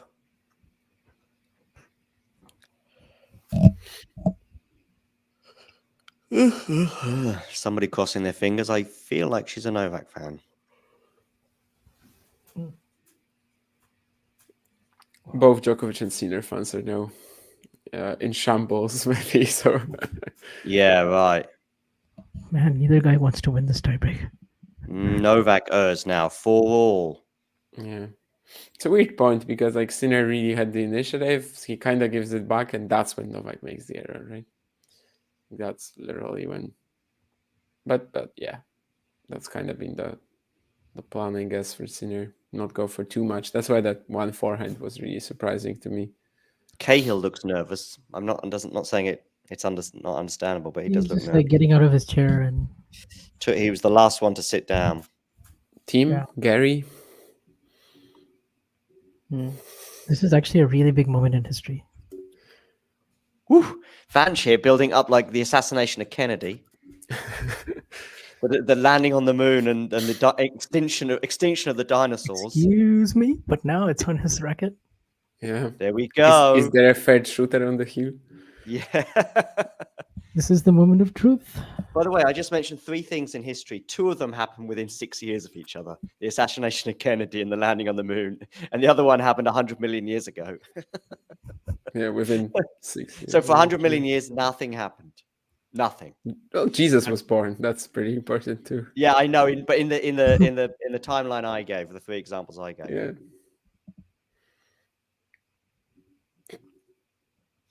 It doesn't matter. Just write off the next 100 million years and let's just go straight to the Kennedy assassination. Right, 5-4, Sinner, Millie breakup. That was far out.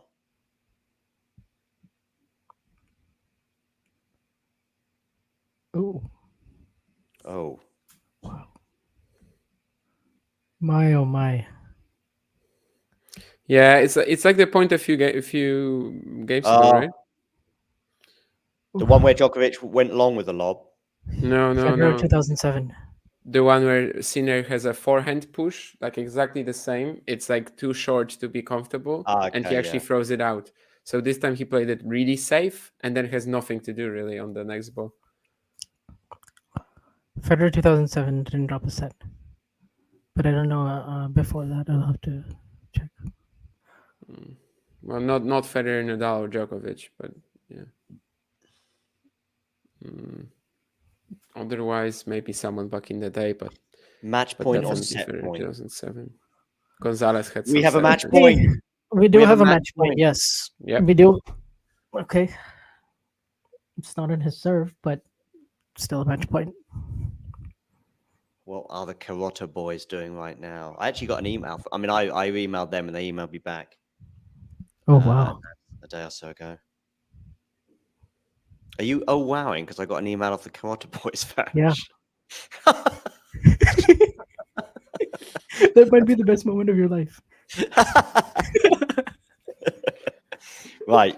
Djokovic to serve, 5-6, facing a match point. Oh, wow. No. Good first serve for No. Novak. Oh, we're into a rally here. What's going to happen? It's going to put it into the net, Jannik, and we're 6-all, change of ends.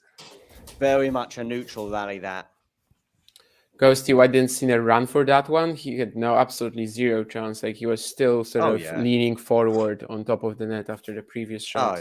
There's no way you overcome that momentum there. No. And that's actually precisely why this shot was really uncomfortable, because we saw a couple of points earlier that he threw it out. Now he just plays it really safe, and then you have nothing to do again, like just in another, you lose the point in another way. But yeah, That's that good. was You pretty tight. screenshotted? No. So, Djokovic to serve. Again, we're in that set point, match point conundrum, which reminds me of some very poor Tim Henman commentary during the Wimbledon final, where he says set point or match point from here on in. And it's just not factually true.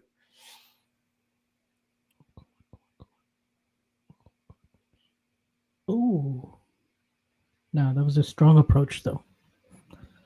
So he's able to force Set the point, backhand Novak attack. Djokovic.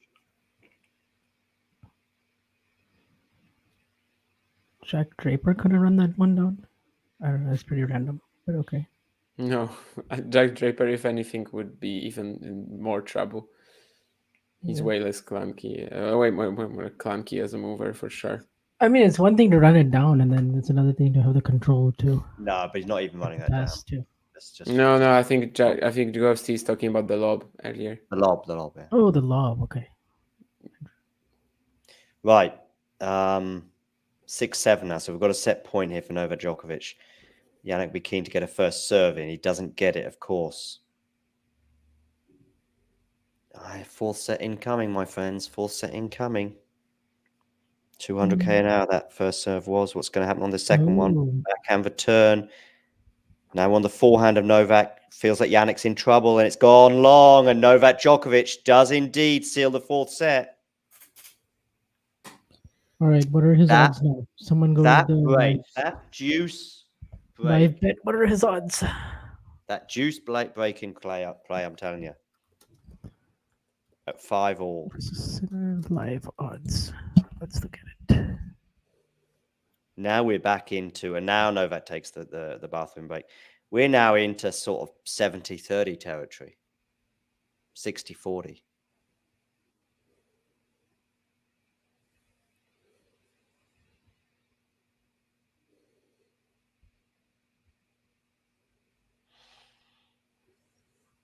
Oh, actually, they're saying it could be 31-29, yeah.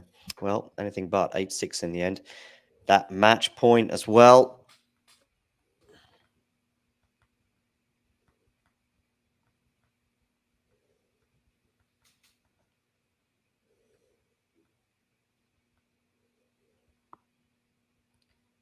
I have 5-set vibes.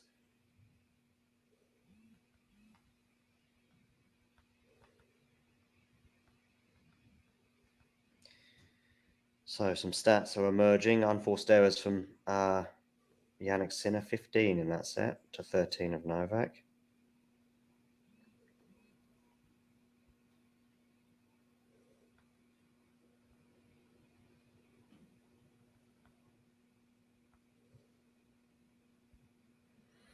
Yeah, like again, if this was the first set, this is probably more or less what we are expecting, that sort of tight battle to begin.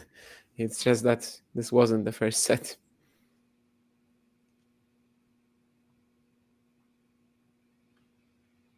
I just saw a tweet from somebody saying it's Paviti who fainted in the crowd. Who said So that? It's Is not this only person us. listening to our Is this person listening to our Maybe, yeah. talking tennis? Who is that? I mean, tell us who that is, and maybe we'll know. It's Yeah, Raghav. Who? A guy named Raghav on Twitter. No. That guy. I know him, He's- but I don't think he's going to be listening to this now. Yeah, he's Holger Ruda's defense attorney. Yeah, I know him. He's on like a group chat that I'm on, which basically has like 5 people talking about challengers and ITFs all the time, and the other 30 people aren't active. But but he is there, and from time to time will say something. So I know who that is. Yeah.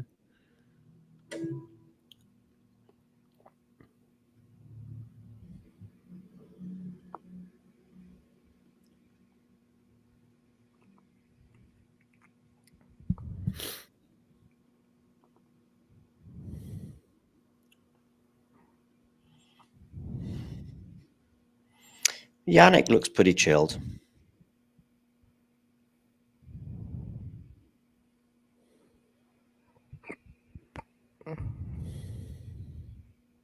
Just got to forget about that tiebreak in particular.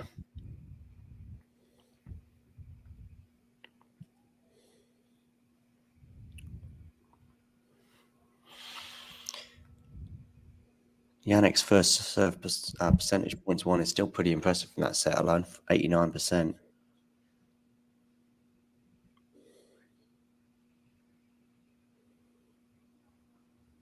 Just one break point in 12 games. Yeah, that was the backhand pass that he forced an error on, right? Yeah, and now suddenly he has to win 6 games to claim the match, not 1 point. You know, the match point also it was a backhand. I thought it was forehand, wasn't it? Forehand. Perfect. No, forehand. Inside, Forehand, inside okay, in, for sure. Definitely. Forehand inside in. Okay. Yep. Yeah. Not like close to the line, like it was it was still an inside in position, but he was gonna play it like pretty much down the middle, but it was a forehand 100% from the left side. Oh yeah, but it was sort of like on his back foot. Yeah, for a bit. But that's kind of his fault, rather than. I think he just got a little tense and didn't even get the timing right. But that's kind of his fault as well. But he was going inside in on it. Yeah. So I think we're still waiting for Novak to come back, right? I'd go off court right now. That's what I'd do. Would you make that a forced error, the match point miss? Or No. Unforced. Let's see how the Australian Open puts it. Yeah. But Yeah, from how I remember it, I would classify it as an unforced error. Yeah, me too. Yeah, it's same here. Rod Laver wearing a Laver cup. I might rewind in a second just to see, but if there's any real point of contention here, but yeah, it was an unforced. That's how they put it in as well. Yeah. Okay. Yeah. Then I guess there's no point to discuss then if they also agree. Yeah. Sinner loses the point of a forehand and first error. Yeah. All right. So nothing then. Yeah. So just basically one backhand forced error and one forehand unforced. 96 points to 72 for Sinner so far.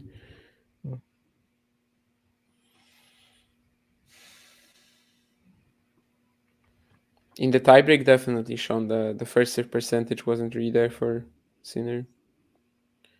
He was still keeping himself in it, It's not really an excuse, right? He had a chance to win it.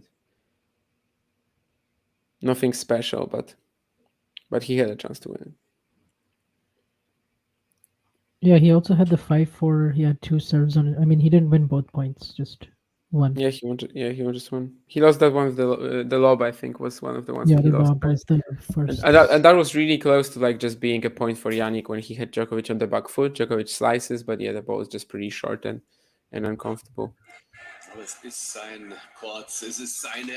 Nick Kyrgios a good boy now, says Ghosty. Yeah, he's trying to be.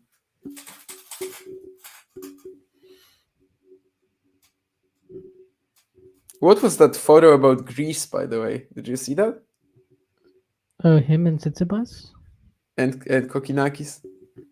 Yeah, he's just sort of making up with everyone that he had beef with, I guess. No, but the comment was like, what was that? Davis Cup team or Greece? Yeah, something like that. I suppose that's just a joke, but yeah. Yeah, Kyrgios will post these things sometimes where it's like it has to be some kind of inside joke or some. Like the other day, he said, "I think Tsitsipas will win the Australian Open," right? And he put it in spelled it all weird. Yeah, he said C, right? Both the T's were capitalized. Yeah. I don't know. And apparently, he was also on the plane in Washington with Medvedev and Tsitsipas, and there's this photo between yeah. By the way, we should probably be doing this off stream, but since we have time, do you want to record after the Australian Open anyway? Yeah, I think so. I was thinking about it yesterday. Yeah, just like instantly when Carlos lost, I was 2 days ago. I was like, should I text Van? Should we record now? But yeah, I guess then again, like, what are we gonna talk about after the Australian Open then, right? Like, we're not just gonna record a separate episode to talk about when Alcaraz wasn't in the draw. Yeah, so I think we should wait until the end of the week too. Yeah, that's the realization I got eventually. So yeah, you guys have some insights into the thought process behind the Igan Carlos Tennis show, Yeah. which I will guess be if a you're- very I guess if interesting you're just dying episode. to know, if you're just dying to know when is the next episode Yeah. coming, you know that you have to wait till. To be fair, there is this one guy on Twitter who seems to be dying to know almost every time. So Yeah. at least there's one person at least. Our good friend J Rod. Exactly. So yeah, at least one person is there, and perhaps he will be anxious to hear our thoughts on the match. Our biggest Which fans, J definitely, Rod yeah, and Tennis definitely. Geek. Tennis Geek and J Rod. Tennis Geek, yeah, Tennis Geek is a good fan as well. Yeah, comments about every episode. That's Yeah. true. But you can tell he definitely listens to like every show and like very thoroughly. So we appreciate Yeah, that. yeah, absolutely.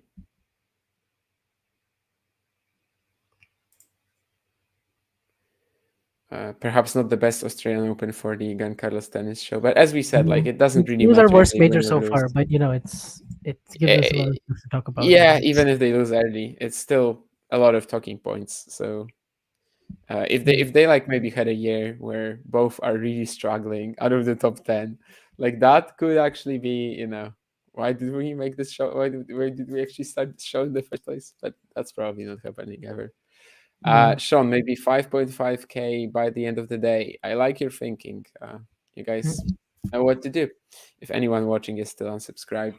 But yeah, 5.5K to the end of the Australian Open still looks very realistic.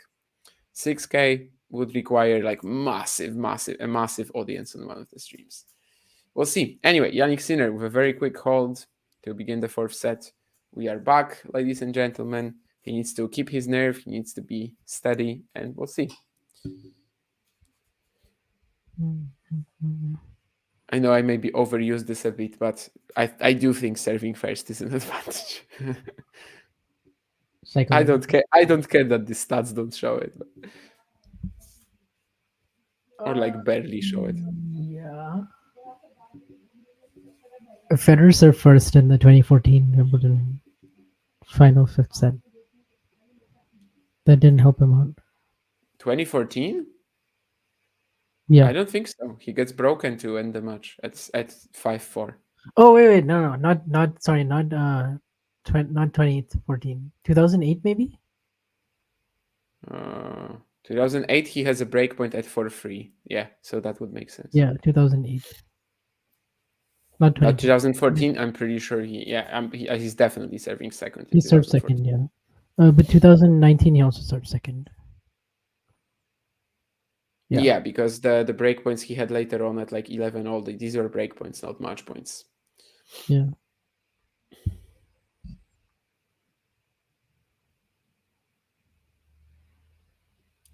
Let's see if this is really Djokovic. Zverev Alcaraz repeat. And well, we aren't trading breaks early, but and we didn't get those passing shot winners at the tiebreak. We didn't, but we got the lob. Yeah. Wow, we get a passing shot winner now. And yeah, maybe this will be just simply, well, not the same story, of course, but maybe something along the lines of that, in that the momentum from the third set isn't like exactly, enough to turn the match around instantly. Oh, okay, yeah. Never mind. I thought you were a little bit ahead. Yeah, I switched to another stream in the meantime because I wanted to see the end of the match on that one, which was, close to real time, and the match never ended. So, but on the other one, I'm way behind you at the same time. So it's a mess as usual. But we basically have to, meet in one place for these watch-alongs in the future. I don't know what's the middle point between Rio de Janeiro, San Diego, and Gdynia. But it's probably somewhere in the middle of the Atlantic Ocean. Wait, what is the city where you're located? Right now I'm in Gdynia. I used to live in Gdańsk, but it's literally the same, like urban. How do you pronounce it? Gdynia. It's Gdynia. Is the G silent? No. Oh no, do you say the G? We say the G. Okay. How far is that from Warsaw? It's pretty much near the sea. I have like a 15-minute walk to the sea. So if you that's know very where close. Warsaw is located, it's not too close actually. Like Warsaw is middle Poland, more or less central Poland. Wait, you just said 15 minutes. 15 minutes to the sea, I mean. So, Oh, okay. so if you know where Warsaw is on the map of Poland, that's like, half the country, more or less. I don't know. A train to Warsaw takes 3 to 4 hours, depending on if you So take not that the close. if you take the fast one or the slower one. But I was just saying that I have 15 minutes to the sea, and Well. yeah, it's not actually that much of an advantage, if you have that, because you don't use it like every day. Like it's just obvious that people who live in the mountains don't go hiking. People who live next to the sea don't go to the beach every day, and that's just what it is. But people who don't have that ability, they tend to think, "Oh, that would be so great to live there." Yeah, I get that about San Diego as well. And they just assume that I surf. I just Yeah. don't know.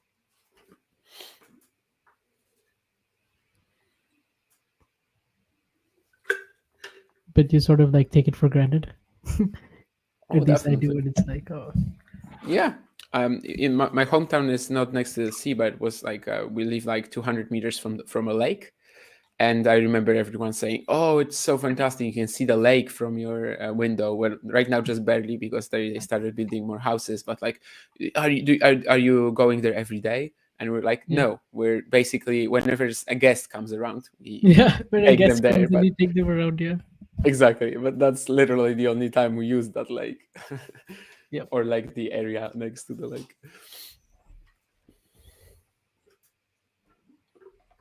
Djokovic has just saved 2 breakpoints. Oh yeah, but it file looks that like into the screenshot. there might be more coming. As I know there's gonna be so many. Too bad you can only post a few images on Twitter. Also, you wanna post? No, like I'm not every gonna do single, that. I literally I know just what put you out a mean. sarcastic tweet. Yeah, Like you can I put up 4 of them, right? I think. No, but at I'm max. sure there are people who will do it. There'll be Bastion for sure. He'll do it. I know. But you can overcome that, by the way, because you could probably Yeah. you could use some sort of like a Paint or Photoshop, and Yeah, you you can can. I know. basically There's like make Fodor or something. There's an app called Fodor. You can make like a you like can you put blend like 6 4 or photos 7. into one image, and then you Yeah. have 16. But you can also go much bigger. So yeah, Yeah. that would be a funny tweet if someone made like 32 miniature images. Oh gosh. Yep. I'm sure there'll be our good old Ollie Patton and Bastian Fishan. They'll get on that right away. Mm. Yeah, there's a Polish guy as well who does it quite a lot. Like there's very little commentary, let's say, if you may, or like analysis, but there's mostly just like he won this match, or like Sometimes the photo. there's a photo, What is it? a A picture photo, paints and 1,000 words, or some. What is the saying? Yeah. A picture knows. Yeah. picture is worth more than 1,000 words. Worth more. Yeah, that's what I was. A picture is worth more than 280 characters. That might actually be true, because 280 characters aren't exactly No, it's not enough. much.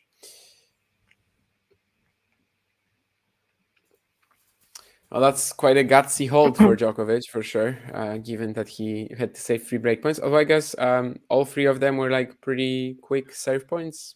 There was maybe one where he had to hit one more forehand after that, or maybe 2 more forehands. Was there an ace as well, right? I think there was, or at least a serve that Sinner barely touched. Yeah, the 30-41. Yeah, that's the one I was thinking of. I think it might have been like Sinner might have touched it, but it was really. It's not like he was close to getting it back in play, so. Yeah. Hang on,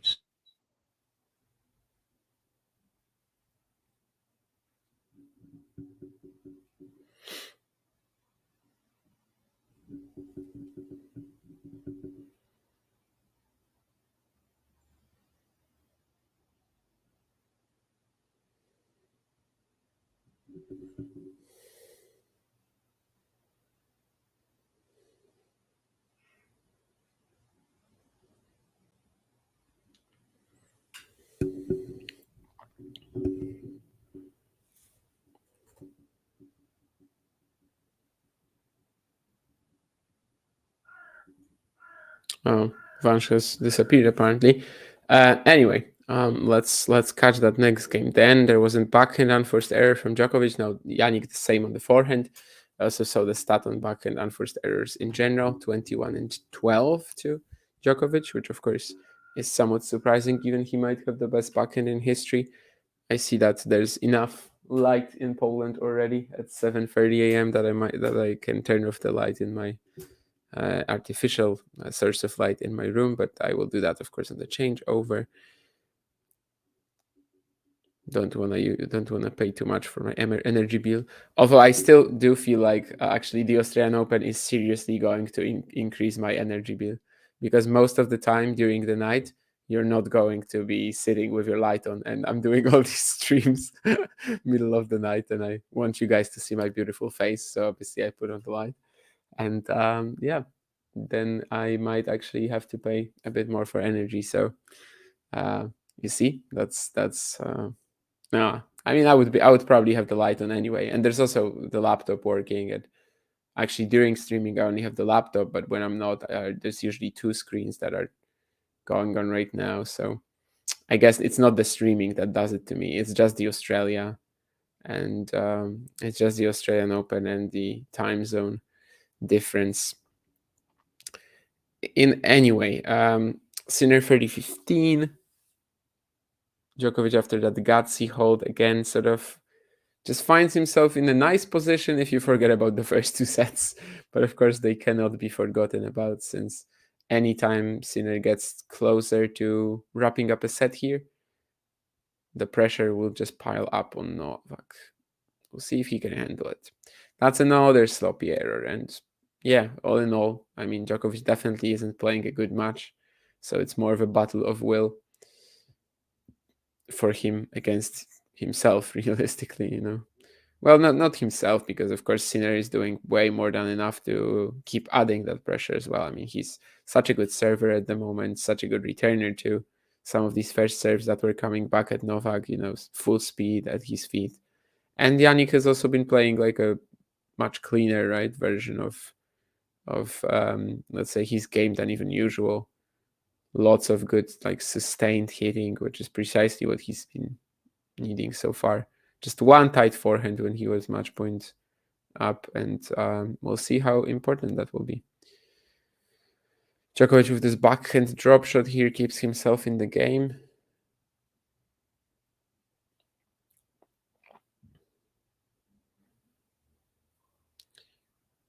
Let's see, can Djokovic eventually hunt down the fox?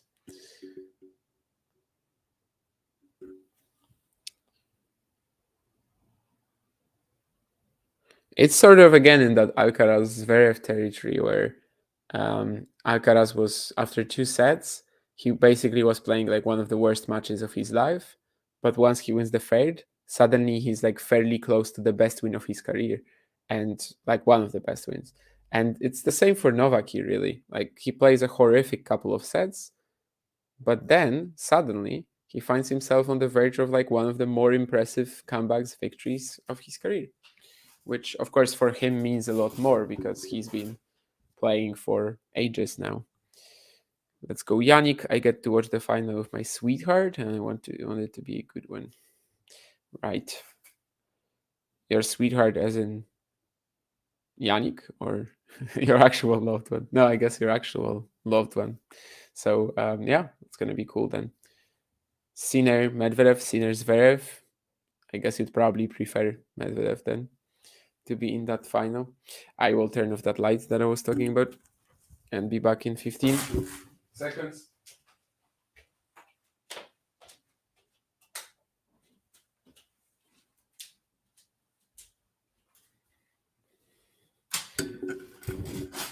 Hopefully no sun shining into my screen today as yesterday, but looking at the cloudy picture outside my window, probably not gonna happen.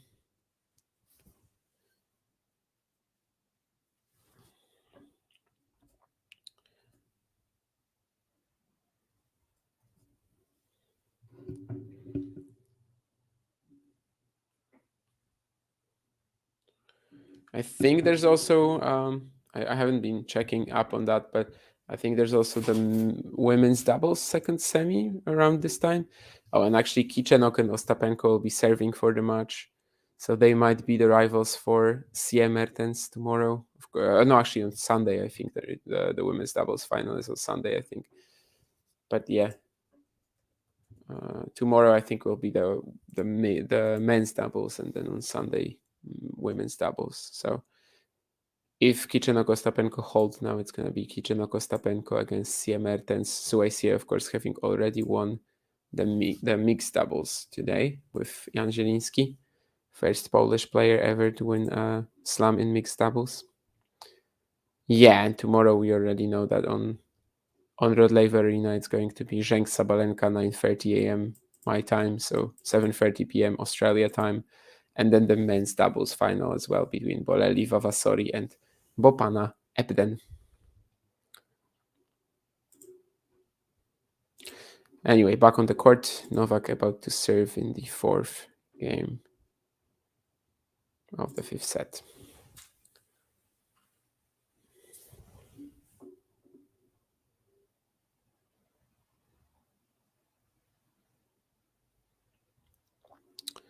He gets a pretty deep ball to the Sinner backhand, who misses it.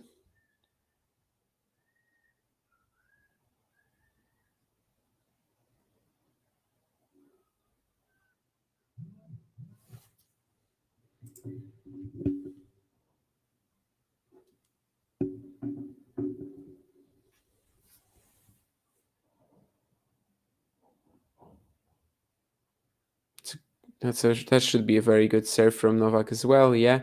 He kind of left the door wide open for Jannik to hit this backhand pass, but it was still very tough to do it on the run, so it was fine. We haven't had a break since the 7th game of the second set, right? So it's definitely been a while. I guess the only real moment of contention on either serve was the second game of this set, right? Now Novak with this drop shot, but what a response from Jannik. I actually didn't even think he was going to track it down. And he just manages to get it really short through the net. But yeah, I didn't even think he was going to get there. And he gets such good touch on it. We can see, of course, on the replay, like how low it was over the middle part of the net. You go like that over the higher net next to the lines and you might actually miss it, honestly. It's that sort of margin. And a deep return as well, keeping Jannik in the game here. It was 40 love for Djokovic, but suddenly it gets interesting.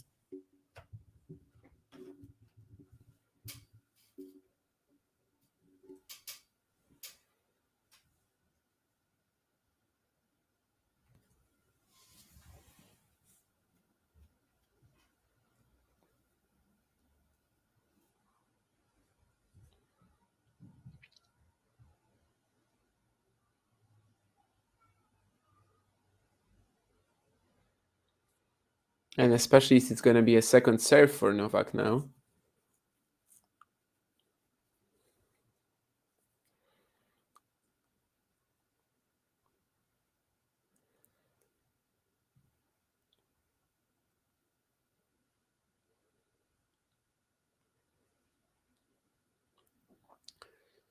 And they're trading backhands. Djokovic gets to step around go inside out and makes a very weird forehand error on one of the next two shots. So we are deuce from a very quick hold for Djokovic. Suddenly it gets tricky, especially with that get from Jannik, who tracked down the drop shot and still had enough control on the ball to make it really weird for Novak.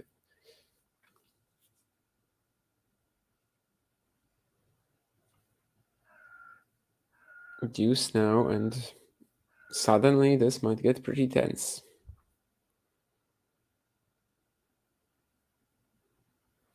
Second serve again.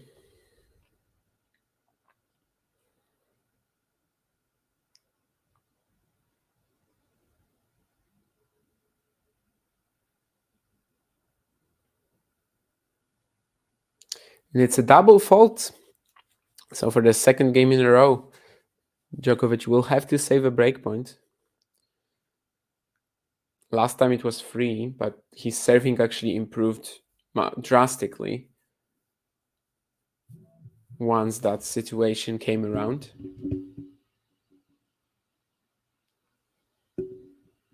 Let's see, what can Djokovic do with this serve? Where does he go as well?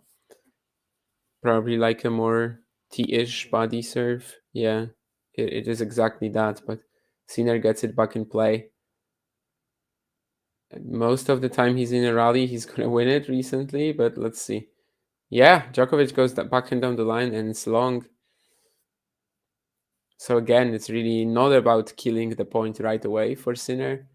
It's about that controlled aggression, sustaining the level of his aggressive hitting without going for broke, without going for too much. And he gets the break in the 4th set. So this is a situation we haven't had yet, right? Because even though Sinner had a match point, he wasn't ever up a break in the 3rd set. He wasn't up a break yet in the 4th. Djokovic screaming something at his box. I'm not sure what. He was actually sort of covering his mouth up, it seemed. But then again, can they hear him then? Probably not. Maybe he was afraid of Jannik's fantastic lip reading skills, you know?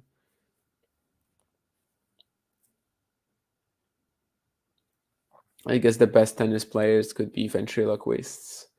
But anyway, that's really not important right now. What's important right now is that Jannik Sinner is up a break and he tracks down another Djokovic drop shot. This time this one I can believe in though. Like this one was pretty obviously he was gonna catch. Lewis says it's over.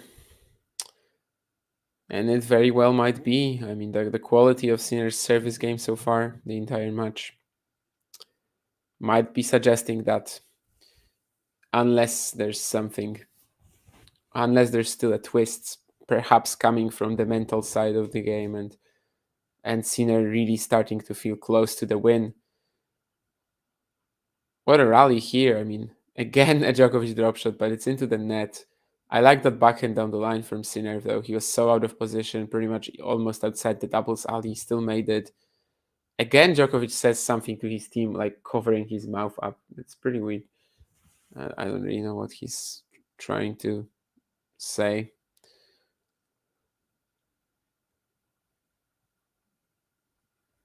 But yeah, lots of good footwork here from Jannik to get to that backhand down the line, to then still recover with a very decent forehand slice. And then even if the drop shot made it over the net, I think Sinner would have realistically had a chance to get there. Big forehand down the line counter from Djokovic now, but it is 30-15 for Sinner. We'll see if this is too little too late or not.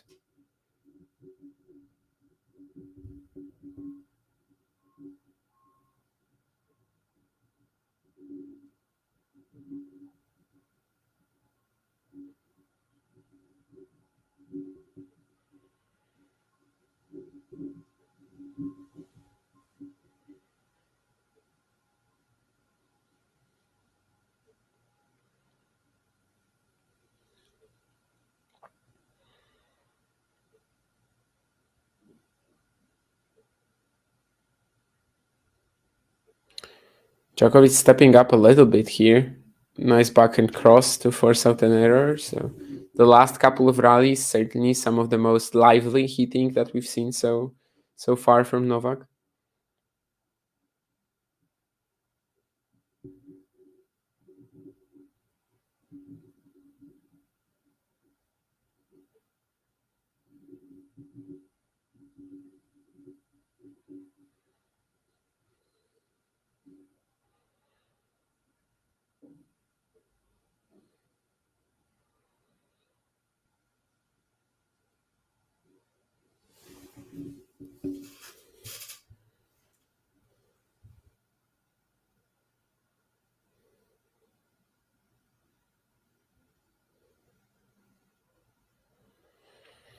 But he just throws out the return, and it's one more chance for Sinner. Well, the first chance in this game too.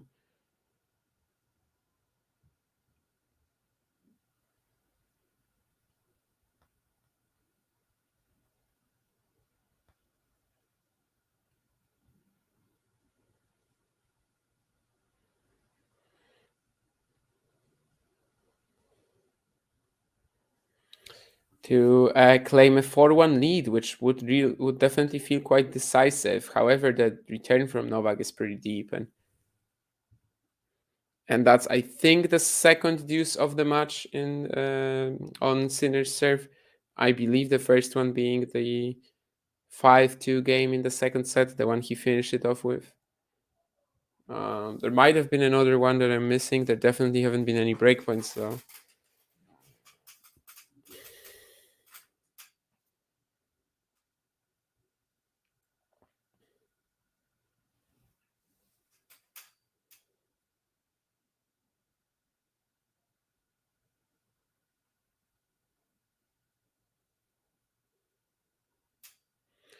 And let's see, can Jannik take this point? Yes, indeed. Big serve out wide, and then the +1 finish, super clean. So still no breakpoints generated by Novak Djokovic in what I think has been the second deuce point only in the entire match. He's had a couple of low 30s as well, so there were maybe about 6-7 points all in total where Djokovic was 1 point away from generating a breakpoint. He's just lost all of them though. So let's see if Jannik can keep going. Another first serve? No, not the first serve. Oh, okay, never mind then. Thought that he made it, but of course not. So it's a decent second serve, but Djokovic comes in. Should be winning this point, really. Well, Sinner is back in it though, but eventually he loses it. The fire from Djokovic's forehand, the way he spread the court as well. Eventually, it was enough to force the error from Jannik, but yeah, again, it's the quality of the Djokovic return here that does most of the work. After the return, he was always in control. Even on a few occasions, if he just maybe slowed it down a bit, Djokovic, if he just let it go for one shot, Sinner actually could have been in the rally again.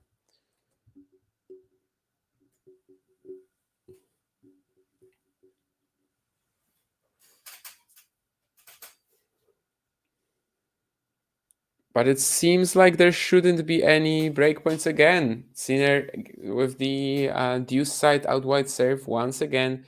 +1 forehand. This time he also has to put away the volley, but Djokovic isn't even attempting to track it down since that would be absolutely impossible here. It's more of a tap-in rather than anything else for Sinner here. So one more chance to go 4-1 up and get a lead. And I mean, he's already at a lead that we haven't seen in this match yet. But now this will be even bigger for him. Goes down the tee, barely misses it. Let's see if Djokovic can produce the same sort of aggression on second serve return again as on the previous point. I would like to see Sinner go for a different second serve, and indeed he does. Last time he went with like a very simple kicker at the Djokovic body maybe, but it was good. It was like soft enough, short enough to allow Novak to hit a forehand. He goes very deep, Jannik, actually on the line, I think, at the Djokovic backhand here, and he is 4-1 up now. Pretty risky second serve, but it didn't work out for him exactly as he was hoping for. And yeah, 2 games away. This is quite the win building itself up here for Jannik. Of course, there will be a lot of, if he claims it in 4, there will be some talking points around Djokovic being pretty off the entire match, really. But that will not take away from like how monumental this could feel for Sinner. Also getting his first Grand Slam final, obviously, which is a massive feat and moment in his career in itself.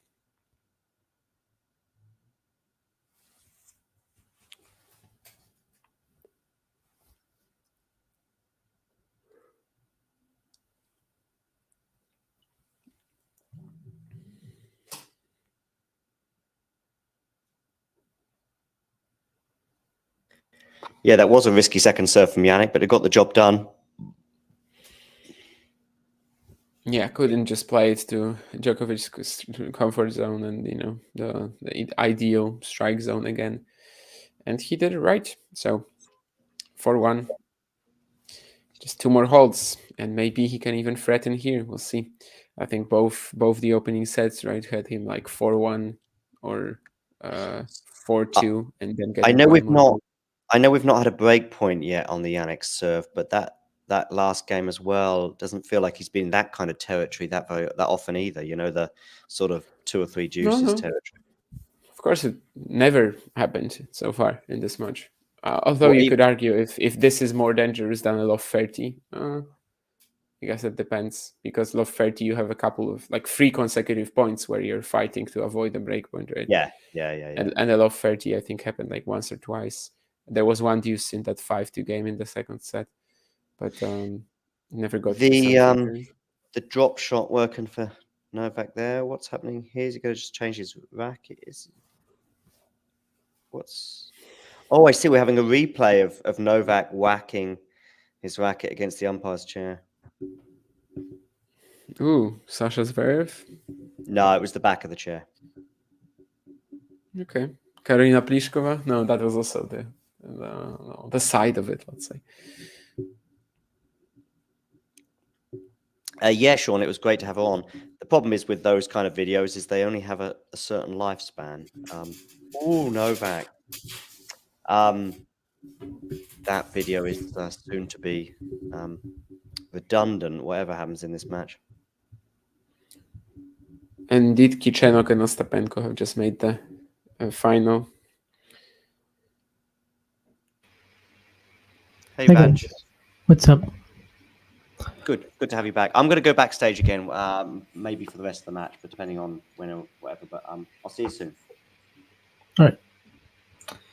So yeah, we're pretty close now. A couple of holes away. Yeah, were you watching while you were away? Yeah. Or Okay. Yeah, I was.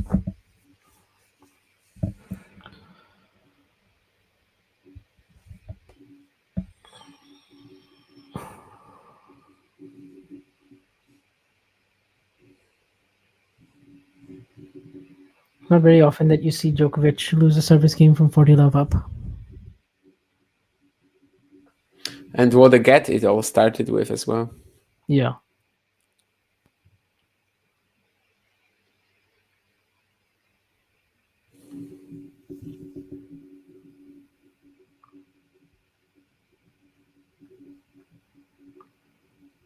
But the last 2 points of that game, right? There was a double fault and then like this backhand unforced error. Yeah, like a medium length rally, and he misses the down the line, but it's not like super close to the sideline, right? Yeah, okay. I think I remember double fault. Yeah, for sure. I think I remember the last. Still kind of like the last 4 points were all basically Djokovic errors. Yeah. Of course, there was also that forehand winner that Sinner hit too. Well. Yeah. No, Sinner with the forehand dropper, but yeah, it's not the best. Let's just say that. But he might as well lose this game, of course. It's the holds that are now going to be way more important. So I guess in a similar vein, it is sort of Alcaraz-ish. I mean, if he does lose this set 6-3, there will be some. It is very much the same story, like Alcaraz Zverev, yeah. The player who was horrific for the first 2 sets sort of wakes up. Isn't it so crazy though? The sort of whenever Carlos loses, it's like all of a sudden everyone's like starts questioning. Like we just got so used to him being at that big 3 standard that it's like. I mean, people do that for everyone. Like people just based on one match, they always like automatically assume things. I do think it's a bit of a worrisome. Well, maybe it's worrisome, but it doesn't really change your. It doesn't change your like outlook on his whole career, would it? It could change your outlook on, for example, how many Australian Opens you think he's going to get, like something like that. It could influence your thinking on that. Like, right? Are you suddenly thinking like, is he ever going to win a slam again? You're not thinking that, right? Yeah, I mean, I'm not thinking that. That's what I mean. Like sometimes it's still more likely than not to me that he wins a slam this year. Yeah, especially as the not next winning three a should slam be this year, more is suitable for him. If he doesn't win a slam this year, I'm also not going to be thinking does he ever win again, because he will. what I would say is that the rate that he's at is still pretty amazing. Like he has so much time, and he's was his 12th major, and he's won two, and Yeah, I mean, he's been held up to some ridiculous standards ever since he broke through, basically, or maybe ever Yeah. since he beat Federico Gallo when he was 14. Like, really, that's the sort of Oh, yeah. extent. But And when he beat yeah, Ramos Vinolas in Rio, and then Ramos everybody was- Vinolas and the Coria match later on in Rio, Yeah. obviously that was huge too. And like at that time, everyone was like, okay, so this guy's winning slams, and that actually happened. And yeah, for now, I think it's as you said, he's on a fantastic trajectory. Sinner, like this is going to be like absolutely monumental. And I guess if someone right now is sort of starting to question whether Alcaraz will be winning a lot more than Sinner in the future, for example, sure, that's actually a conversation that, based on recent happenings, we should Yeah. be sort of he needs to encouraging. Yeah, Sure. Like I mean, if he wins this, he wins the Australian Open, right? Then it's that's a conversation. That's a conversation for sure. Yeah. I think even if he wins this match and loses in the final, that's already a conversation. But basically, what I'm Sure. trying to say is that yeah, this really doesn't correlate to is Alcaraz going to win again? Like, this is just about Sinner going up in It's all also the very projections, interesting. all the expectations. It's also very interesting how you view sort of form that that the players have during the tournament versus like what could actually happen in a big match. Like because Sinner was just cruising till the semis basically with Yeah. a few tight sets against Rublev and whatever. But like, you could have been like, oh, he hasn't been tested yet. Now it's a huge step up. Or you could have been like, nah, it's a really good thing that he's being, efficient. Like there's always all that talk before the match. That's like, is it actually a good thing or is it a bad? Is it a moment where you actually like realize your true level because of the step up in competition? And it's like no one really knows the answer because it's a new day, new match, new matchup. Yeah, it's always going to be, I guess, a bit of a dilemma, and that kind of makes it all worth it. Like that kind of makes it all interesting, because you never really know if it's one or the other. But I think probably more so for me, it was like, yeah, Sinner was cruising while not really like having to tap into any peak level of any kind. Yeah, like but maybe in the past he wouldn't have beaten that version of Hachinov in straights. Maybe yeah, if this was last and year that's in the probably first, more impressive than anything else. Like yeah. that's something that I actually looked at as a positive. That he's just, because probably of his previous slam runs where he would drop a lot of sets in the early rounds and etc. Like, because he's beating all these guys without actually tapping into that peak level, and we know he has it because he's been playing at it very recently. You kind of just believe that, yeah, if the time comes, maybe he will be able to do it. Is this sort of the peak level that we saw maybe in the Djokovic-Turin match? I mean, it probably could be if the opponent was also up to par. Like, I think, in a way, Sinner isn't really also, again, like getting tested enough to really have to bring it out. However, when it comes to the serve-return game, he's been absolutely insane today. That's for sure. I think that's kind of the crazy thing is that he hasn't had to really do anything. He's kind of just been playing, normal. Yeah, like this isn't Jannik No. 110%. This is just 85, It's not even 90% anything Sinner like in the today. Medvedev matchup. We saw him in Beijing, like serving and bowling. We saw him like actually changing up his game. Right now, he's not having to change his game. Like it's the No. same Jannik Sinner. Which actually would probably speak volumes about Djokovic's level, in the sense that, yeah, I mean, the first two sets. That's why you can't afford to go down. Play two sets like that. For Novak. Also, we're not done yet, but, well.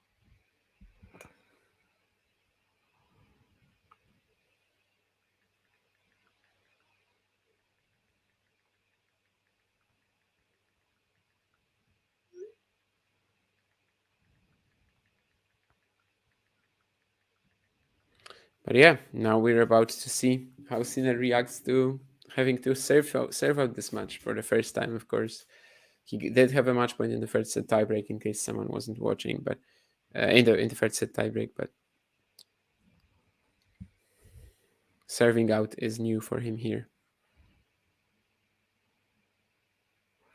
Yeah, is Sinner ready to achieve the second hardest thing in tennis history? What do you mean?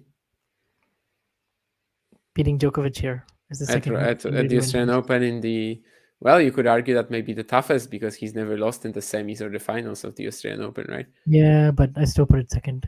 Yeah, I understand. I mean, Yeon Chung did I know it. what you were going for. Dennis Istomin did it. It's only a sample of 20 matches as well, right? Whether Rafa at Roland Garros, he has a sample of 100 and something. So it is different, yeah.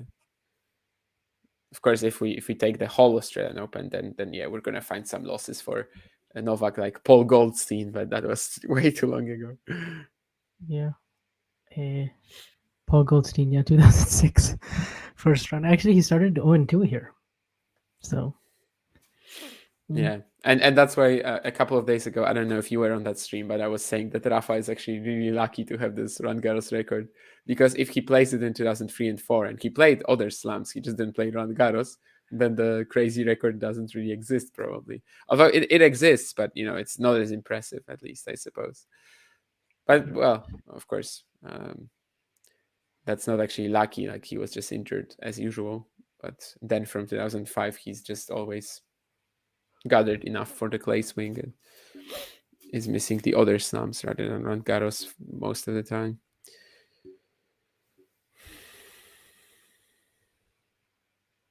Ooh, is that a double fault? I think it is, and it's the first one of the entire match for Sinner as well, if I remember correctly. So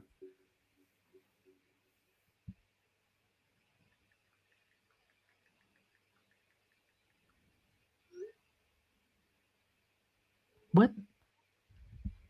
Why did this switch to an ad? Oh, okay, it's back. It looks like it was just a minor blackout, and now it's back too. Yeah, first double fault in the entire match. Yeah, that kind of suggests nerves for sure, but the next point does not suggest. I mean, suggest nerves. How can you not be nervous? Like, how can you not be?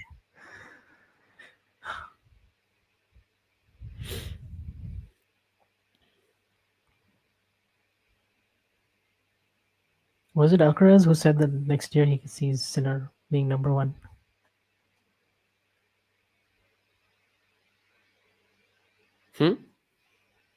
I think I thought Alcaraz said that thinks Sinner can be number one this year. I mean, it's an opinion of an older tennis player who also will be like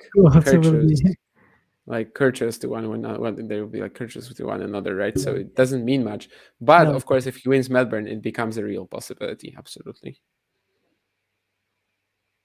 He starts with 2K points, starts with a big lead over anyone else. Yeah, sure. Absolutely becomes a possibility.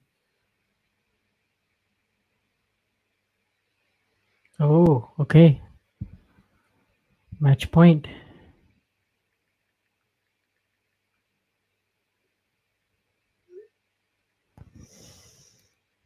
Ooh.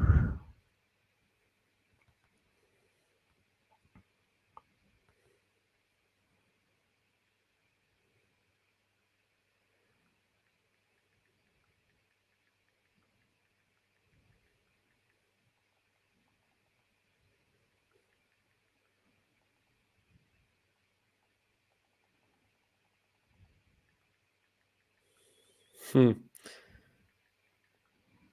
gonna let you watch this one.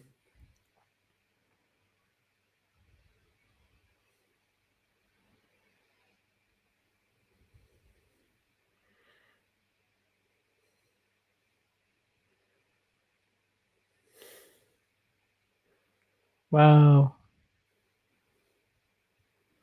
Amazing. Yeah, it's a nice way to clinch it as well. Like, he got that forehand opportunity, of course, by handling that first deep shot from Novak, and then like I'm thinking, okay, so is this actually does he actually take it? Under pressure, And yeah, absolutely. I mean, just goes for it, and it's a wonderful shot. And right on cue, Damien, have you seen who's just joined the chat? Nurlan? Yeah. Nurlan! Yes! Hey, Nurlan. Yes! Hello, We Nurlan. predicted it. Listen, it's the only thing that I predicted today that I got right was that Nurlan was going to join the chat at some point very soon. It was about an hour ago I said it.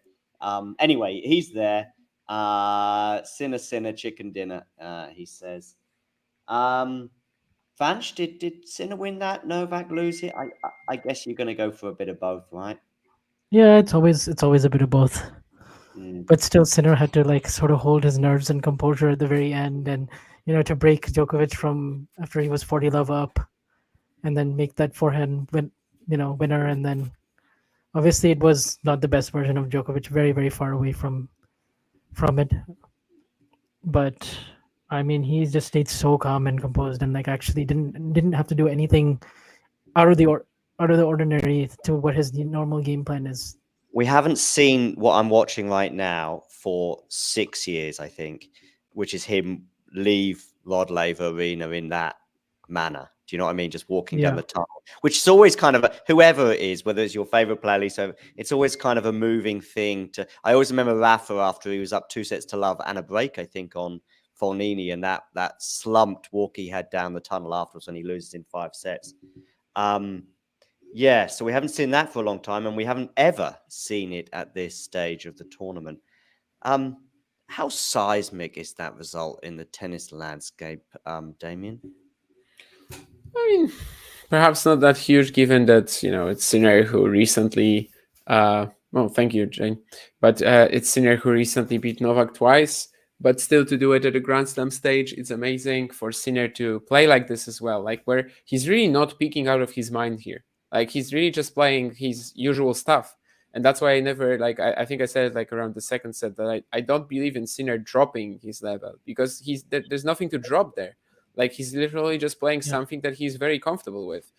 Sometimes you play a tough opponent and you just come out and just redline your game. You basically hit everything that you can possibly come up with. But that wasn't it. Like that wasn't Sinner doing that. Like that was just something that he really can pull off every day. And that's why he's been so good at this event as well, only dropping 1 set so far.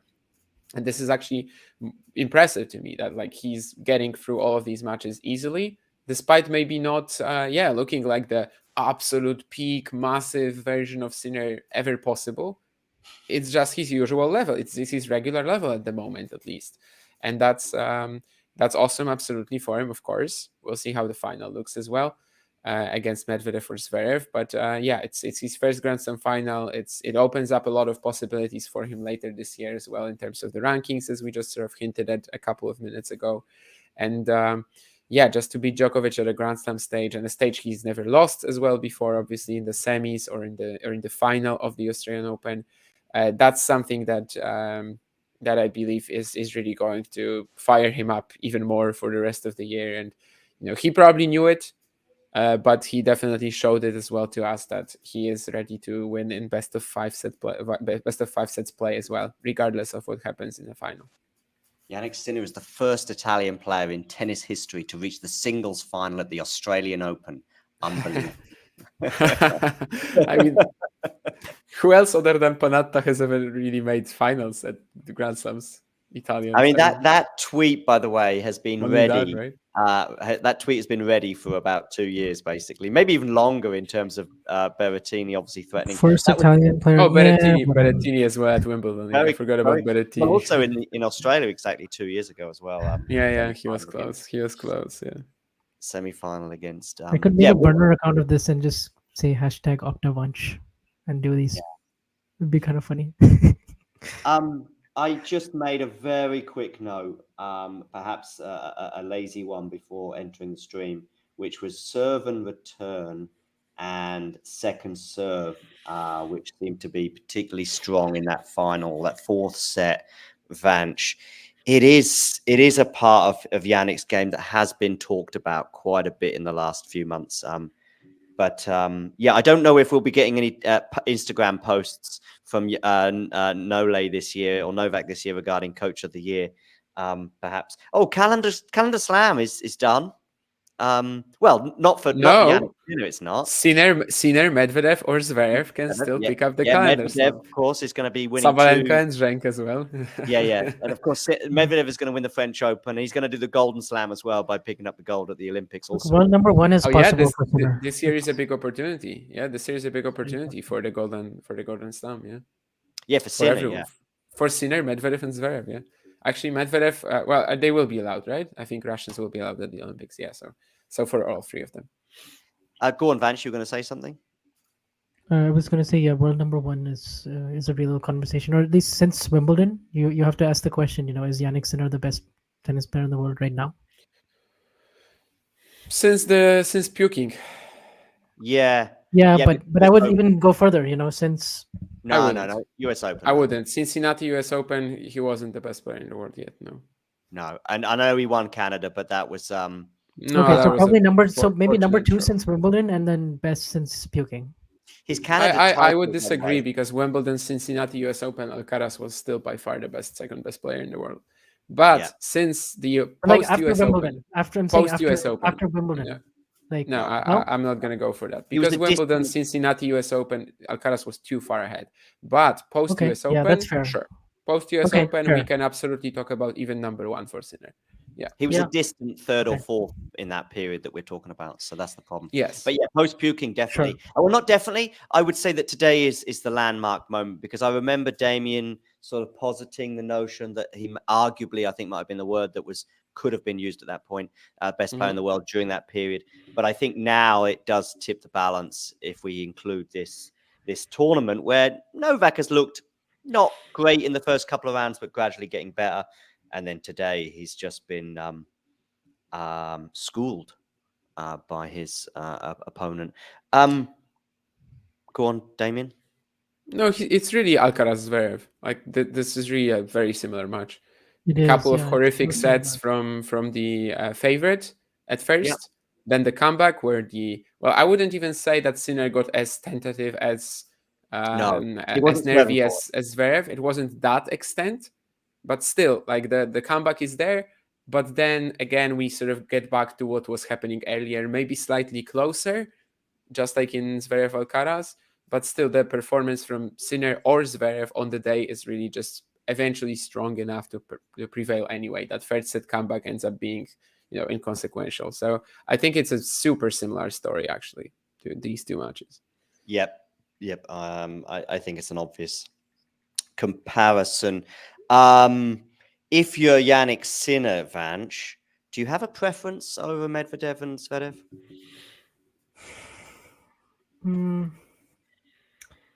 I think he would prefer. I think he would prefer Medvedev just because he's beaten him the last 3 times, and also the game plan is more clear against Medvedev. Like it's very clear tactically what he has to do and how to execute it, and now he just has to put it for 3 out of 5 sets.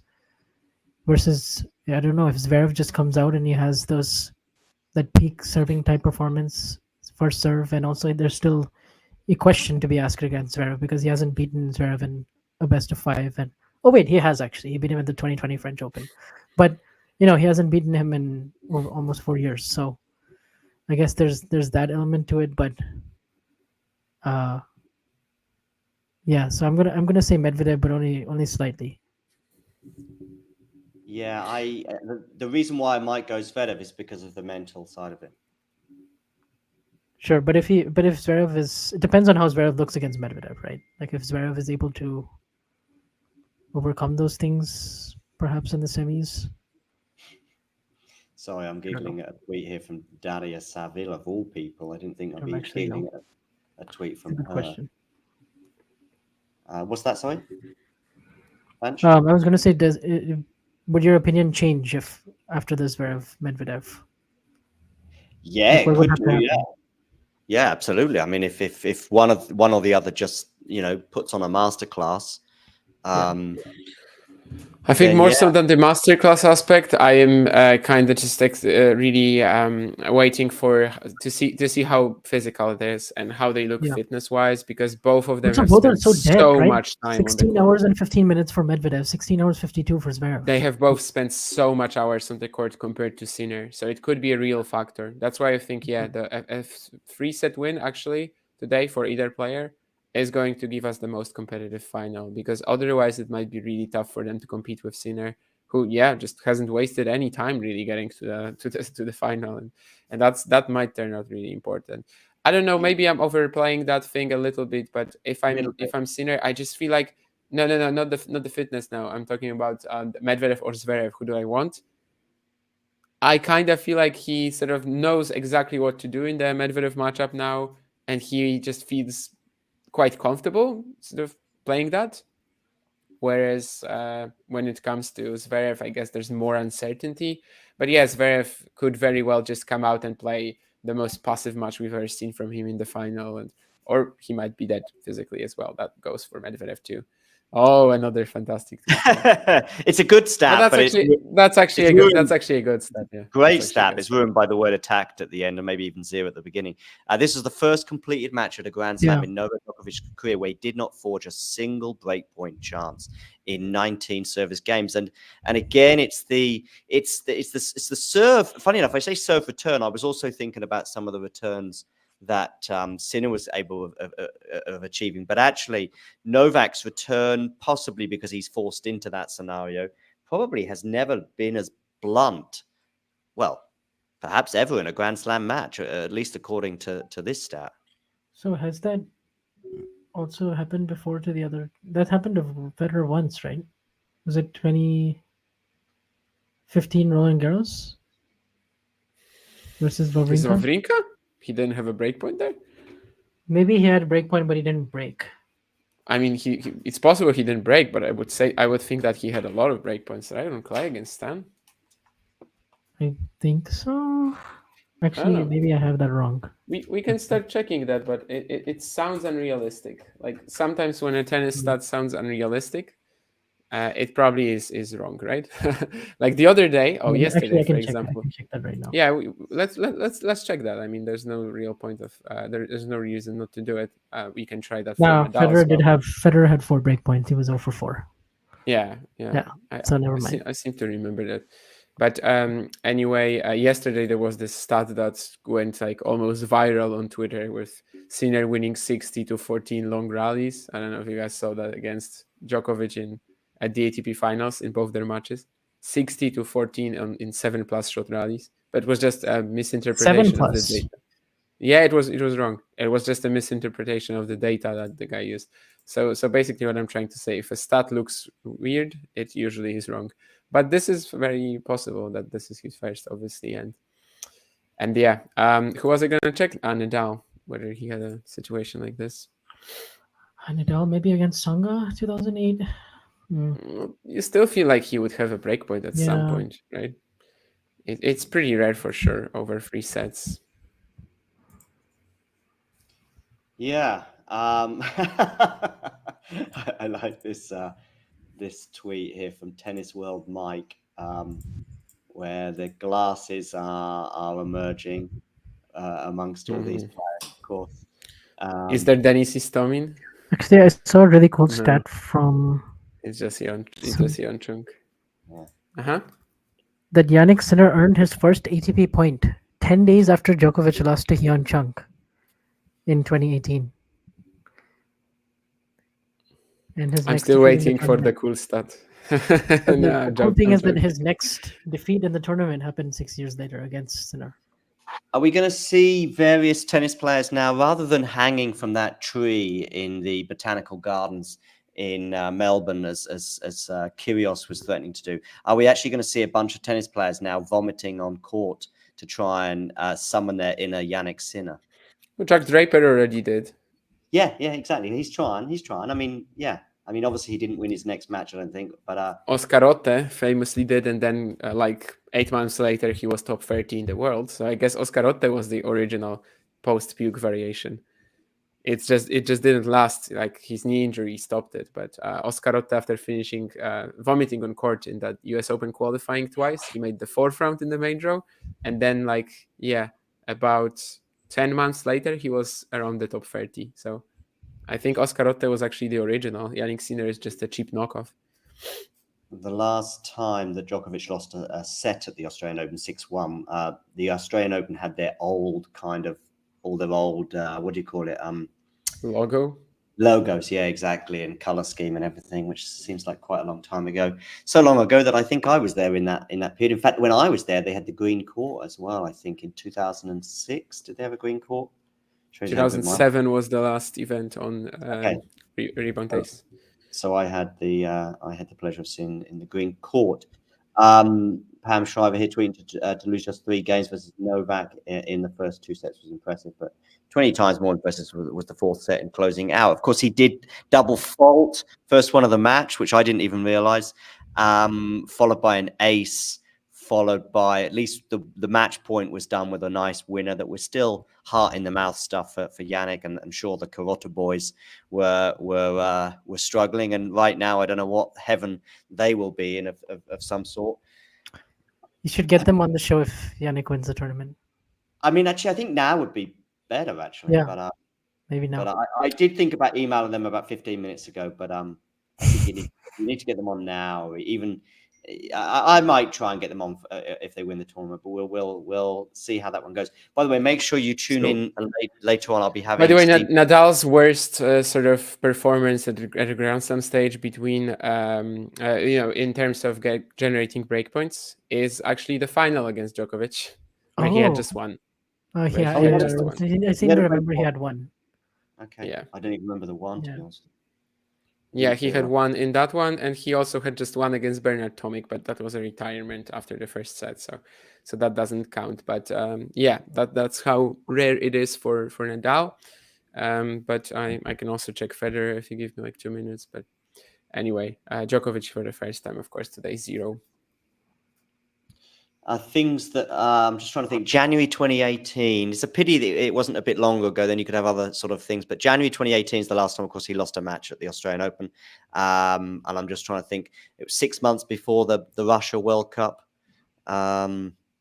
I'm just trying to. It's a pity it wasn't like a year before, because then it would be like Barack Obama was president, blah blah blah blah blah. That just 2016, end of 2016 feels like a seismic moment. Yeah, it's the same Pope. It's yeah, exactly. It's not Obama anymore. Yeah, sure. Yeah. I mean, Brexit was sort of summer of 2016, followed by Trump and all sorts of things. Another good one is the same Russian monarch or tyrant. Yeah, but you couldn't have any time in the last 25 years, pretty much. Yeah, that's true. That's why I'm laughing. And maybe for the next 25 too. But anyway, yeah. Okay, listen. Any more sort of thoughts on this, Vanch, especially in terms of, Sinner now does come into the question for me for world number 1 this year. I must say that I had kind of been very cautious on it, just because I wasn't quite convinced about how he would be across the whole year. I wasn't quite convinced how he would be across 5 sets at slams. I wasn't quite convinced across the different surfaces, but I do think it's, he must be the first 3 now must be pretty close. I don't know what the points difference is between, for example, Jannik and Carlos at the end of this tournament. He can't get to number 2, can he? No. If Sinner wins the title, he will be maths 945 points behind Alcaraz, and if he wins the title, he'll be 1,545 points behind Djokovic. If he wins the title and Medvedev loses today, he is going to be number 3 in the world, whereas Medvedev can still get to number 2 if he wins the title. It's like the ATP finals. Medvedev has a chance at number 2 again. Yeah, but number 2, of course. Well, it could be meaningful for slams, but Fingers has joined the chat. I mean, by the way, some of the names that these people come up with, I don't know where Fingers comes from, but anyway. He was yesterday. He was here. I know. Yeah, I know. Yeah, he was here yesterday. By the way, wasn't Medvedev not the number 2 seed for Roland Garros? He was, right? Yeah, I think so. So it didn't help him out too much there. Although the No, draw was pretty kind after the wonderful. first round, I suppose. He just got a brutal pretty first round spicy draw. opponent, yeah. Yeah. Nerlan's also in the chat predicting a Medvedev win over Zverev. I think I'm with you, Nerlan, on that one. I do think Medvedev will win that match, but we'll see how that pans out. And I do think actually a Medvedev Sinner final will be intriguing, and I think it's far from a foregone conclusion. I'm not convinced about this physical element as well. If one or the other wins comfortably today, I think there's been a gap long enough for Medvedev since his difficult matches that he's been able to rest and recuperate in the previous And couple of rounds. just to finish that big three analogy, so Federer has only had one match with one break point generated at the slams either. So Djokovic is the only one of the big three to have one where he didn't generate a break point. And Federer's match was actually that Tsonga 2011 Wimbledon quarterfinal. So in 5 sets, he only had one break point in the first set, which he obviously took as well. So wait, 50% of the players have beat. Oh yeah, because Federer in 2007, Wawrinka 2014. But you could just forget about the other two, really. I mean, Paul Goldstein Safin, definitely didn't Safin win. 2005. Marat Safin did win, yes. You can just say that if you're good and got a chance, Not to win, Yeon Chung and not Denis Istomin Who is either. the other one though? Safin, Federer, but Wawrinka? isn't that's it? 3 out of 6, right? Yeah, but there's 8 total losses. But yeah, okay, I guess you took out Goldstein and you're Tsonga. talking about a qualifier there, are you? In Goldstein? I mean, Djokovic has lost at the Australian Open 8 times before No, this. Goldstein was in the main draw. Okay. 8 times. So wait, Yeah. what are we It will talking be 3 out about? of 8, right? I don't know. Who the Because fourth- there's Andy Roddick as well, and Tsonga who's in 2010. then that doesn't work actually. Yeah, so it should be Does it? 3 out of 8. It's 3 out of 8, Nick. Yeah, it's 3 out of 8. Tell us why it's 50%. Maybe we are wrong, but From it my sounds match, it should wrong. be 7. Oh, okay. He thought it was 6. Yeah. So I guess it's 3 out of 8 then. Yeah, because only Safin, Wawrinka, and Federer. Yeah. Federer work, whereas Roddick, Goldstein, Chung, Istomin, and Tsonga don't. Yeah. A tweet here for Sinner not to face a single break point in the whole match just underlies the improvement in his serve, which was once considered a weakness. His return is also superb, but his defense and point construction, he can rip it. But he now utilizes these other aspects as well. Yeah, I think it's a narrative that has been building. Nick saying, my bad, I thought it was 6. No worries, Nick. Nick, have a good day. Make sure you get rested up. I know Nick, Isabel and Bianca are going to be bringing us the Australian Open singles women's final more or less this time tomorrow, I think. So that's something to look forward to. And before then, I'm going to be speaking to Vanch's friend. Vanch is like a go-between for me and Steve Flink. Although now, Steve and I, we're on personal email terms, so don't get jealous, Vanch. Yeah, no, I'm really happy that you guys are on those terms now, and you can. Oh, really? You feel? I feel like you're talking like someone who's just set up a couple of people. You know? I know. I feel like a proud dad. I feel matchmaker. A matchmaker. I feel like I've done some good work here. Yeah. Yeah, right. Like an arranged wedding in some parts of the world. Let's be honest, Vanch, you're just happy you don't have to do all the middleman work, you know? You're just happy that they're gonna do it on their own. No, but I mean, like Steve is a really good get. So. Oh, absolutely, yeah, and I'm looking forward to speaking to him. I didn't mind doing the middleman work. I really didn't mind it.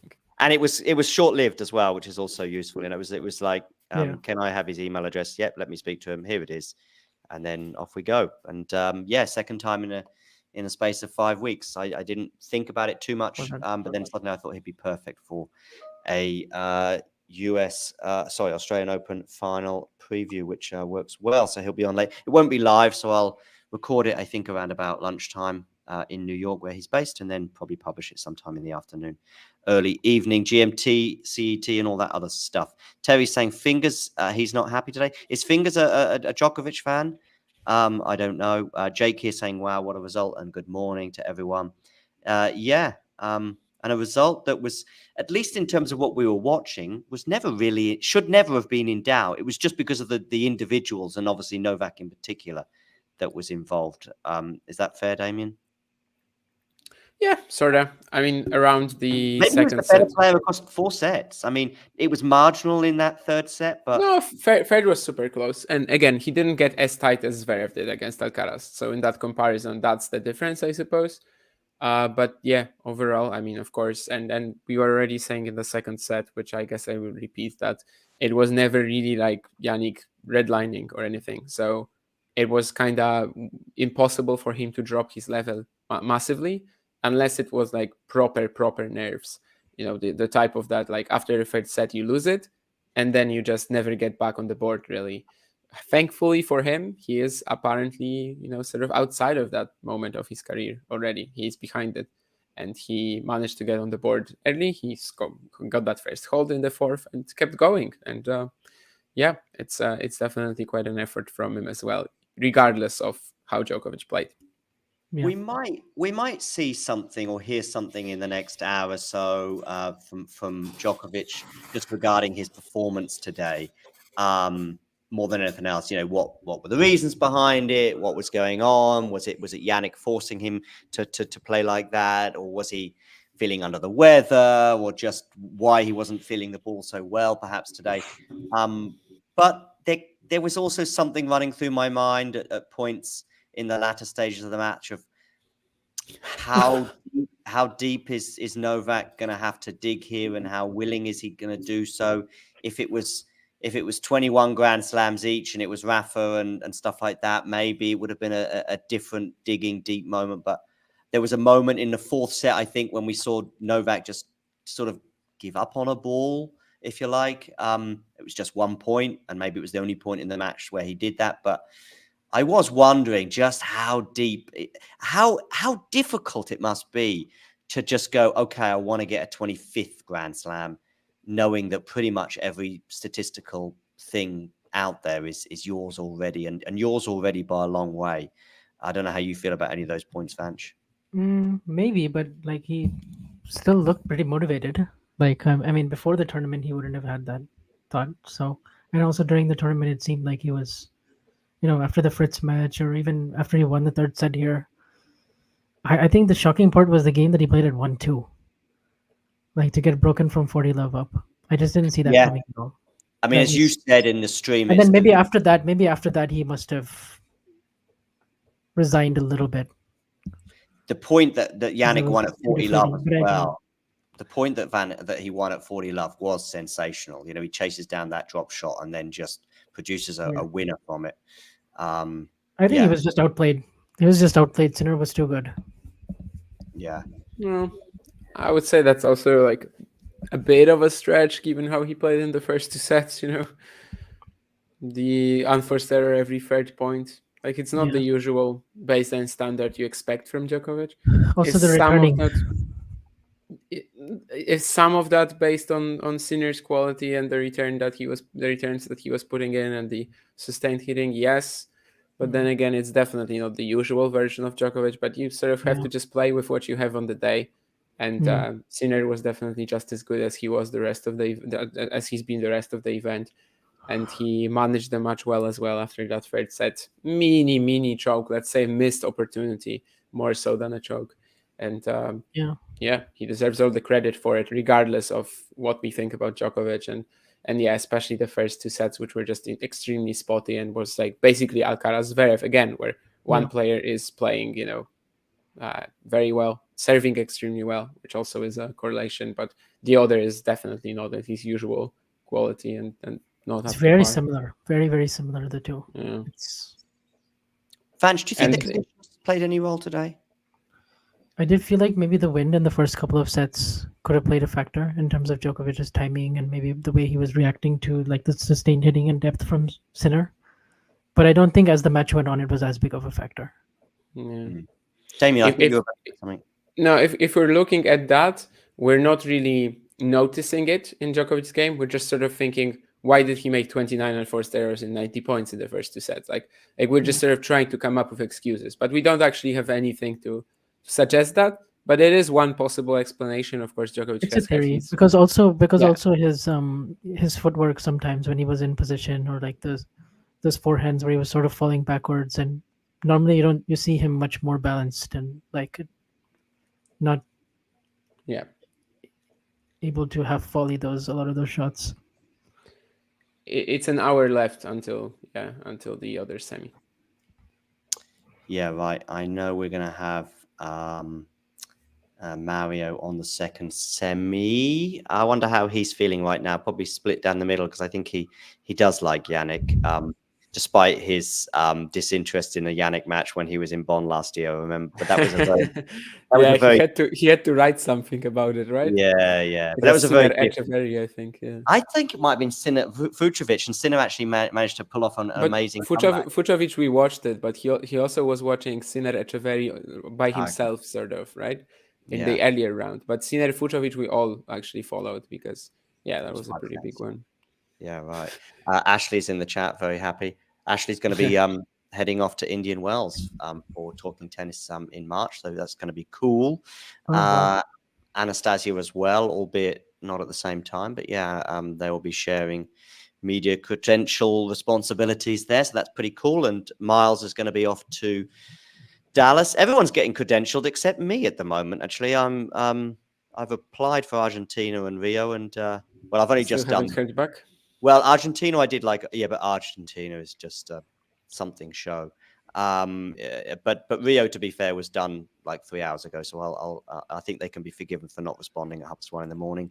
So who else is coming with Ashley for Indian Wells? Anastasia. Oh, but Anastasia not at the same time.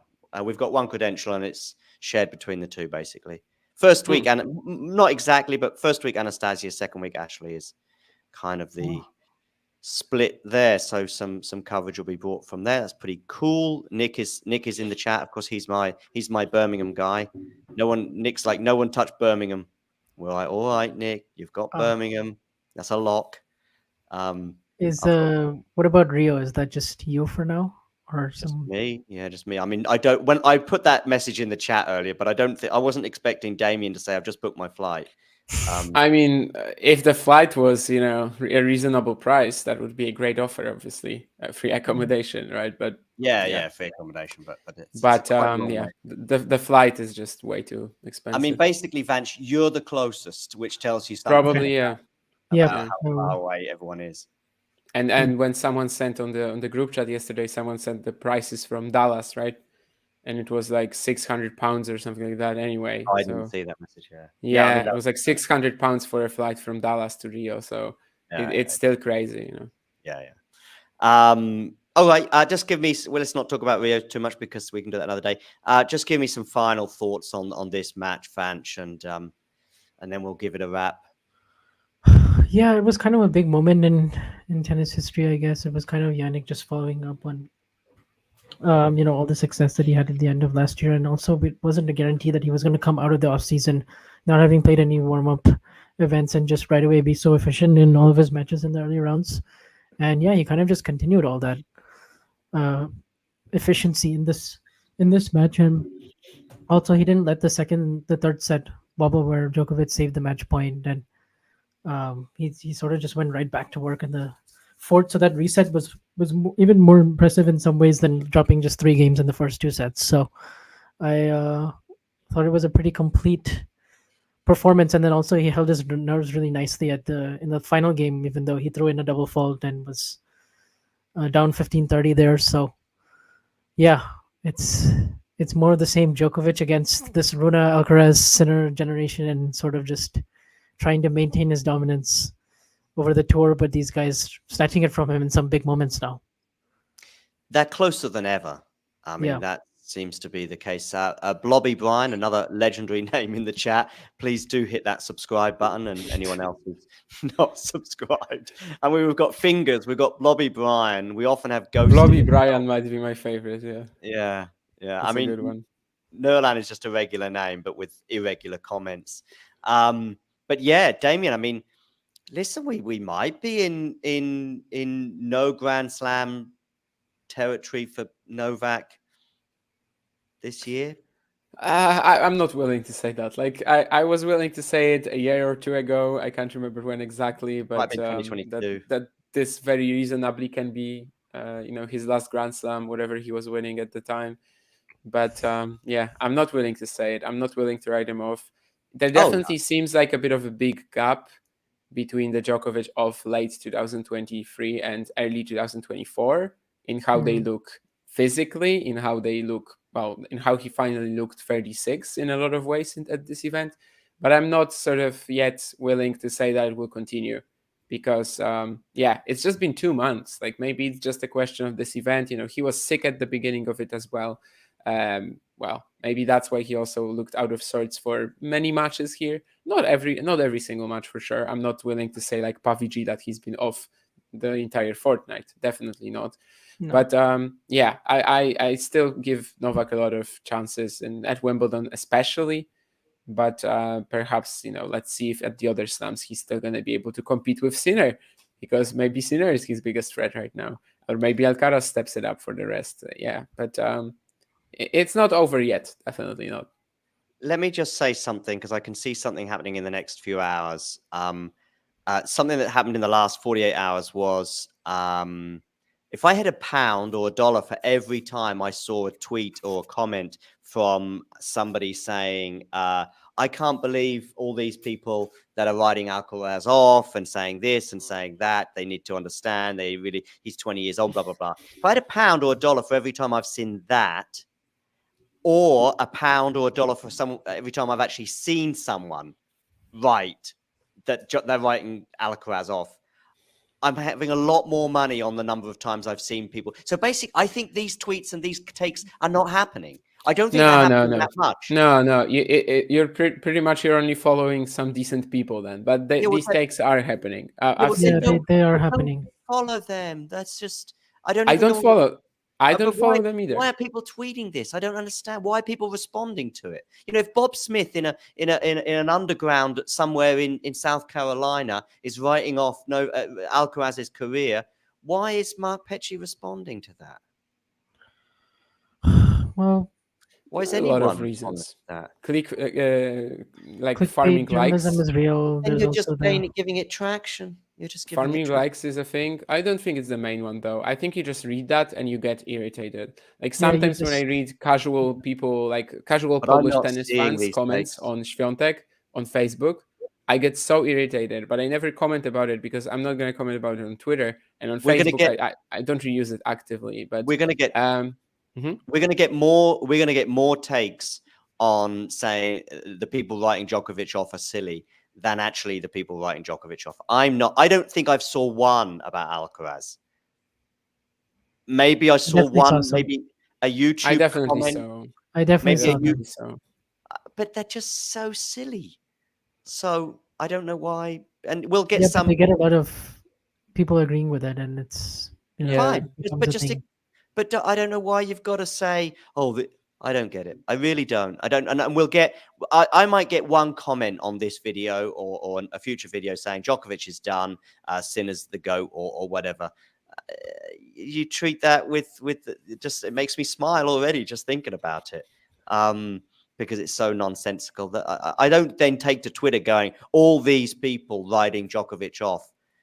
Nah, that's just, I don't get it. And I see it a lot in other takes. And then people start saying that, people then start copying and pasting that tweet that from ex-tennis expert and then also reword it in their own way. Just saying, and people start getting annoyed, even though they haven't seen a single negative Carlos Alcaraz or Novak Djokovic thing. And they start getting annoyed themselves, even though they've not seen one. And then it becomes true. That's I'm much more on that than you guys saying, there are millions of people out there writing Alcaraz off. You know what the best solution is? Simply just in a few hours, start watching some tennis. Medvedev, Zverev, then challengers, and just stop. Don't read. Don't even read takes on Djokovic. Djokovic is going to be a topic in February. Now it's Sinner's time. Now it's Medvedev's time. Now it's Zverev's time to be a topic of discussion. The thing is, these discussions and stuff, they don't last that long. Like everyone has a short-term memory. They just forget. Yeah. The next day something happens, and then it's all. But I don't think they're even happening, Vange, that much. I don't think there are that many people writing Carlos Alcaraz off. And if they are, then just ignore them. I've seen a lot of takes like, is I've seen a Alcaraz lot ever of going to them. win a slam again, and that he's Yeah. overhyped. And I would like to think- I I've got a lot always of believed that overhyped. he's Like in my overhyped. comment section, I get it a lot. You know, every time I tweet about Yes. Alcaraz, there's a lot of people. Oh, he's comments. overhyped. Oh, good. I get a Jesus. lot of overhyped comments, not necessarily maybe in my tweets because I don't tweet that much about Alcaraz, but like I see a lot of overhyped comments that I always knew that he was overhyped or something. And Oh, yeah, people, yeah. you know, it's what people tend to do. Like people just tend to look at Yeah. one match and sort of just take some ridiculous And do you think conclusions out of it. Do you think a tennis expert, and you can probably name any one of about 10, and they've all said it in the last 48 hours, do you think a tennis expert's taken to Twitter and saying these people writing Alcaraz off know nothing about tennis? Do you think they've actually, do you think someone who's written Alcaraz off, who's obviously not thinking logically anyway, sees the take going, oh, actually, maybe I should rethink my take Well, on it has Alcaraz? to come from a semi-credible No. person. It's not just going to be any No, random Vanch, troll and bot. no. It's not If just going to come from any random troll or No, bot, because Vanch, that if wouldn't you- bother me. But it's more just You've like if taken it's an illogical path to come to an illogical conclusion. You don't then see a yeah, tweet. but then and you kind of start want to. being You kind of rational. feel like you have to use your platform to like set the record straight in a way, or like make Vanch, it more no. neutral, You so that can't- it's so that people don't lose perspective. Because If you're a people flat tend to earther- just look at one match and then they just draw these. If you're a flat earther, and this is the second broad time flat earthers have got conclusions. mentioned on Talking Tennis. If you're a flat earther, okay, and then somebody shows you evidence, compelling evidence that shows you that the earth is actually not flat and is actually a globe, do you think the flat earther goes, oh, I hadn't really looked at that? I don't know, but it does kind of. I can see why it would trigger people. Like it's not. You Rational want to be the voice tweet. of reason, you know? It's And it's, you it's wanna credible. you wanna just convince others that no, don't look at this take. This isn't right. Yeah. We shouldn't do that. Yeah. You know, you have some sort of a platform and you use it in your mind to for So, good, like for because you don't want it. Yeah, you don't want that to be the main takeaway when it's probably not the thing you should be focusing on. You know, Yeah, I did, Nick. I did, yeah. flat earthers. But I'm not annoyed with flat earthers. I'm annoyed with people that try to entertain them. That's nonsensical to me. Unless you're just looking for tweets and likes and people going, yeah, he's so tweets and rational. twats. Yeah, and I've not had a drink since Saturday, by the way, which for me is I was really fancying one. Just before this match began, and you know what stopped me, Vanch? Steve Flink. Steve Flink stopped me. Oh. See that he you're didn't. drunk. He didn't message me saying, John. That's not what stopped me. What stopped me was just I don't want to go to bed at like 8 a.m. and have that like bottle of fizzy beers I had over the weekend next to my bed, going to bed like that, and then waking up at like 2 p.m. or something, going, oh, I've got to interview Steve Flink in 45 minutes. I didn't want to have that that happen. So I thought, The moment the Steve Flink interview ends, you're like, yeah. Champagne on the podium of Formula One. Oh dear. So yeah, I thought I'll go another day. And instead, and this is the respect that I have for Nick, Bianca, and Isabel, I will produce the women's final with either some kind of amalgamation of a hangover or actually enjoying a drink. I want to emphasize, by the way, I'm not in Europe right now, so it won't be like 9:30 in the morning when I'm in that state. But well, it will be like 4 in the morning. Yeah, maybe even a bit later. Anyway, off topic, I know. Listen, congratulations to Jannik Sinner on his 4-set win over Novak Djokovic today, and becoming the first person in tennis history to beat Novak Djokovic in an Australian Open semi-final at the 11th time of asking. And in fact, if you include finals, 21st. You forgot about the one word at the end. Absurd? No, because you were giving like a bit of a stat there, and you should have said, the one word at the end, like one of the synonyms of crazy. Oh, I see, like absurd. opta. Yeah. But the thing is, at least their stats are a little bit less well known. I mean, people have been spinning that one for a while, including myself. So at least they go a little bit into the territory of, oh, I haven't heard that one before, or that take before, even if they are silly. But yeah, hashtag absurd for sure. Vansh, wonderful having you on board today. Yeah, pretty good fun. And I stayed for pretty much the entire match. Well, Vanch, I don't know if I would give you that much. I mean, you missed about the first. Did you miss the first set? No, I was here during the Okay. very start of the match. Really? Yeah. Were you right at the beginning? Yeah. Sure. Yeah. Sure. Is this the same Vanch that was there for the 2018 Wimbledon? Semi-finals. Yeah. So close. You were so close, isn't it? So close. Yeah, but it's not. Yeah, but if you said I was so close to get in it, then fine. But actually, it was I was there. Well, it could have been the semifinals of some other event. It could have been like wheelchair semifinal. Or Yeah, something, sure. You know. Sure. Maybe I'm actually right. Maybe I am. I think by the time there were semifinals of the men's on Saturday, especially would be there. I think all the semifinals in all the other categories are done as well, right? All the other finals are basically happening on Saturday. So maybe on Friday this could work. On Saturday, probably not. But of course, who cares? Right. And of course, coming up very, very soon will be Daniel Medvedev against Alexander Zverev with Mario. And I think Jack is going to join for a bit, and maybe myself as well. Yeah, thanks for joining us again, Damien, for the 73rd time. Actually, probably 73rd isn't far off. I was going to say 73rd time this year, because Adelaide and Brisbane, and that was pretty hectic too. It was almost like a slam. And Hong Depends Kong, how we count all the streaming during the Australian Open, you know. But there's definitely been like 10-hour days. I appreciate you not even bothering to ask me about Zverev Medvedev.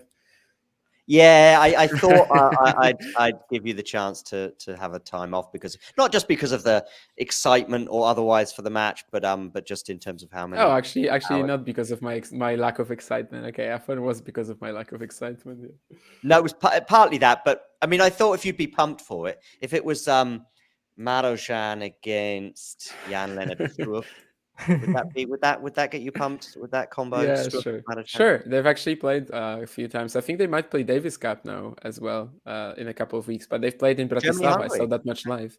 Yeah, Germany, Hungary. It is. Zverev is there, and Hungary has all these amazing, you know, all the golden generation plus Fucsovics. So it's actually one of the most interesting ties. That sounds like a bit of shade on Fucsovic. No, Fucsovic is just much older, so much older. I know. That's the only reason. But it was just, my Twitter handle is just my name, so Blobby Brian, just as you have it here. Thoroughly just write it, and you should have it. Yep. Yeah. So, and also give us a subscribe on YouTube, Blobby, if you haven't done so already. But there's Damien's, there's Vanch's as well. On X or Twitter, so you can give them a follow. And of course, at Talking Tennis TT on all the socials, Instagram, Facebook, and Twitter or X.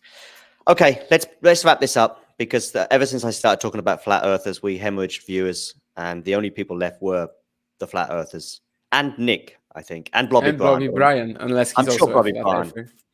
I'm sure Blobby Brian isn't a flat earther with a name like that. And I do want to know where Blobby Brian's name comes from. So maybe Blobby Brian can join us for another live stream very soon. Anyway, on that bombshell, everyone, thanks for stopping by Tennis World, and you know the drill. If you enjoyed this video, make sure you hit that like button.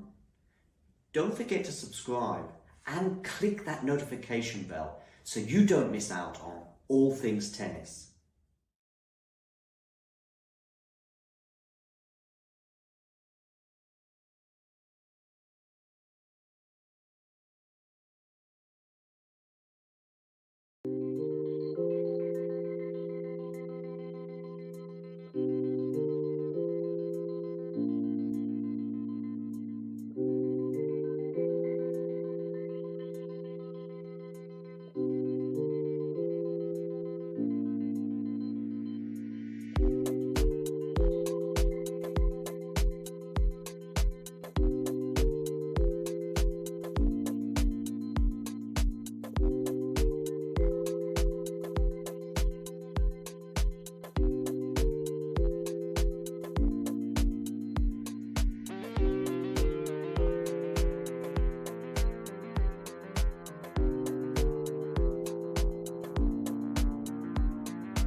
If you enjoyed this video, make sure you hit that like button.